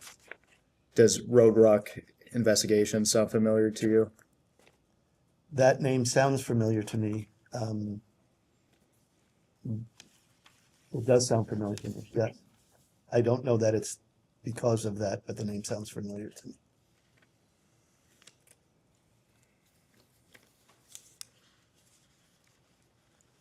And I think I could supplement that a little bit. I believe Roadruck was used for background checks on new employees.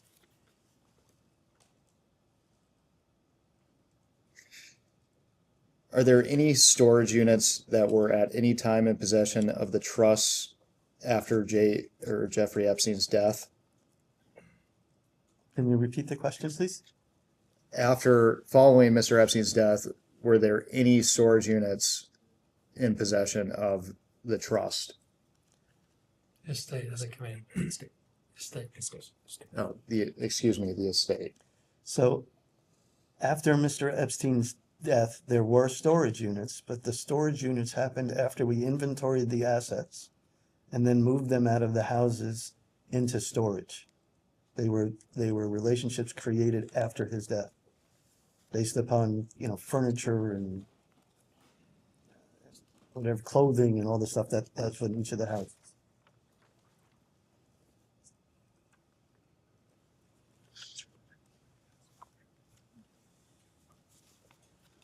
I'm going to zoom out a little bit and just talk about why we're here. It seems that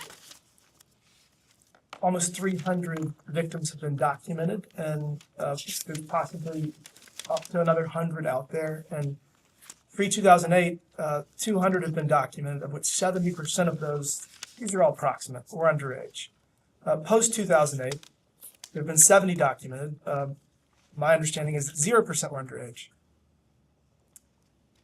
To compensate those victims, there's been around $750 million in settlements from JP Morgan, Deutsche Bank, the estate, Bank of America.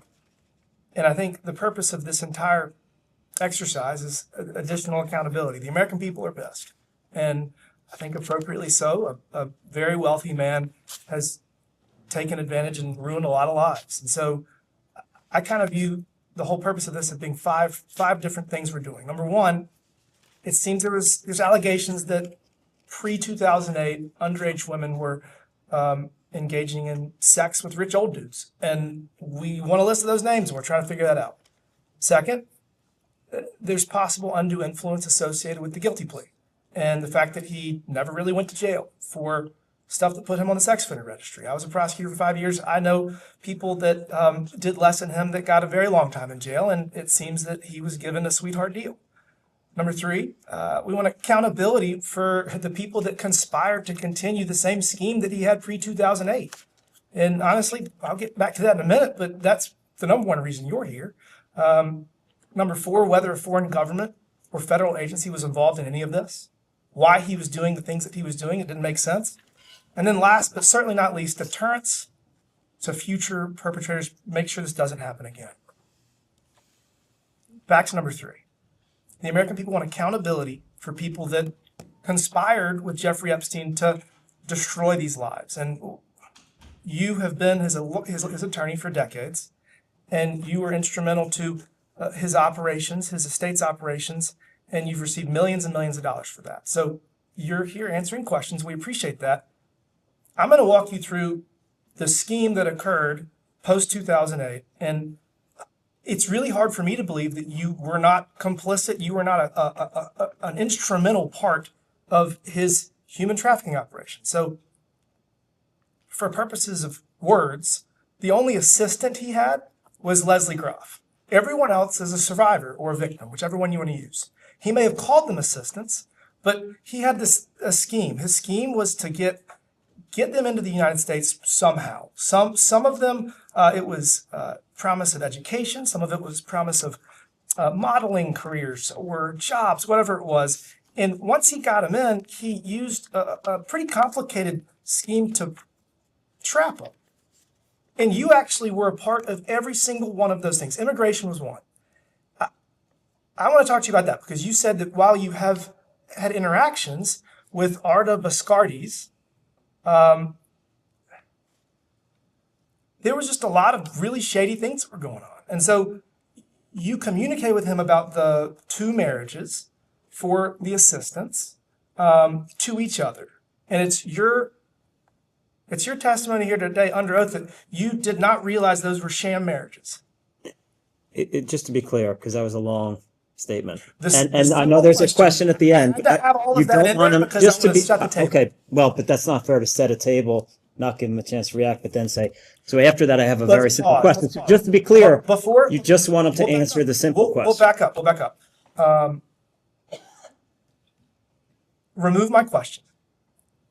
For the purposes of the rest of my questions, Leslie Groff is an assistant. Everyone else is a victim or a survivor. And I'm going to ask you about the scheme that occurred after that. If you want to argue with anything that I just said before I ask you questions about the scheme that occurred that you seem complicit in, by all means, say whatever you'd like. That's not a question. I mean, come Okay, so on. Just ask set the one table. question. Okay, And see if very it simple. answers. The question Thank is you. this. Do you believe that the two marriages that you helped facilitate with Arda Biscardi's were legitimate marriages or not? I don't know. But just because I think you asked that you helped facilitate the marriages. He's already testified. He didn't even know in advance of the marriages. Are you aware of the email in the Epstein files that I can get for you that says from Epstein to him, copying both of you? I think that Arda Biscardi's is going to flip on us. So, I mean, what was he going to flip on?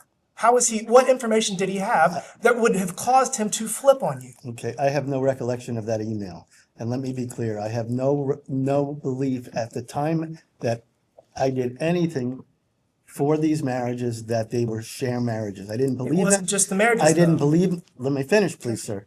I didn't believe them to be sham marriages. I didn't have any reason to believe they were. These are women who I believed were associated with these are women I believed to be associated with each other. I wasn't part of their social world. I did not question them why they got married, but they did get married. And I wasn't part of arranging those marriages. Absolutely was not. Did Epstein ever talk to you about trying to arrange marriages with members of the opposite sex to his, the women you call assistants, but were actually survivors or victims? No. Okay. I mean, I'm not even sure what that question was. Did Jeffrey Epstein talk to you about marrying his assistants to other people in an attempt to address immigration fraud? No. Did you create leases for the 6 victims, survivors, at 301 East 66th Street for the purpose of immigration fraud? I did not create leases, number one. It wasn't for immigration fraud that I obtained a copy of the leases from OSA Properties to give to Arda Biscardi's. I was requested by the women to get a copy of the lease so that they could give it to Arda, and I did so. Did leases exist prior to that moment, or were they just staying there without a lease? I don't know when the leases were created. Okay. I don't know when the leases were created. But given that this was property that Epstein had an ownership or a leasing interest in, it doesn't surprise me that if they were living in that property, they didn't have a written document. And they needed a written document in order to give it to immigration. So when they asked me for their written document, I asked OSA, do you have a lease? Can you get me a lease? Did you ever change a lease for one individual to include 2 for the purposes of the immigration application? Was one person on a lease, and then because the idea was saying, all right, we're going to marry these 2, well, I don't know that. Did you change a lease that had one person's name on it to change that lease to put 2 people's name on it for the purpose of then giving it to Arda Biscardi's for the purpose of then filing for immigration documents? I think I probably did, yeah. Got it. I think I did, yeah. All right. You said earlier that you didn't But know where... let's talk about that for a minute, because I know you want to jump to the next conclusion. Let's talk for that for a minute. If somebody gives me a lease and tells me this I need to give for immigration, and it doesn't have both parties to the lease on the lease, I would have said to them, you should put both parties on the lease. We're going to walk through a bunch of questions but here, and that's you're going to have an important. answer to all of them, but that's when important. you listen to these answers, you're going to say, oh, that's interesting. That could be true in this little narrow scope, but then when you put them all together, it creates a different story. So we're going to keep going. Your story is based upon a hindsight that's based upon allegations that are made now looking back. Correct. And your story assumes that I had knowledge that these women had sexual relationships with Jeffrey, that these women didn't have relationships with each other, and I absolutely did not. Okay? So Okay, you can piece together however you want. We're gonna piece it together. However you want. Okay, so But you cannot make something that's not true. These 6 or 7 survivors, when they got to this country, under the promise of a job of education, of modeling, whatever it is, they then have an immigration issue. Except So I don't know. that I don't know how they immigration's- got to this country. I don't know about those promises. I know nothing of that. A lot of this is public record, and That doesn't So mean they- that I have knowledge of it. I'm sorry, but you were imputing knowledge to me that doesn't exist. so then they have to find a way to stay here, and the way to stay here was through this immigration scheme, which you were not overtly complicit in, according to you, but it seems that there's a lot of variables that cause a lot of questions. So let's go to the next one. Businesses. You previously said that you did not set up businesses for any of these victims. And I'm going to ask you again, did you set up LLCs for any of the people that you call assistants that have been deemed victims by many courts? I believe that I testified that SLK Designs is something that I formed. I testified that. Any other LLCs that you created? I don't recall any other So you do LLC. not recall creating any other LLCs for the victims that you call assistants? Are they? I don't recall setting up an LLC for a victim. Number one. Do you Number recall two, setting up an LLC? if you have an LLC that you want me to ask, I have the articles of incorporation, but I'm not going to help the tell people that do tell it. me what they are, and I'll answer whether or not I formed them or had something to do. I know you form formed them because you're on the document that Well, created them. then tell me what they are. We're going to move on. Did you take out loans on behalf of the assistants? I'm going to keep calling them assistants, but they're not. The only assistant is Leslie Gruff. Did I take out loans on behalf of Loans using their social security numbers, using their names, using their LLCs that you created on behalf of these assistants? No. So it would surprise you to say that some of the victims, some of the assistants, have said that loans were taken out using their social security number and then held over them in addition to the leases that you created that you say you didn't create. So there's this complex immigration fraud scheme that you knew nothing about. There's this complex web of financial control. And then we're just getting to the phone and the computers. Is there a question here? I'm showing you why it's incredulous that you're sitting here and saying that you had no knowledge of this. You're actually not showing him anything. You're just making a lot of statements and then just calling him a liar. So if you actually want to show him something, that'd be great. But you haven't yet. I've asked him under oath whether he created LLCs for the victims, and he's saying that he did not, except for one. First of all, you don't even say who you're talking about. So you're just Sorry, general. I don't say who I'm talking about because I don't want to use names because they deserve their privacy. I totally agree. We have been on the same page. But on the that American people the also entire deserve time. accountability. But you're asking him if he's done something for somebody and not saying who it is, and he's supposed to remember. You're putting him in a very difficult position. There's 7 people. There's 7 people that he knew the names of. What's 7 people? First of all, I don't know that Which 7 people LLCs are marry you each talking other. So about? Which people are you talking about? Tell me. The congressman has clarified, I believe, that his question applies to the assistants at the time. If there was anyone who had the title or role of assistant being granted a lease or a loan, if that can be the world of which we're working through for the purpose of this question. That's the thing about the loans, because I don't really understand the question. Some of the assistants have alleged that loans were taken out in their name for their LLCs that they never signed off on. They never did their taxes. They had nothing to do with these LLCs, and they were operated by you and Con. Did they allege that I took out the loan? Your name is on the document. Did they allege that I took out loans for them? You signed it. I mean, I'm not going to sit here and out the people that show me a document, because I don't know what you're talking about. we will follow up. I'm not gonna out people that want to move on with their life, but we'll see what happens. Mr. Indyke, yes. When I asked you about the storage units, you asked us to be more specific. Yes. Do you recall any storage unit in Palm Beach, Florida? I have a storage unit, or had a storage unit for the estate in Palm Beach, Florida, when we emptied the house because it was going to be sold. All the contents of the house were taken out of the house and put in the storage unit. So what years would the That storage contents unit be? doesn't exist anymore. Yeah. But what years would the contents of the house have been moved into the storage unit? Say that again, please. You said that it was all in furtherance of the estate. I'm just asking a clarifying question. Yes. So are we talking 2019 that all the or everything from the house would have been moved to the 2019 or 2020. Yeah. What about West Palm Beach? The storage unit in Palm Beach for the Palm Beach house was in West Palm Beach. Were there any storage units in New York State?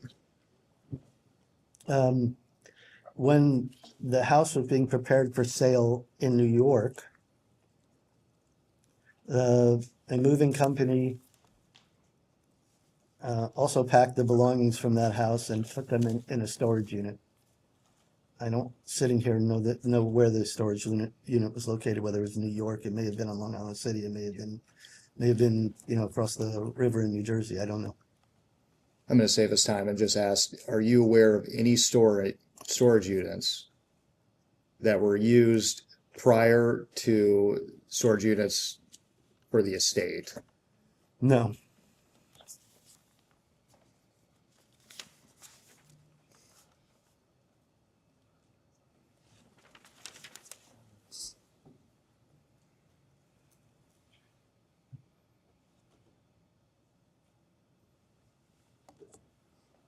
I believe I asked you in a previous hour, but I'm going to ask you again for the sake of these questions. Did Mr. Epstein ever discuss receiving massages with you? With me, no. In the context of conversations with defense counsel, they discussed them, but he never discussed them with me. Were you aware that Mr. Epstein was receiving massages?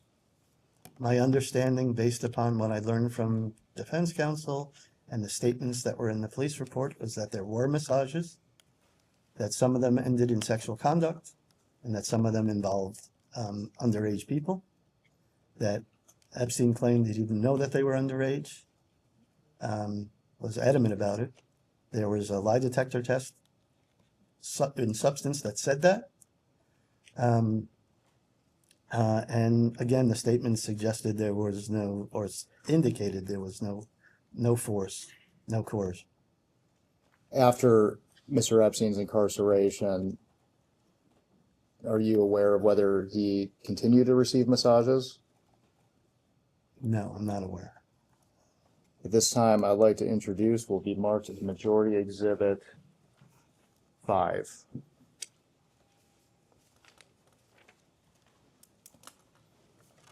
And this is base number EFTA 326543, and it is an itinerary email from April 13th, 2016.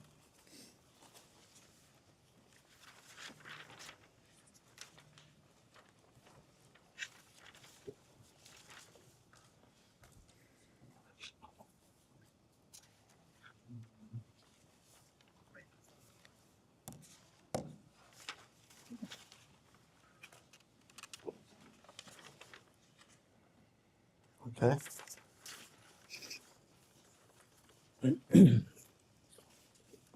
Mr. Indyke, the sender, Bebe Abdu. Yep. Are you familiar with her? I am. Who is she? She was my assistant. And at times when Epstein's assistants were not available, I think Leslie, in particular Leslie, Bebe would fill in for Leslie. Her office was down the hall from mine. When did Bebe start? Her name is Bebe. Bebe start employment with you? Um, I'm not sure.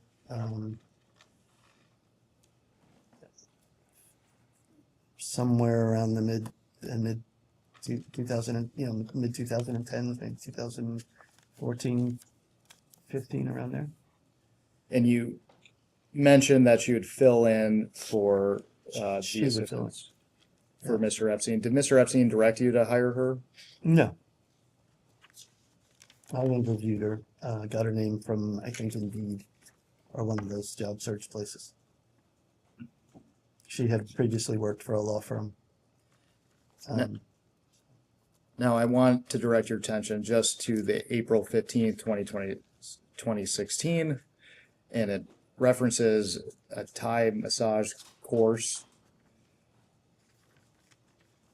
Was it typical that, or actually, let me back up. Who do you understand this itinerary to be prepared for? I don't have an understanding of who it's prepared for. It's sent to Bibi. Would you presume that it was for Mr. Epstein? It seems like that seems like that's right. Yeah.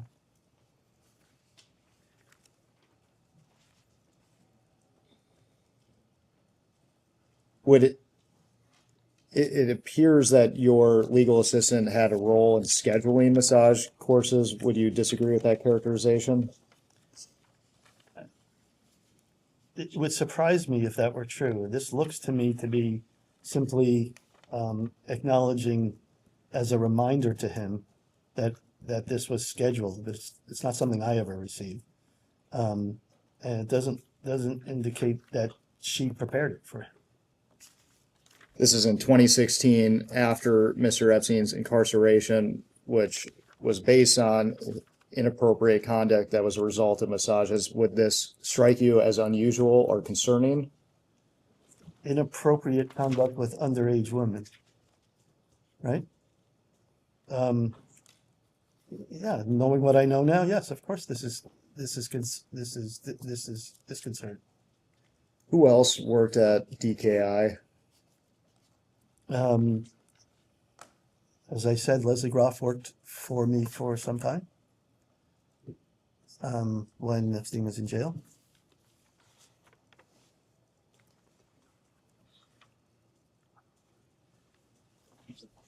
And during the minorities hour, you talked about performing legal work for that related to the Wexners. Did you ever perform legal work for Leon Black? Some. What was your relationship with Leon Black? Only through Mr. Epstein. What was the nature of the work you did for Mr. Black? Mr. Epstein did tax planning and estate planning for him, and the transactional work that I did was an offshoot of that work. Did you have any interactions with Mr. Black outside of the work that you did for him? No, I did not.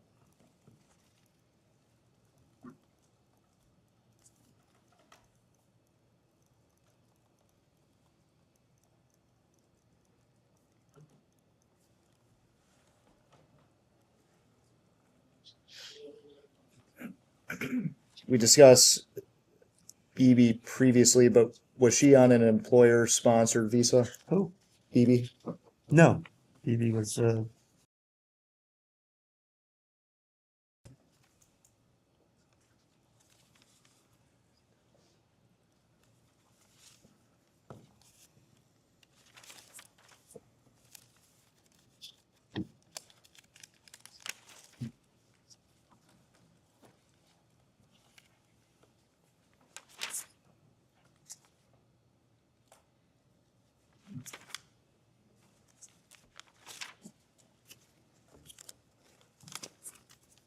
During the previous hour, it was mentioned that there was a joint defense agreement.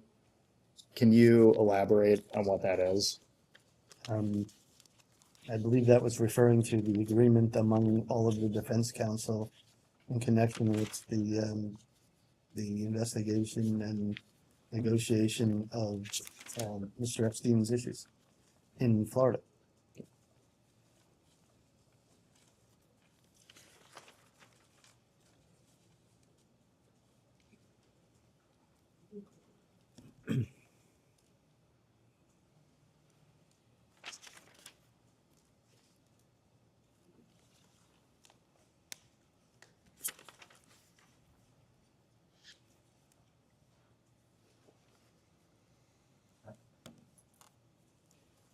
We've discussed Mr. Epstein's arrest in July of 2006, but I want to make sure the record is clear. Following his arrest, did you have any discussions with Mr. Epstein related to his arrest? Any discussions that I would have had would have been amongst counsel in relation to some of the civil claims that I had with him. So, but it would have been in a joint defense context. Was Epstein present?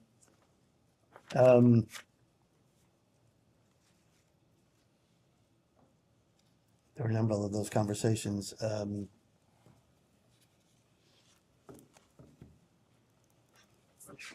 Yes, I would assume. I can't tell you how many, but I assume he was present.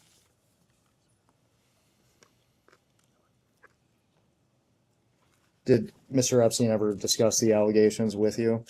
No, and there was no discussion of the allegations. It was the discussion centered on the incorrectness of other people's statements.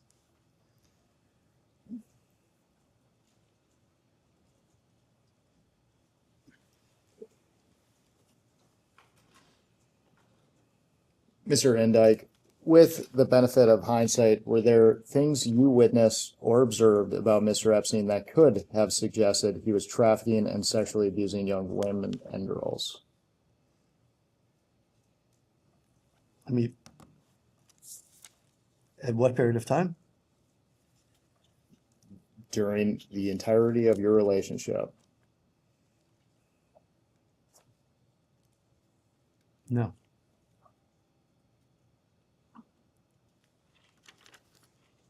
I had no knowledge of any allegations before 2006. And after 2006, when he ultimately went to jail and was back, my understanding was that the issue was underage people, sex with underage people. My understanding was that it was limited to Florida. And when I was in New York, which is where I spent my time, I never saw any underage people. I never saw any sexual activity. Nobody ever complained to me about sexual activity. I had no reason to believe that there was engaging in sexual activity, and frankly, given the amount of scrutiny that Epstein was under, I didn't believe he would do something like that, particularly after he told me he was going to be in that position again. He was, by all accounts, a very smart man. I couldn't imagine he would do anything to put himself back in that position again. So no, there's nothing that I saw that would lead me to believe that he was engaging in misconduct. And you've discussed at length the cash that was withdrawn that I believe you had a role in retrospect. Would that have been something that should have raised concerns? Not with the size of his households, not with all of the things that was needed for that cash. I mean, the island alone, they were buying tools and supplies and furniture and all manner of things, food. They had construction workers on the island. Pools were breaking down all the time. They had machine shops. They needed lubricating supplies for the machine shop. You know, any number of things like that. You know, given the size and scope of his households and the number of people involved and the fact that there wasn't a lot of credit cards available at the time, because banks were basically shutting him down that way? No. The cash that was being asked for me seemed to be for legitimate purposes, and I had no reason to think that they weren't for illegitimate purposes. Did you also handle his taxes? No. Did you ever review his tax returns? I reviewed his tax return. The answer is no, not while they were being done. In connection with the estate, I reviewed the tax return.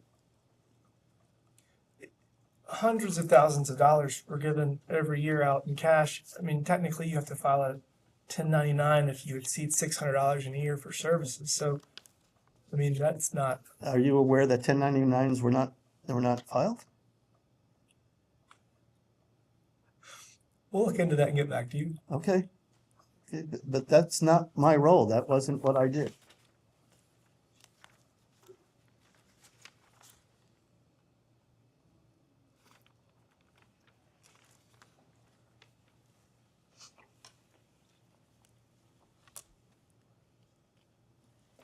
I believe in previous hour, you were asked questions related to visits to the Palm Beach jail while he was incarcerated. Yes. What were the purpose of these visits? I think I explained previously, but I'll say it again. While he was in jail, there were households that were running. There were projects that were going on Little St. James.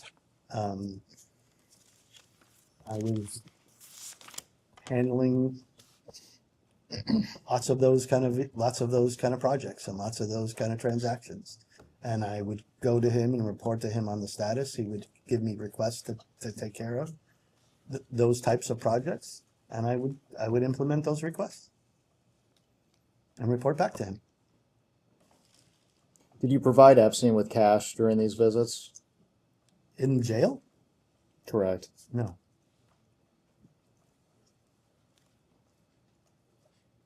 Did you ever bring any other items or packages to Mr. Epstein while he was incarcerated? There was, when he first went into jail, I'd never been to jail before. So when he first went to jail, I believe I had a muffin that somebody wanted me to give him. And maybe a sweatshirt. I'm not sure if I had this, if it was somebody gave me the sweatshirt. But I believe I brought that in that was something that I brought in. Did he ever ask you to deliver money or property to anyone outside of jail? No. Other than in the context of a transaction that we were working, but not in the context of anything illicit or improper.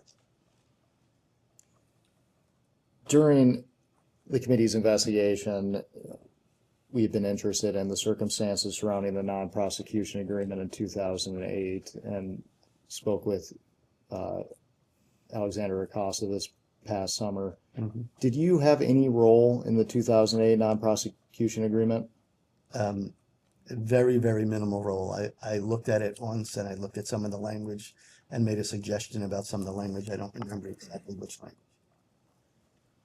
Did you settle victims' claims associated with the crimes pre-2008? Did I settle the claims? Were there dozens of victims that were underage that ended up suing Epstein or the estate, and did you settle those claims? I don't know the number of people that were underage, but there was a list of people that the government provided, and I believe there were a number of those people that filed claims against Epstein, and those claims were ultimately settled. Yes. Were those settled in 2009-10, or were they settled post-death? 2009 and 10. Okay. So you, in fact, did have to get somewhat involved in his alleged criminal activity prior to that to settle the claims. I wasn't involved in his criminal activity. Well, you had to That's a get involved. You had to understand the depths of it because you had to settle the claim on behalf of the state. So that we're clear, people settle claims for all kinds of reasons, including the cost of litigating, the time spent litigating, how much it interferes with your current business. So wait, did he go to jail because he didn't do anything wrong? I didn't say that. Okay, so he did something wrong and he settled a claim. You're saying he didn't. I mean, no, I'm not saying that, and you're putting words into my mouth, and it's actually unfair. What I'm saying is, on a case by case basis, you can look at a settlement and see whether or not the claims in those cases have merit or they don't have merit. And while I will never be in a position, I will never want to be put to the task of saying that any particular woman who's claiming abuse wasn't abused, I won't do that. I will say that there were facts that came to light during the defense counsel's investigation of many of these claims, which suggested that some of these claims, that some of these allegations in these claims were not accurate. So which claims were true, which claims were not true, I don't know. I wasn't there. I wasn't in Florida. I don't know what was true or was not true. But you were involved in the But let me finish what I was saying, please. What I have said is that now it's clear that there was misconduct. Okay? I also was clear that when he was in jail and he looked devastated and told me he wasn't ever going to be in that position again, and told me he didn't know that there were people that were underage, and said this was never going to happen again, I believed him. And I told you in my opening statement that that was a mistake. And I do feel horrible about that. Had I known that he was doing it, I would have walked away. But in the context of all of this, all of the information that was provided, which suggests that a lot of what was being said was not true, and a lot of what was being claimed about happened in the past, after he had gone to jail and after he said he wasn't going to do it again, I didn't have a reason to believe after he got out that he was doing it again. I started out, the first question asked was about this, because in your opening statement, you said, I made the mistake of believing Mr. Epstein that he would not again commit a crime. He has never been indicted, charged. I don't even know if he's been investigated for anything after 2009. I mean, the indictment in 2019 was 2002, 2005. So what criminal activity are you aware of that occurred after he got out of prison that violated your trust? Like that is what you're talking about here. When he died, and it precipitated kind of a flow of people coming and making claims against Epstein. And there were lots of people that made claims against Epstein. And there were lots of people that went to the Epstein Victims Compensation Fund to make claims against Epstein.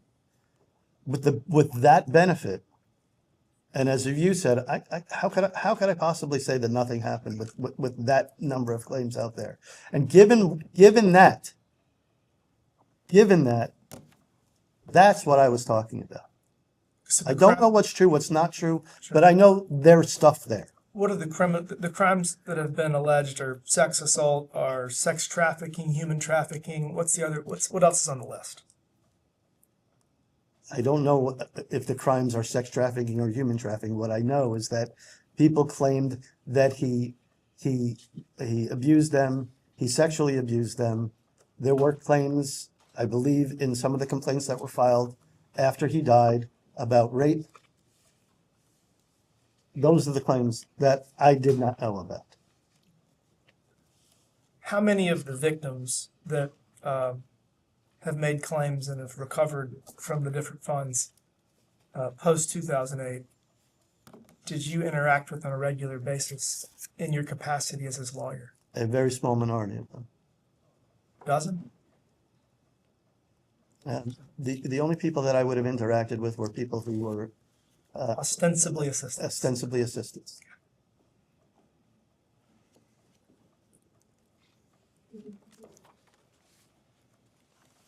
You had mentioned that your role with the non-prosecution agreement was related to making a single suggestion. Is that right? Reviewing the agreement for language, and I don't remember specifically what the language was, but I was one of, I wasn't a criminal attorney. There were criminal attorneys like Roy Black and Billy Sanchez and people who were celebrated criminal counsel that were looking this thing over. So my input was marginal at best. What suggestion did you make? I don't recall. It was a linguistic one. For the record, did it have anything to do with those identified to be co-conspirators? With the language of that, yeah. I think maybe it did, yeah.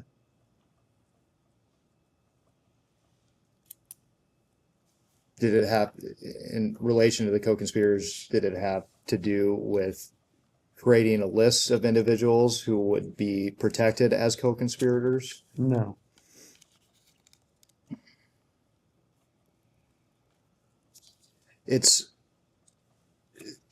been alleged repeatedly that Mr. Epstein used his influence, his connections to powerful figures to curry favor and receive the non-prosecution agreement. Is there anything that, as far as the circumstances surrounding the non-prosecution agreement, that would be concerning in that regard? I don't think so, because my view of the non-prosecution agreement, although based upon what the positions laid out by defense counsel, was probably different than other people. The non-prosecution agreement was based upon attempts to charge Epstein for what the defense counsel were telling the government were state crimes, and what the defense counsel was saying at the time was that the crimes that were actually testified to, the crimes, the actions that were actually testified to, were activities which weren't what was according to the defense counsel, weren't what was intended by the sex trafficking statutes. And so my understanding subsequently came that after they reached this agreement, which none of the defense counsel was satisfied with, that even after they reached the agreement, they were fighting it with Acosta's office a lot. They explained that they went back and talked about how the record was defective.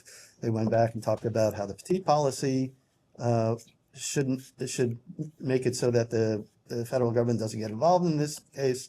They mentioned the fact that there was a state sex crime prosecutor that made a determination, that there was a grand jury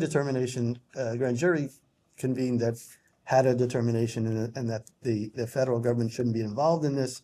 And again, listed why the statutes that were being cited by the government were not intended to be used in this way. And I think, based on what I recall Acosta saying, was that Acosta wanted to get something out of this. He was concerned that maybe Epstein would be able to beat the charges, and wanted to make sure that Epstein actually did jail time, and also wanted to make sure that Epstein had to plead to an offense that would require him to register as a sex offender. And registration as a sex offender is a lifetime. And those were his goals. And the defense counsel was not particularly crazy about what his goals were, given what the state outcome was. And Acosta, as I understood, and were challenging the deal that was made. So the defense counsel didn't look at this as a sweetheart deal, and that's the view that I had based upon what they were saying to me. Outside of Acosta, are you aware of any efforts to talk to his superiors or any other government officials related to the claims against Mr. Epstein? No. Did you have any role in negotiating Mr. Epstein's work release? No. During the previous hour, the minority asked you about the Florida Science Foundation, is that right? Yes. And I believe that you had mentioned that its purpose was in the furtherance of scientific endeavors. Is that a fair characterization? Yes. What specific scientific endeavors? That's something that Epstein was, as I think has been reported, Epstein was very interested in scientific and academic research in a lot of different areas. It wasn't something that I did much in the way of, but the idea was to search out and find these types of projects that were worthy of funding and then fund them. I can't tell you the specific kinds. Do you know any entities or individuals that he would have interacted with in the furtherance of the foundation? A couple of universities, I think, have been reported. I think Princeton was one. There was one in the Southwest. I can't remember where. Harvard was one. stuff about the brain that he was looking at. There's some academic research that I wasn't really familiar with that I know that he was looking at as well. And when he was on this work release, did you have meetings with him at the office that they were working out of? In the same way that I would go to his house in New York, when he was on work release, I would travel to Florida and meet with him at the office to report on the status of things that I was working on for him. And for the record, because I don't believe it was asked, where was this office? I think it was stated by someone that it was on 250 Australian Avenue or South Australian Avenue.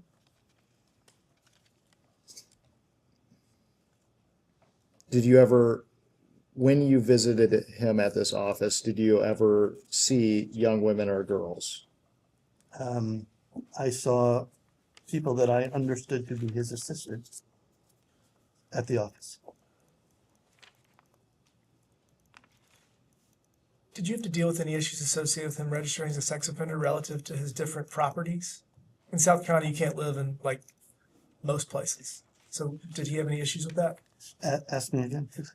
Once he was registered as a sex offender, he still already owned all these properties. In South Carolina, you're not allowed to live a lot of places, parks, schools, just there's no-go zones. Did you have to deal with any of that associated with his existing properties? I did a little bit, sure, but usually in conjunction with criminal counsel. Obviously, we had to make sure that where he lived in Palm Beach was clear, and as I understood it, then it was. The New Mexico ranch was isolated from other places. The island was isolated from other places, so that wasn't it. And New York also, from what I understood, was not a problem. Are you aware of whether Epstein sexually abused young women or girls while on work release? I was not aware at the time that he was doing anything like that. And as I said, had somebody even mentioned that to me, I would have been surprised by it, given that there was a sheriff's deputy sitting at the reception desk every time that I went to that office. And the reception desk was, maybe the distance from those chairs over there from the office, from where the offices were. So that would have surprised me. I have since learned after his death, I think it was after his death, that there were allegations made that he was having sex with somebody in his office.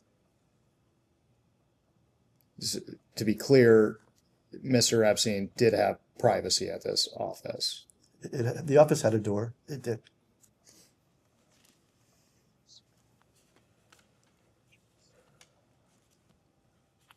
Did you ever see any woman there that you later identified to be a victim? That I later identified. That was later identified to be a victim. That later claimed to be a victim? Yes. Who? Is it okay that we say it? I believe.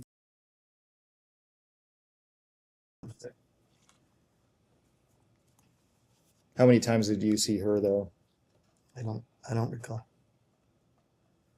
Do you recall having any conversations related to her with Mr. Epstein? There? At any time?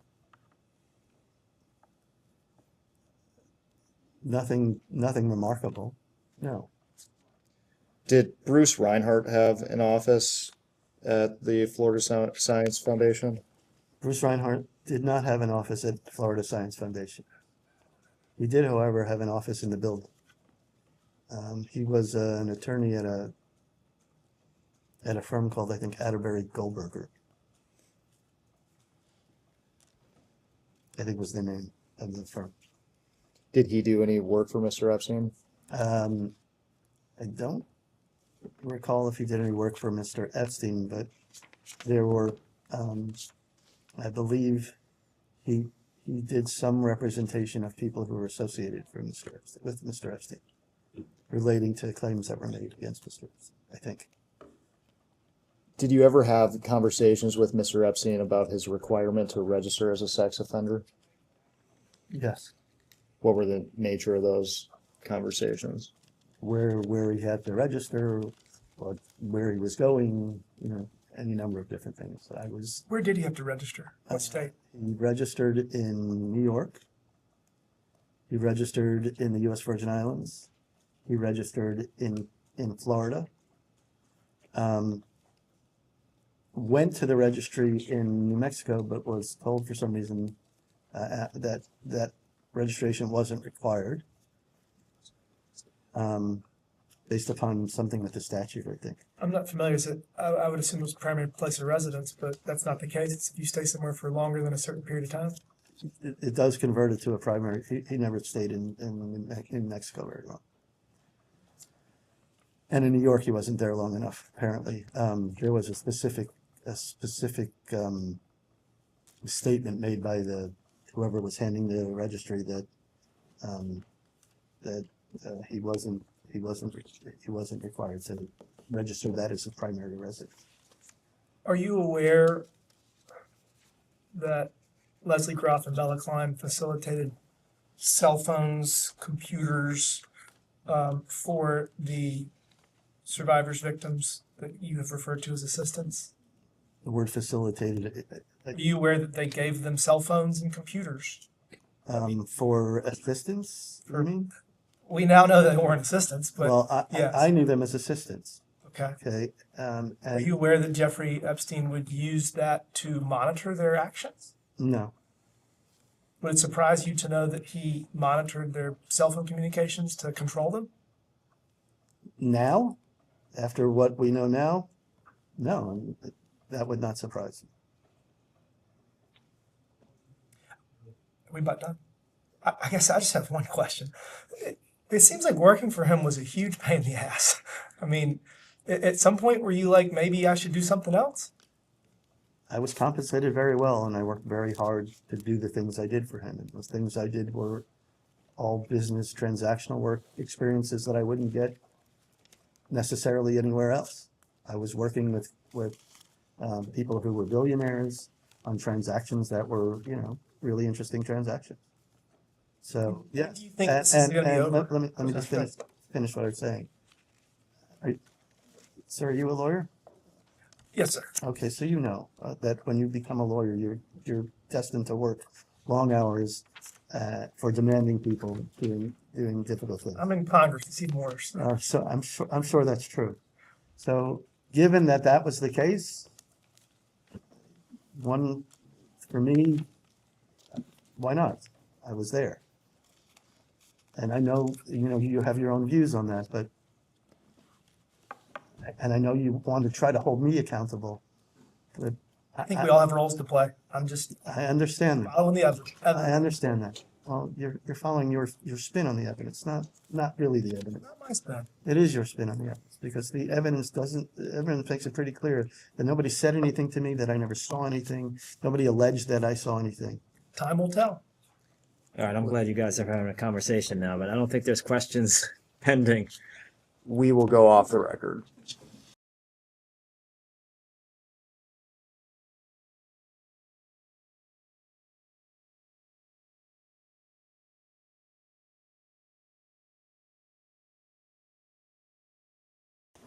We can go back on record.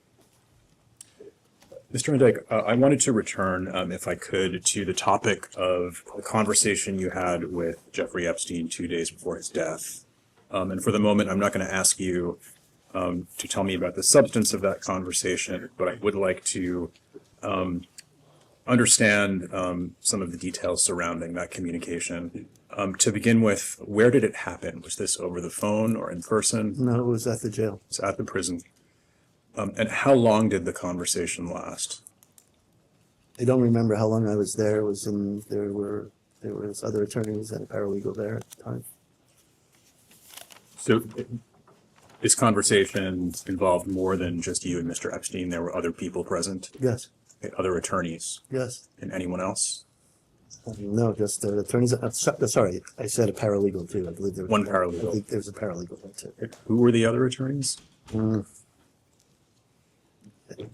These were might have been Michael Miller from Steptoe. There may have been another Steptoe attorney there, and Epstein had some other lawyers who were new to the to the thing. I don't know if Marty Weinberg was there or not. I don't remember them. But there was more. There were some kind of associate level attorneys from criminal firms there too. I just don't remember who they were. Okay, and other than the one paralegal you mentioned, were there any non-attorneys present? No. And I understood you to say that you don't have a specific recollection of how long you were in the prison.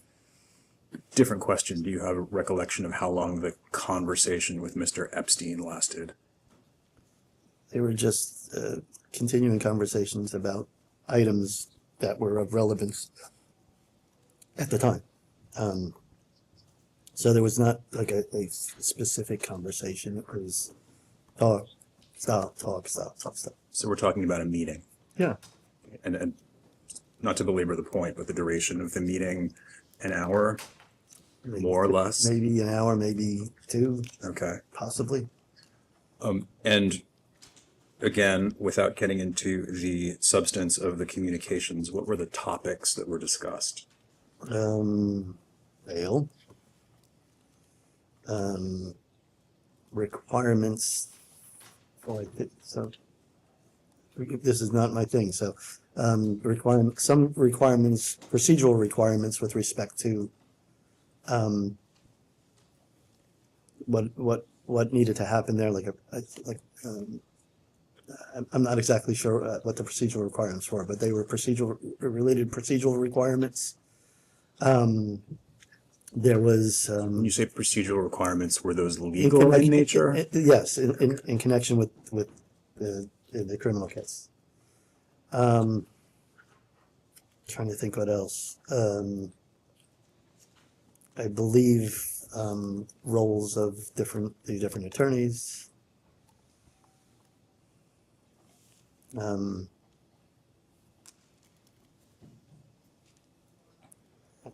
That's what comes to mind. And again, just so we're all clear, are you asserting the attorney-client privilege as to the entirety of the communications that took place during that meeting? I think I have to, because I can't remember specifically things that were said, and so I think the answer is yes, I have to. And again, just so we're all clear, is that based on your participation in the legal representation of Mr. Epstein in his criminal case? Yes. And any other legal representations that come into play during that meeting, or is that the only one? I would think during that meeting there was probably some kind of status of projects that were going on. So I would imagine that came up as well.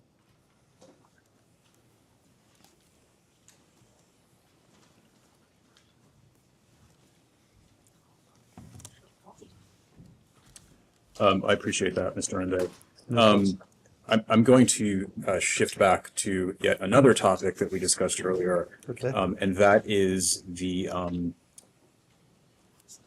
hard drives that you learned through your communications with the Joint Defense Group that had ended up in the possession of private investigators. Okay. Just some follow-up questions to make sure we have a complete understanding with respect to that issue. So to begin with, I understand from your testimony during the previous round that the private investigator you were referring to was the firm Riley Corrali. Is that correct? I think so, though I'm not 100% certain, but that's a name that stands out in my head. To your knowledge, were there any other private investigators involved? Based upon what I heard today, Roadruck may have been involved. And to your knowledge, how did the private investigators obtain those hard drives? I don't know. I have no personal knowledge of it. And when, to your understanding, did they obtain the hard drives? Again, I don't know. And at whose direction, to your understanding, did they obtain the hard drives? Also, I don't know. Anyone else, to your knowledge, knew that the investigators had the hard drives? Other lawyers in the defense group. Keep your voice up. Sorry, other lawyers in the defense group. And how many hard drives in total did the private investigators have? I don't know. And to your knowledge, were those hard drives ever provided to law enforcement? I don't know. But my sense is that no, that they weren't. Were the contents of the hard drives ever described to you? No. As you sit here today, do you have an understanding of what they contain? No. I also asked you earlier this afternoon about the removal of video equipment from any Epstein home in advance of a search warrant being executed. Just wanted to be even more specific and ask you the same question with respect to audio equipment. Could you ask? Sure. So I know it. So I know what the question is. Please. Yes. Do you have any knowledge of any audio equipment being removed from any of Mr. Epstein's properties prior to the execution of a search warrant? I have no personal knowledge of it, and I don't have any other knowledge.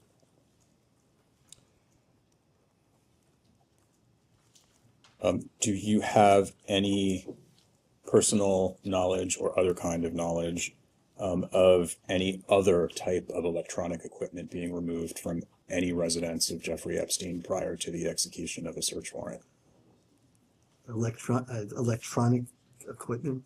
So we've talked hard drives, we've talked video equipment, audio equipment, any other capable of like understanding conversations, or I'm casting a wide net. So really any type of electronic equipment, anything that's electronically operable. that could be a printer or anything. I don't know. I don't know. I mean, I don't have any knowledge of it, but I don't want to like give a broad.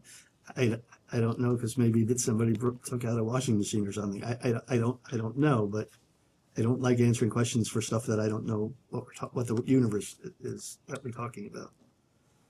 Yes, it's that broadly defined category that I just described. Any type of electronic equipment. And it sounds like your answer is you do not have such knowledge. Nothing jumps out in my mind. And again, I don't know how far back we're talking. You said before, but are we talking about within what period of time also, because that's also an issue. Let's say within a year before the search warrant was executed. Nothing jumps in my mind about that. And the same question, except as to records of any kind. Do you have any knowledge, whether firsthand or otherwise, that any records of any kind were removed from any of Mr. Epstein's residences prior to the execution of a search warrant? Nothing to my knowledge. Just not to say that I don't know. I have no personal knowledge of it. I never heard anything. Did you ever hear any other person express a belief that any hard drive, video equipment, audio equipment, or other type of electronic equipment had been removed from any of Mr. Epstein's properties prior to the execution of a search warrant? Other than the hard drives that we've talked about? Yes. No. So the hard drives, to your knowledge, where are they now? I have no idea. Did you come to learn which Epstein properties specifically the hard drives were obtained from? My sense, because it was the Palm Beach investigation that was being talked about, that it was Palm Beach. But do you have specific knowledge? No.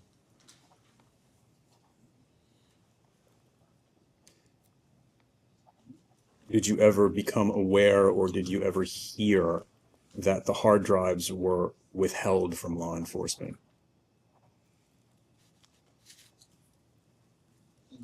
I believe in the context of the discussions with the U.S. Attorney's Office, there were conversations about hard drives and the U.S. Attorney's Office not having those hard drives. The U.S. Attorney's Office in Florida? In Florida. And I believe, I'm not 100% certain, but I believe I believe that's what I recall. And when you say the U.S. Attorney's Office did not have the hard drives, was it to your understanding their expectation that they should have received them? No, there was some discussion back and forth between the defense counsel and them about it.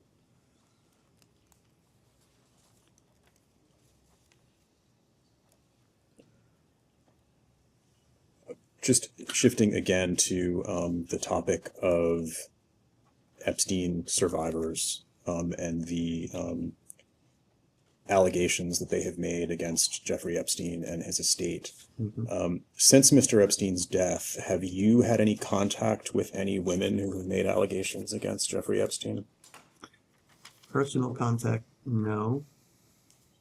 With the exception, I was at a couple of mediations where those people appeared.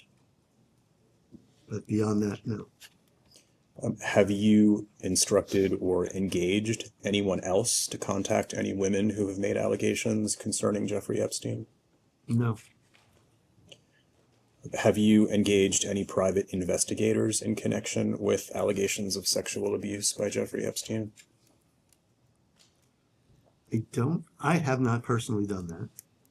And I can't recall if one of the civil lawyers representing the estate may have, I remember discussions, I don't recall if they actually did so. And do you recall which lawyer that is?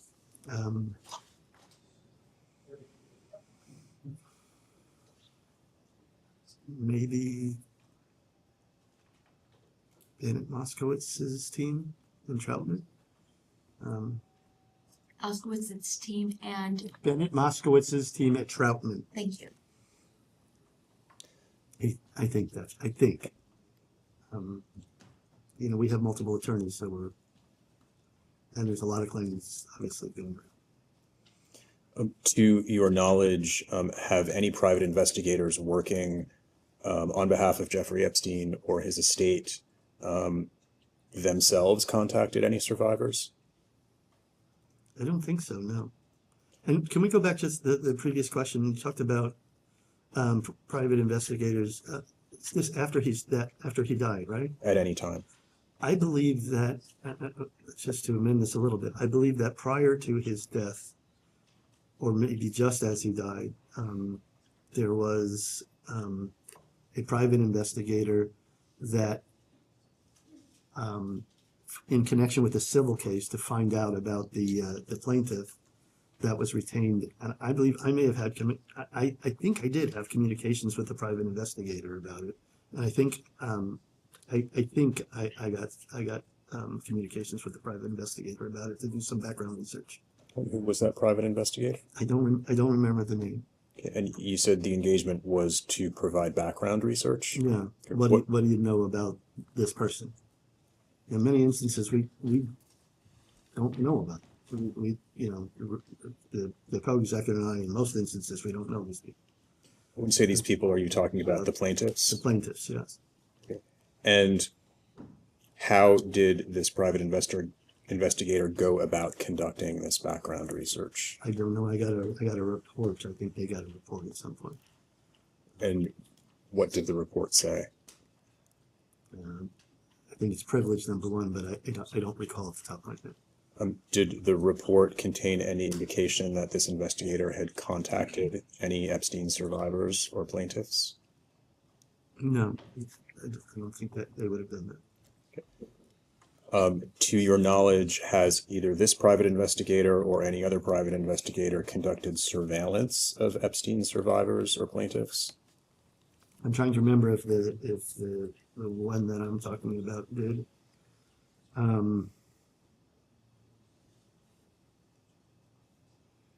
It's possible. It is possible. But I don't know for sure. To your knowledge, have any women who have made allegations of sexual abuse by Jeffrey Epstein been threatened? No, to my knowledge, no. To your knowledge, have any women who have made such allegations been pressured in any way not to pursue their allegations? Not to my knowledge.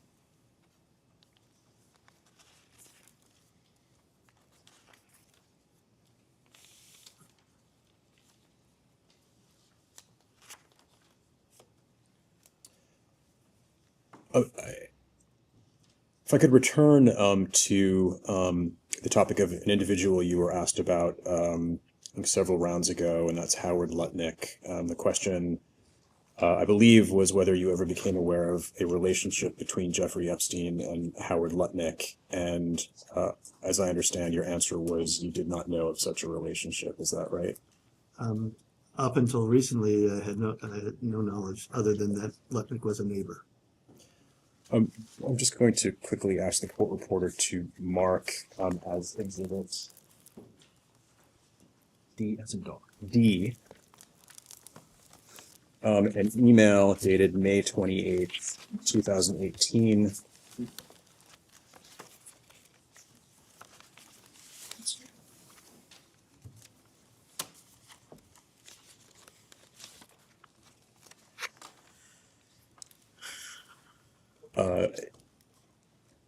It is a thread between Jeffrey Epstein and an individual with an email address bearing the initials HWL.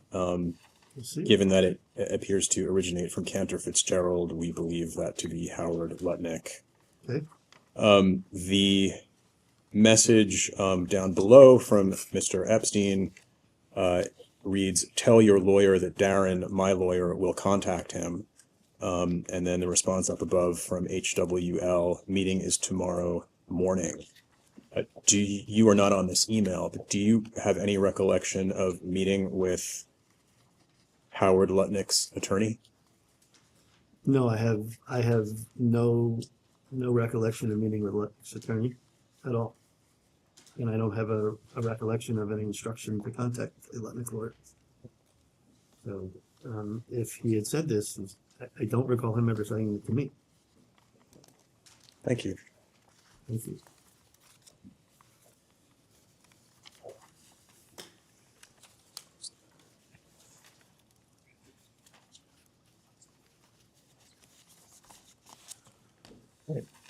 Mr. Indyke, thank you.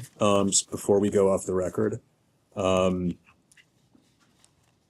going to note that based on your responses to my questions regarding your conversation with Mr. Epstein prior to his death, we are no longer seeking a ruling from the chair regarding your meeting with Mr. Epstein. Thank you. Thank you. We can go off the record.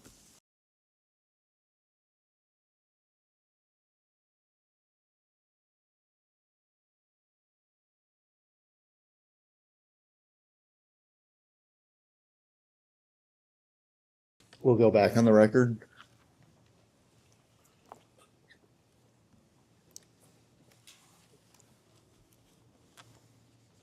During the previous hour, we discussed Mr. Epstein's registration as a sex offender. Did you ever do any work in relation to his status as a sex offender as it related to being granted visas to travel? I recall there was a request at some point to go to Canada. And I recall that because of his status, that was not going to be possible. I don't know that I actually did any work on it, other than to advise that I didn't think that was going to be possible. Did Mr. Epstein get special privileges to travel to the U.S. Virgin Islands as a sex offender? Special privileges? I'm not sure I understand the question. Was he able to travel to the Virgin Islands? The U.S. given- Virgin Islands, he was Correct. registered in the U.S. Virgin Islands. That was his primary residence, and he was registered as a sex offender in the U.S. Virgin Islands. You mentioned Canada. Did Mr. Epstein apply for a visa to visit Russia? I have no independent recollection of this. I have since learned that, and I forget where, that application was made, but I'm talking about very recently. And for the record, you said you have since become aware. Are you aware of emails involving you related to a visa application to travel to Russia? No.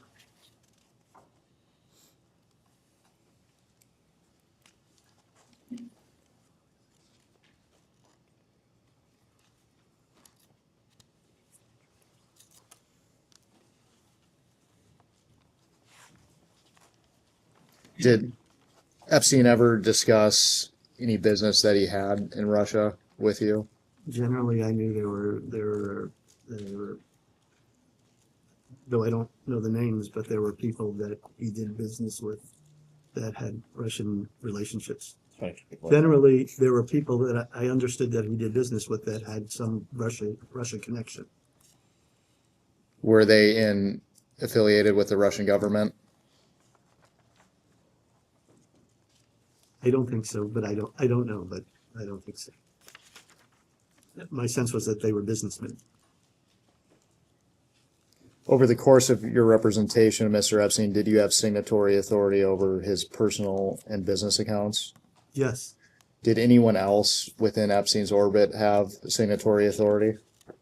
I believe at times there were people who did. Why were you granted this authority? Two reasons that I recall. One was as to make sure that people who were requesting money on behalf of Epstein had authority to request the amounts.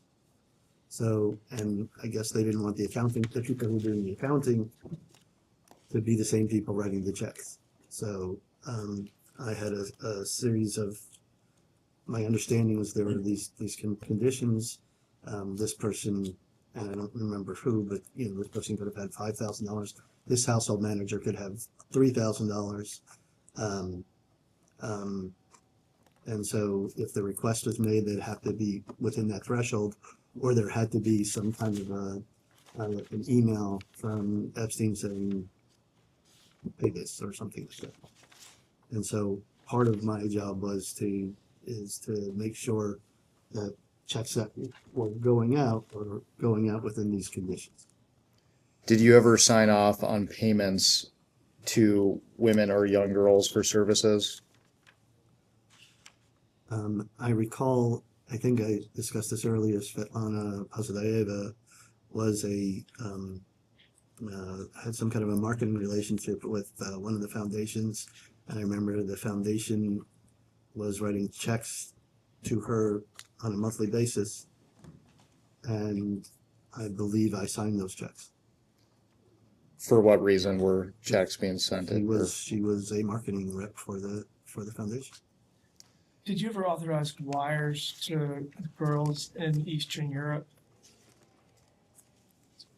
Nothing. You have something that you can show me? Because nothing that I recall. Do you have anything that I could look at? This is a tricky little tightrope trying to protect victims. And I understand, but so it's hard. Anything I show you is going to create issues, but yeah. Did you ever sign off on, actually, let me back up. As it related to the woman you previously mentioned in her marketing business, did you ever question the legitimacy of that marketing business? No, she had a resume which was fairly fulsome. She had a business degree. I think it was a business degree. She had a degree. And so her role was consistent with what was in her degree. Did Epstein pay for that degree? I don't think so. No, this was before that. Generally, again, did you ever sign off on payments for women's healthcare visits? There's nothing, not that I don't know that I didn't, but there's nothing that I recall. Did you ever sign off on tuition or donations to schools? I recall tuition. I don't know if I signed off on them or not, but I recall it. It was, as I explained, not unusual for Epstein to pay tuition for employees, for colleagues, for associates.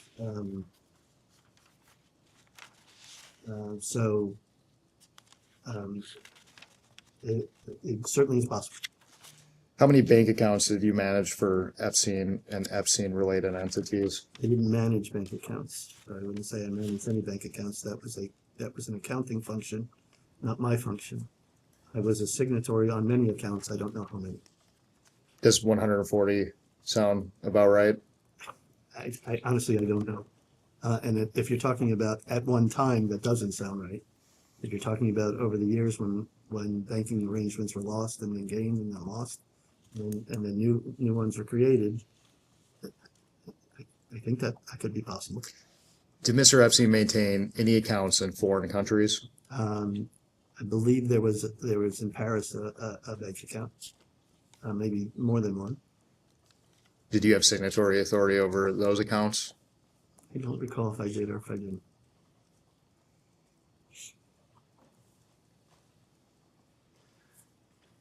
Are you aware of whether he had any accounts in Switzerland? I seem to remember HSBC, but I don't know if he had an account or that was an account of one of his clients. But I seem to remember there were HSBC accounts. I'm not sure. Again, my function wasn't the accounting department. That's not something I would have done. Generally, though, are you aware of any accounts in Grand Cayman? No. I'm not personally aware, and I don't have any recollection of hearing about accounts like that. It's been reported that you provided cash and logged costs for Epstein's coverage of doctor visits, rent, lingerie from Victoria's Secret, and haircuts from luxury salons. Is that true? Can I hear that question again? Yeah. The first part of it, cash and some word you said. Cash and logged costs for Epstein's coverage of doctor. What's a log cost? Let me rephrase the question. Well, logged costs kept a ledger Okay, of so it's costs. the verb. Yes. Let me hear the question. Just repeat it again. It's been reported, Mr. Indyke, that you provided cash and logged costs for Epstein's coverage of doctors' visits, rent, lingerie from Victoria's Secret, and haircuts from luxury salons. Is that true?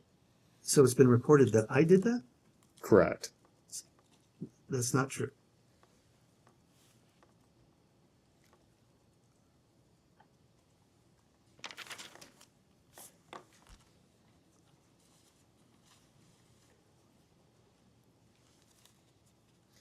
It's been reported and alleged that in February and March of 2016, you authorized approximately $60,000 in wire transfers to young women at foreign beneficiary banks. Mr. Indyke, did you initiate these wires? I don't know what they're referring to. I'm not saying I didn't, but I don't know what they're referring to.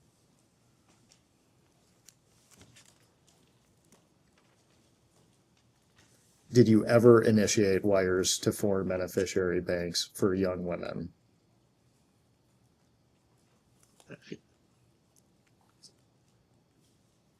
Could you tell me a bank? Could you tell me something?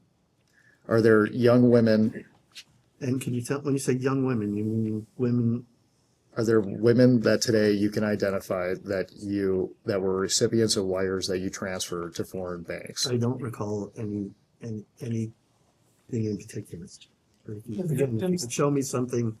could show me something, I could tell you whether or not I did it.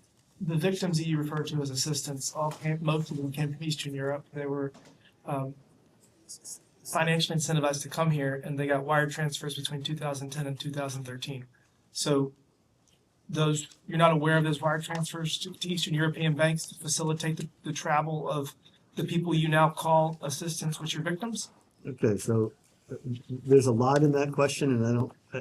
You're doing it again to me, and I'm trying to answer your question, and there's a lot in there, and I don't know how to answer the question. So, have you wired money to Eastern Europe? I don't believe I've wired money to Eastern Europe.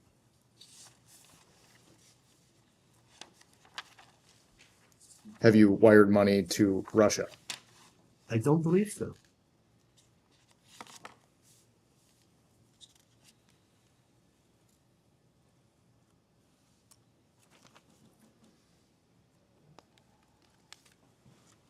I mean, is it possible over the course of however many years that something like that happened? I guess. But unless you show it to me, I can't tell you.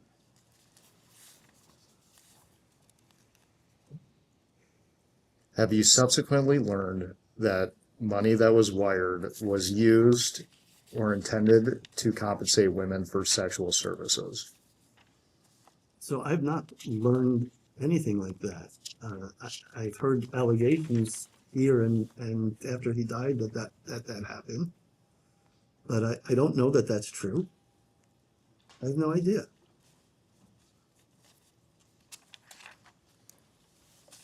As it relates to foreign wires generally, did you ever have concerns with the volume of wires that were being sent overseas? I don't recall doing a volume of foreign wires. So I don't recall any concerns. And are you sure that these questions are directed at me? Because wire transfers were not generally something I did.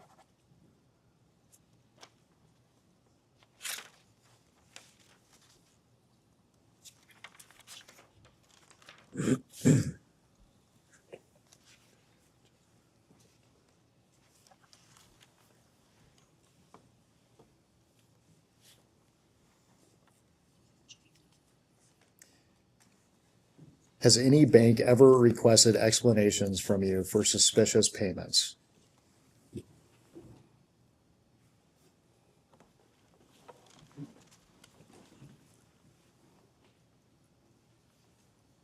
I'm not sure if it was from me, but I do recall Deutsche Bank requesting information about payments. I don't recall what the subject matter of or the amount of the payment or who the payment was to.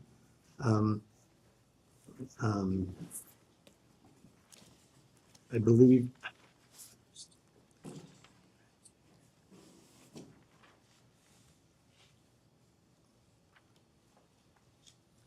there are times if I am doing a transfer that I'll get a request, what's this for? But not because they were suspicious. And, that happens from time to time when I do wires for any transaction. They want to know what that's for. With respect to suspicious transfers, I don't know that I got one. I guess it's possible, but I don't think so. Do you consider Western Union to be a wire transfer? I don't know. I guess I don't know. I'll re-ask. Have you sent any Western Union payments to Eastern Europe or Russia? No. Reportedly, JP Morgan raised concerns with checks signed by Beller. Do you have any recollection of JP Morgan raising concerns to you related to checks signed by Beller? No.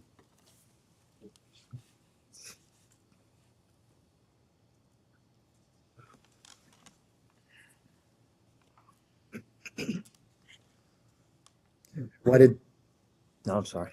Why did JP Morgan Chase drop Epstein as a client in 2013? I don't know. I think I've said this before, but I'll say it again. When the bank drops you as a client, or when they dropped him as a client, we didn't get a reason why. They don't tell you why. There were assumptions made on this end that it had to do with his criminal conviction. But beyond that, did not know why. After he was dropped, what did you do, or did you have any role in transferring Mr. Epstein's money to another financial institution? When they opened up new accounts, I believe I became a signatory of accounts, and I had to sign documents for account opening documents.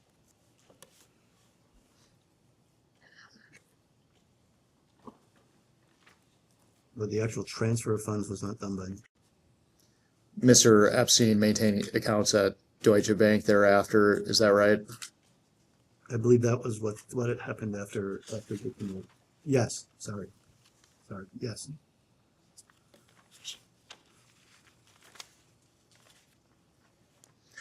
Do you have any recollection of Deutsche Bank ever raising concerns with the financial activities of Mr. Epstein's accounts? I received a call from Deutsche Bank once. That asked me about an interaction I had at the bank.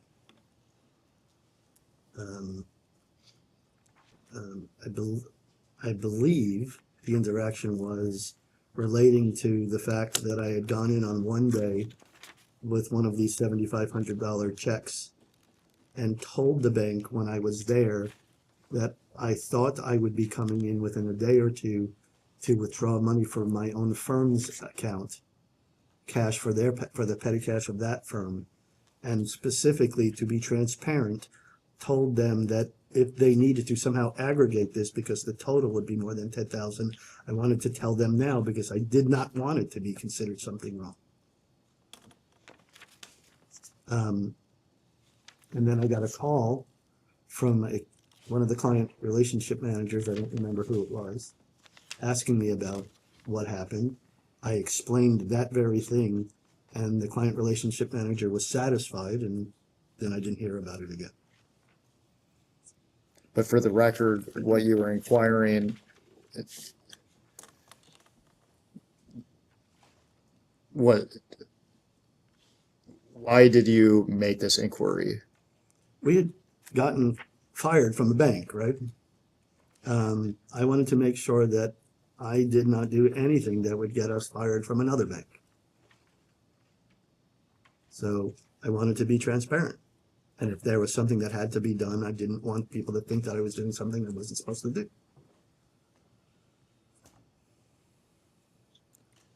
do. So one was for $7,500, one was for, I think, $4,000. The total was over 10, right? So if that was aggregated and they thought I was trying to get under 10, but taking out 10 within the same week, I didn't want them to think that was the case. So I told them in advance, told them if they had to report it, they should. I didn't know if they had to report it, but I told them if they do, they should, because I didn't want people to be suspicious of me. That wasn't the only time you took 7,500 out, is that right? That's correct. How many times did you take out that specific amount? The number that's been quoted here is like 97 times. I don't know if that number is accurate, but it's possible. And remember, that limit was a limit that the bank imposed. That $7,500 amount, I would have done fewer times, more money, because that's what the accounting department wanted. They wanted money in their petty cash safe. And every couple of weeks, I would get a request, we need more money for the petty cash safe.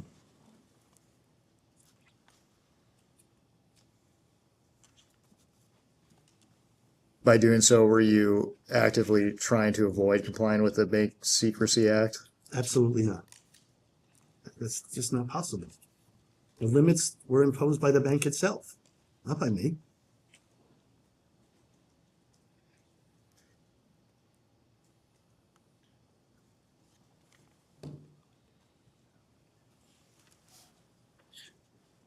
I want to go back to the immigration issue. Okay. So, 2013, there were assistants that we now know are victims living at 301 East 66th or with Mr. Epstein in his house. Two of them, one of them, Karina, and then the other,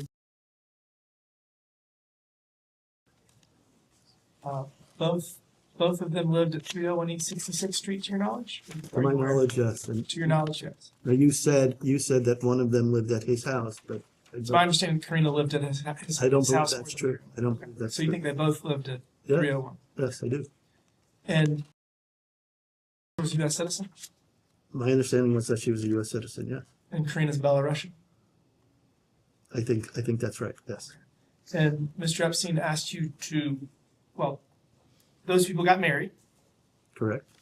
and Mr. Epstein asked you to help Arda Biscardi's apply for Karina's citizenship.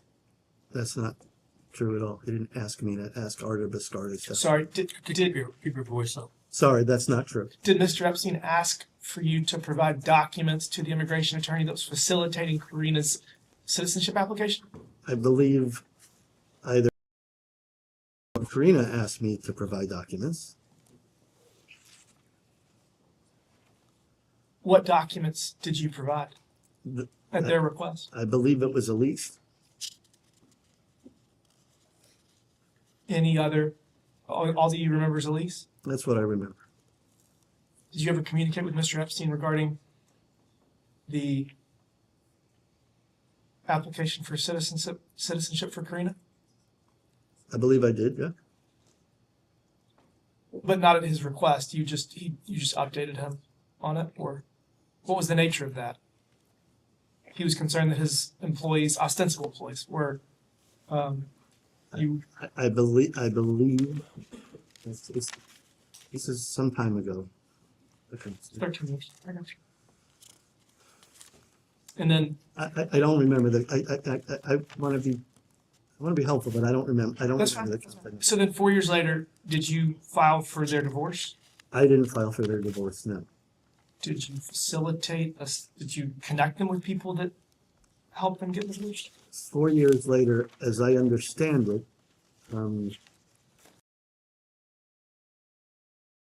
had a divorce attorney that filed for the divorce. How long do you have to be married in order to maintain your citizenship after divorce? I have no idea. It's 3 years. Did you provide documents for another couple that got married in 2013? I believe also a lease. Any other? Who was that? I believe their last name was. Okay. And one was a U.S. citizen? Correct. And one was not? Correct. And again, At the request one of them requested for you one to of them provide a lease. requested that I do it, yes. Okay. I feel like earlier you said that you weren't involved with 301 East 66th Street substantially. Correct. You just were a tenant. I was a tenant. I had office space there. Why wouldn't they go to a property manager for that? What do you mean? If you're not the property manager of the building, Because Mr. Epstein didn't own the Jeffrey had a connection with 301. okay, so Jeffrey's Which is how they found the building. Okay, so Jeffrey's brother owned OSA Properties, I believe he was a principal at OSA Properties. and so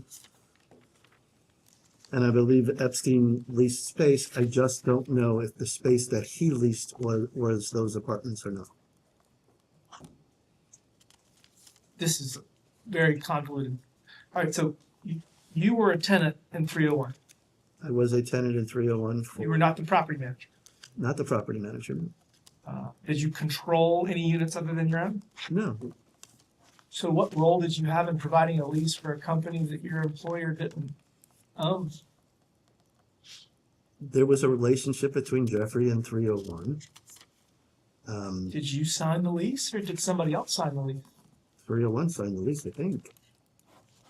Did you sign it on behalf of 301 or did somebody No, from 301 sign it? I don't have that relationship with 301. No, I did not sign. Okay, again, this is just confusing because you're not the property manager. Your employer doesn't own the building. And what role did you have in creating a lease for a building that you have no association with? Well, I never created the lease. I requested the lease. I told you I requested the lease. Okay, so you requested the lease from the property manager. From the property manager, yes. Okay. And the purpose of that was to get a lease that had two names on it instead of one. I was requested to get a lease with them. Yes. By By Karina or Karina. Okay. did you give it to the women or did you give it to Arda Biscardi's? I don't recall. If I would have given it to Arda, I was probably asked to give it to Arda. By Mr. Epstein or by the women? By the women. I'm just gonna circle back to the email, and I wish I had it on me, but there's an email on the 5 million documents. It says from Epstein to you and Khan saying that he's worried that Arda Biscardi is going to turn on you. What does that mean? I have no idea.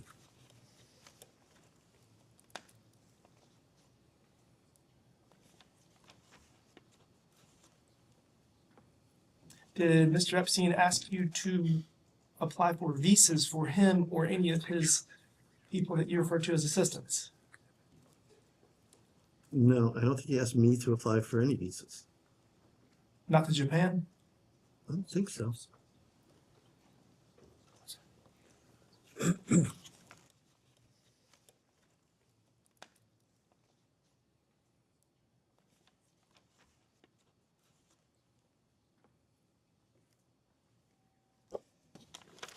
Real quick, you just discussed the marriage between Ms. Shuliak and the other victim. Did either one of them ever approach you to ask for assistance in obtaining a divorce? Yes. Did you ever advise either one of them to not get a divorce? No, I never advised anybody not to get a divorce. Came to me and said, would I help her get a divorce? I told her that, one, I wasn't a matrimonial attorney, so that's not something I ordinarily did.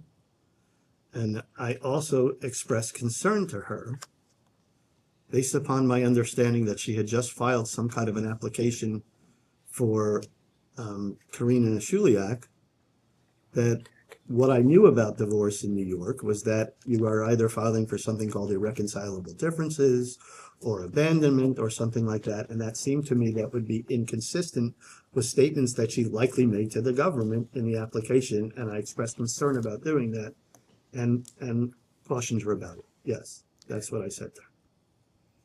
And now I just want to briefly focus generally. Did any victims, individuals identified as victims, ever come to you to ask for help as it related to being sexually abused by Mr. Epstein? No.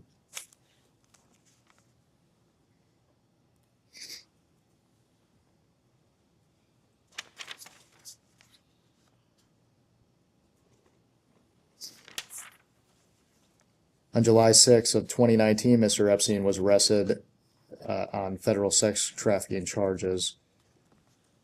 When did you become aware of those charges?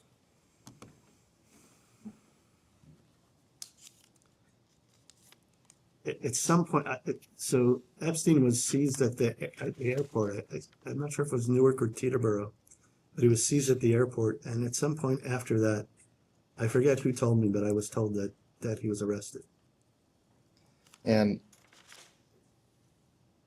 we discussed your role during the 2008 prosecution. Did you have any role whatsoever as it related to his arrest in 2019? I went to the jail a couple of times. I understood that that he needed his criminal defense team, and I think I contacted them. And I think I contacted them about it. I believe I did some kind of research or legwork in connection with the bail application. I don't, and then participated in meetings with defense counsel. During the previous hour, I believe the minority had asked you if you ever had any contact with victims. I believe you answered no. Is that right? That's, I think so, yes. I think that's when you say contact other than assistance, right? So for the record, you never told victims not to contact or speak with law enforcement. Is that right? So the answer is yes. I never told anybody not to speak with law enforcement. I remember one or two occasions, and I don't know when, and I think this was in the early investigation, not the later investigation, that there were people who were concerned that law enforcement was calling them, and the defense counsel, who they didn't know, asked me to call them and tell them that they could have a lawyer if they want, that they didn't have to speak to them if they didn't want. But I never told them not to speak to one. I simply related the statement from the defense counsel that if they wanted a lawyer, they could have one provided. We will briefly go off the record.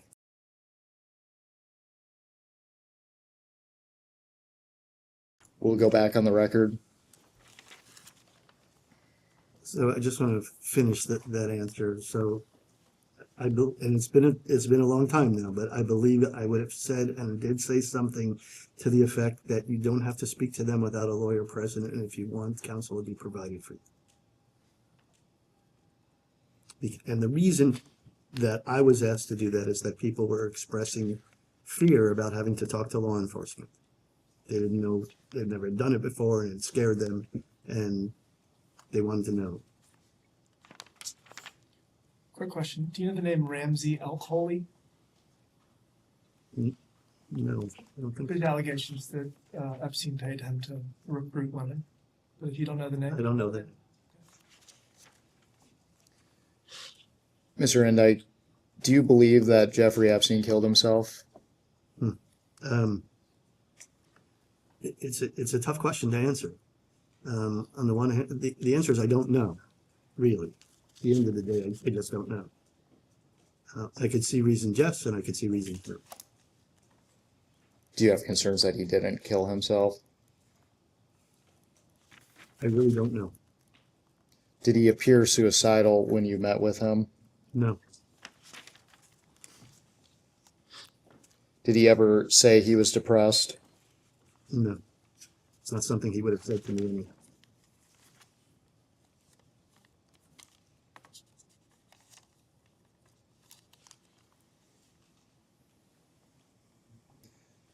What is the 1953 trust? It is what's colloquially called a pour-over trust from the will. It's the trust after the will is completely probated and all claims are settled. If there are assets and funds left over, they would be transferred over from the estate to that trust. And why was the 1953 trust created? It is to my understanding, because I am not a trust and estates lawyer per se, but to my understanding, as a generalist, many times because you don't want your dispositions to be a matter of public speculation, you put everything in the estate over to a trust, which is then administered outside probate. When did you learn that you'd be a co-executor of the 1953 trust? So then I'm trying to remember. I think the 1953 trust was an amendment to an existing trust. So if you're asking about the 1953 trust amendment, that would have been at some point while he was in jail that I was there with him and his other attorneys. If you're talking about the prior trust, that the name was changed to that trust, if in fact I'm remembering correctly, it would have been when that trust was drafted and I was appointed as a trustee of that trust. What was the discussion around how much you would receive as a co-executor of the trust? As a co-executor, there was no discussion. There was simply, this is what it provided.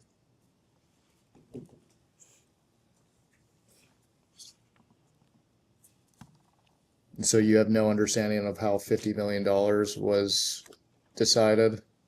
I think I tried to answer this question before. The trust itself, the estate document itself provides for a relatively, it's not small amount, but a relatively small amount, $250,000 to each of the executors. Normally, an estate of this size, if it were being probated, say, for example, in New York or in Florida, would as a base amount get, a large percentage, tens of millions of the large amount of the estate. And if it's more complex an estate and requires more time, there would be applications for more money to be paid for that. In this case, that wasn't the case. There was one payment to be made of $250,000 to each of the executors to be made upon completion of the probating of the will. So as to the why he did what he did and why he gave money to whom he gave money to, we never had conversations like that with him. He always did what he did for his reasons, and he never discussed his reasons with me. What is the current remaining value of the estate? Gosh. I think the accounting has it at, is it like 100 and, I don't have the number, but is it, I think it's just north of 100 or so. Are you factoring in funds that are still due from outstanding investments? Yeah, I'm not, because I don't know what that ultimately will look like. So the rough math is 170 million from the investment he made with Valor Ventures. Anybody who's ever invested in a fund like that can tell you that those numbers they're not meaningful until they're actually realized. When does that fund come due? The funds, I think, are a year apart. Their initial due date, one of them, I think two, was due in 26, but there is an option for the fund manager to extend. I think at least 2 years, and then even then, with the consent of the majority of the holders, could extend it further. So right now, I don't have any specific details on when those funds will ultimately be realized. So the estate is currently valued just north of 100 with the potential of 170. I appreciate that's unknown. And the fund allocation at the wrap up of all of the outstanding claims would be 100 to Karina, 50 to you, and 25 to Con. That's roughly 100 to her, except no, because at the end of the day, because Karina was the recipient of all of the properties that were ultimately sold to pay off all the claims. There's some kind of a makeup formula for that based So she'll upon. get more than 100. She'll get more than 100. So, and that's first. So that makeup formula for all those properties gets done first, and then the rest gets So done. you all get paid in order? Or do you strike a proportional balance? I believe it's a proportional balance after the payment of the makeup for the properties. Okay, so first is property makeup, and then the 150, 25 is divided proportionally based off of available assets. This is my understanding, and remember, You're charged this. So. I know, but I have Sure. counsel that tells me what to do. Okay, just clarify. So that's, Are there any other unknown amounts that are due other than other than the potential of 170 from Valor Ventures? there are two other funds. One of the funds is, I think SUM or something like that, a partnership. That I believe that's being sold in the, I don't know after taxes what the number comes to, but it's a Tens or hundreds? 10, less than 10, or maybe it's just over 10s. But we have to pay for taxes, number one, and that money is in part being used to fund the cash requirements of the class action settlement. You said there's 3 outstanding claims? The third one, Or so are there 3 overall outstanding claims? when you say 3 outstanding claims, you're talking about, Against the estate that would preclude you from wrapping it up? well, there's new claims that are filed almost daily, so. Okay. It's certainly, there were new claims filed this past month, in addition to this class action. I don't know. So it could be a while. It could be a while.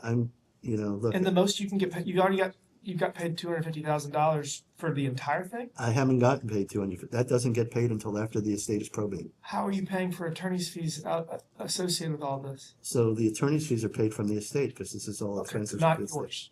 No. That's not fun.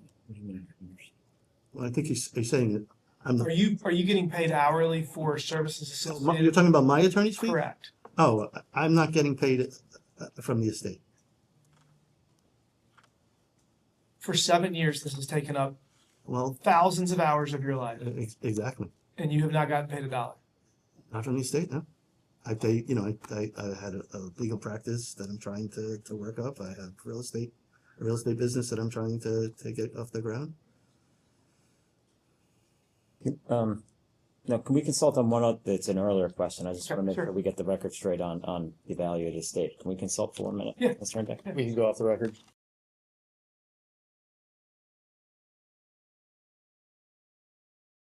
We'll go back on the record. Thank you. Can Mr. Indyke just clarify on something that the Congress? So when you had asked before about the 172 rough value of those two funds of Valar, I wanted to make sure that it was clear that the hundred something valuation of the estate from the last accounting includes some valuation of Valar. So the 172 is not on top of that. There is a portion of that 172 which is not included in the 100, but I don't know what the exact number is, but it is not the full 172. Does that make sense? Could you ballpark it? I really don't want to be an actor. It's in the accounting, though. That's If you filed. look at the account- USBI. Sorry. I don't want to be an actor. I appreciate you clarifying. Mr. Indyke, I want to run through some entities that you may have had a role in. First, what is the Southern Trust? The Southern Trust or Southern? I don't know Southern what the Trust Southern Company. Trust is. Oh, Southern Trust Company, Inc. is a current entity that's owned by the estate, and it was the main operating business of Epstein before he died. Main operating business, what was its general purpose? It was ultimately going to be providing financial and medical informatics. It was also doing consulting services. Who else beside you were affiliated with this entity, I would presume, right? As an administrative role, I was secretary, I believe secretary and the vice president. Who else was involved? I'm trying to remember at the time, but right now, Khan is a treasurer. I think I'm president now. But at the time, I don't remember who had a titular role. But the office had, multiple employees in the U.S. Virgin Islands. Who were the beneficiaries of the trust? It's not a trust, it's a company. Excuse me. What is the butterfly? Epstein is the sole stockholder, or I think it's a stockholder. Yeah, sole stockholder of that entity. What is the butterfly trust? Are you familiar with the concept of a GRAT? A grant or retained annuity trust.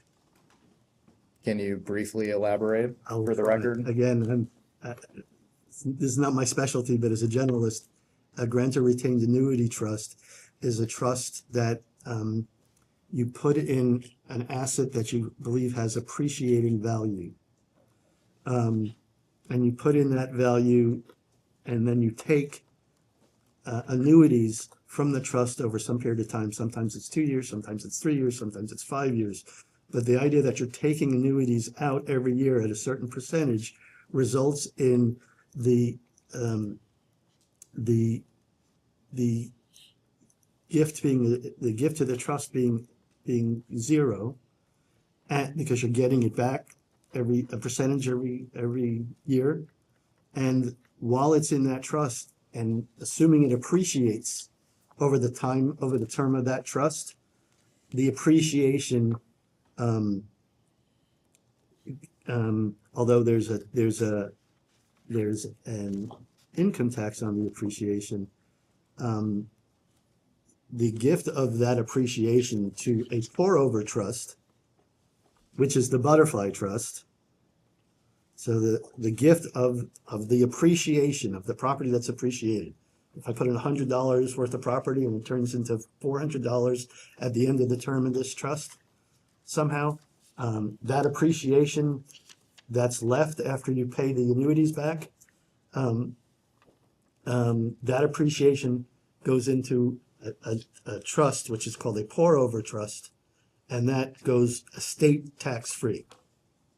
So you're getting it's a convention that, as I understand it, is used regularly for appreciating assets to put those in a new a trust after they've appreciated in value. So the Butterfly Trust was a pour over trust, had the appreciation in it, and allowed gifts to be made from the Butterfly Trust to be made tax-free. It appears that there were three distinct trusts, Butterfly, it appears 2013, and then a Caterpillar's Trust. Are you able to distinguish those three? Caterpillar Trust is the grant that I just Okay. told you about that poured into the Butterfly Trust. Butterfly Trust 2013 was a pour over from another trust. Who were the beneficiaries of these trusts? I can't tell you all of the names today. In front, I can't tell you. I can't list them for you. Was Karina Shuliak a beneficiary? It's possible. Were you a beneficiary? Yes. And why would you be a beneficiary if you're organizing? It's the same. I wasn't the organizer of the trust, but it's the same. You'd have. Unfortunately, the only person who would know that would be Jeffrey Epstein.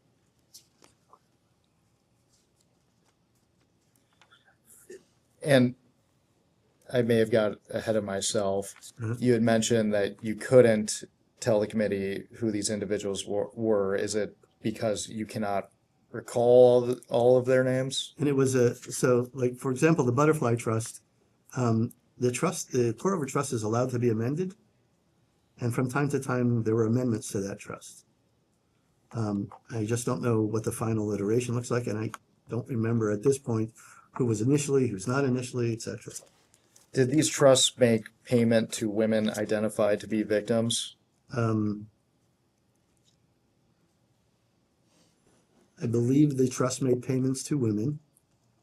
I don't know if, I can't tell you which the women were, but I cannot tell you that women who were later claiming to be victims weren't recipients of those payments. Did you have any role in determining who would be beneficiaries of the trust? No, I had no role in determining who would be beneficiaries.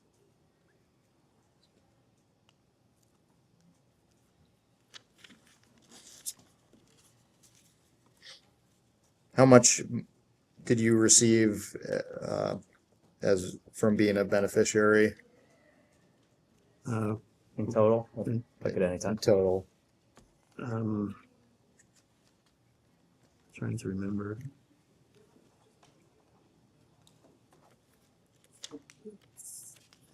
Either 3 or 4 million over time.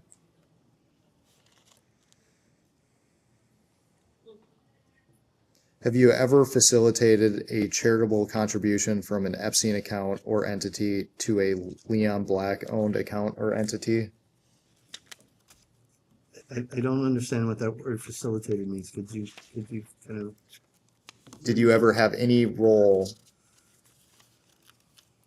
in transferring or wiring money as a charitable contribution from an Epstein account to a Leon Black owned account? No, I don't think so. No.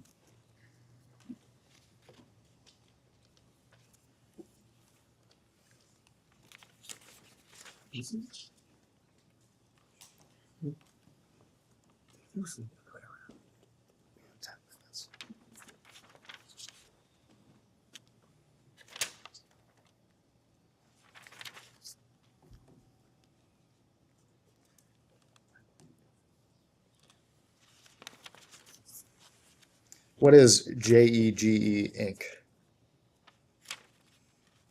There were 2 JEGEs. One was an Inc., one was an LLC. Each of those entities owned separate aircraft. I don't remember what Inc. owned. I think Inc. owned the Boeing aircraft.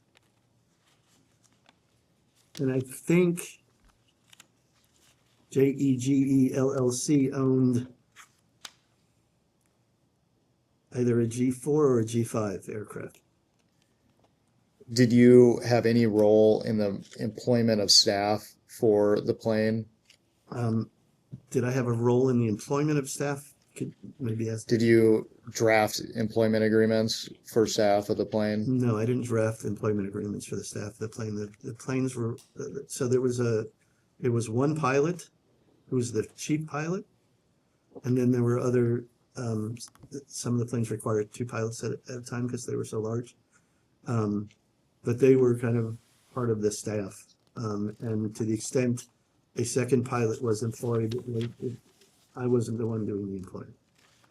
What is the COUQ Foundation? COUQ Foundation, I think it's a private foundation. It's a corporation.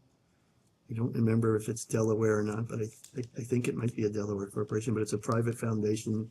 The primary kind of idea of which was to do to make grants to individual research and scholarship. And I think it also did other charitable contributions as well. Income tax filings from this foundation reflect over 200,000 in scholarship payments to NYU, Columbia, and Hunter College between 2001 and 2006. Do you know who these scholarships were for? I don't know as I'm sitting here today. There are also reports that COUQ made direct payments of over 30,000 euros to women with Eastern European surnames. Did you initiate these payments? Is there any way to tell me what you're talking about? Because as I'm sitting here today, I don't have a recollection of that. But if you could tell me, if it's possible to tell me what payments you're talking about, I'd like to answer the question. During your time working for Mr. Epstein, do you recall any payments made to women with European surnames? Or Eastern European, excuse me. First of all, the idea of an Eastern European surname, I'm not sure. I'm not exactly. I understand like the implication of it, but I don't know for sure. But putting that aside, there were payments for employees made by some of the foundations. It's not in front of me. It is possible that this was one of them, but it's hard for me to answer that question without looking at what it is that you're talking about. What is the Gratitude America Foundation? Also a private foundation. I believe Gratitude America was formed to do charitable contributions. I'm trying to remember if there was anything more specific other than charitable, general charitable contributions. The name would suggest more, but I don't remember there actually being more than charitable contributions. On November 24th of 2015, you sent a letter to BV70 LLC thanking them for their charitable donation of $10 million to Gratitude America. You signed it Darren, Indyke, Secretary. Are you familiar with BV70 LLC? I want to say, the answer is I think so. I want to say I believe that was a Leon Black entity, and that Leon Black made a contribution to Gratitude America through that entity. Or that entity made a contribution. I don't know if it was Leon Black, but I know it was associated with it. And we've discussed Leon Black throughout our questioning today. Why would this entity make a charitable contribution of $10 million to Gratitude America? Whatever discussions were made between Leon Black and Jeffrey Epstein as to that contribution would have been between Jeffrey Epstein and Leon Black, and not something that is not something that I was told the reason why for, just that it was going to happen. And then when I received it, I was told to acknowledge receipt.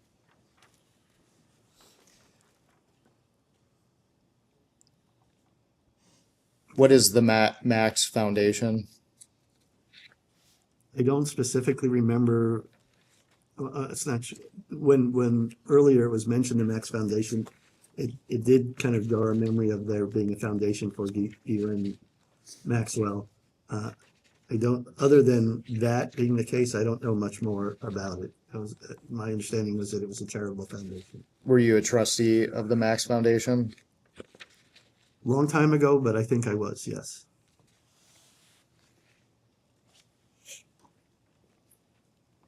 And what was the purpose of the Max Foundation? It was a charitable foundation. Did Mr. Epstein direct you to serve as a trustee of this foundation? I believe it was either him or Maxwell that had requested me to do this, and this was before any information about any allegations were made about either of them. Were you compensated for your services in serving as a trustee? No. Not separately from whatever compensation I received from Epstein.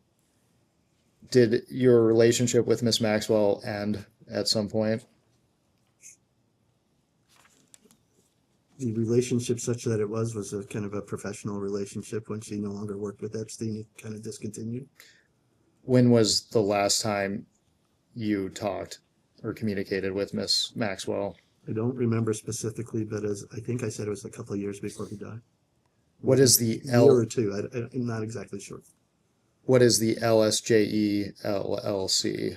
LSJE or LSJ? Excuse me, what is LSJE LLC?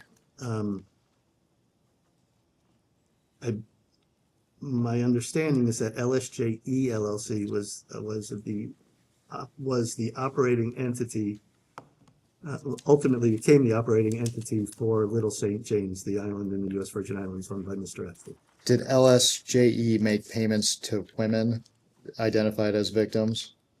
I don't know. I wouldn't have done payroll for LSJE.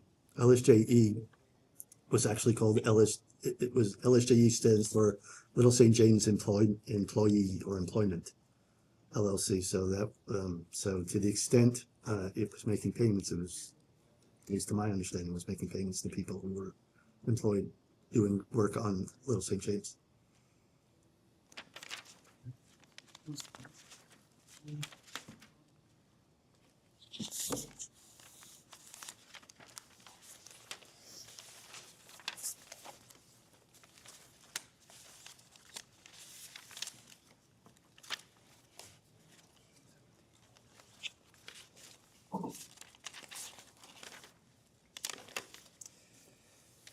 Have you ever been contacted by any law enforcement agency concerning Jeffrey Epstein or Ghislaine Maxwell?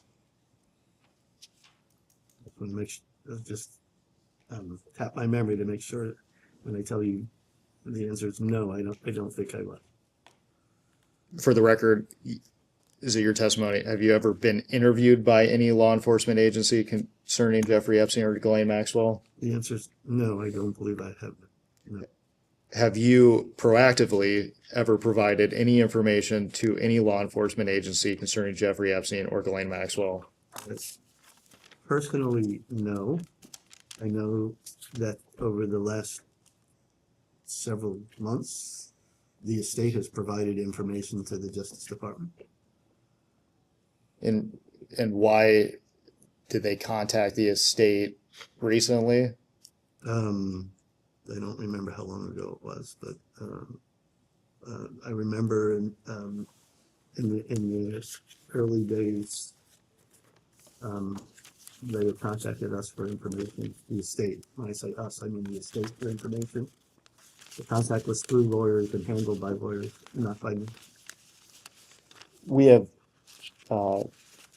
in an hour, so I have one final question. Are you surprised that no law enforcement body ever reached out to you to request information as it related to Mr. Epstein or Miss Maxwell?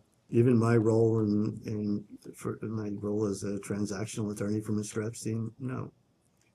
We will go off the record.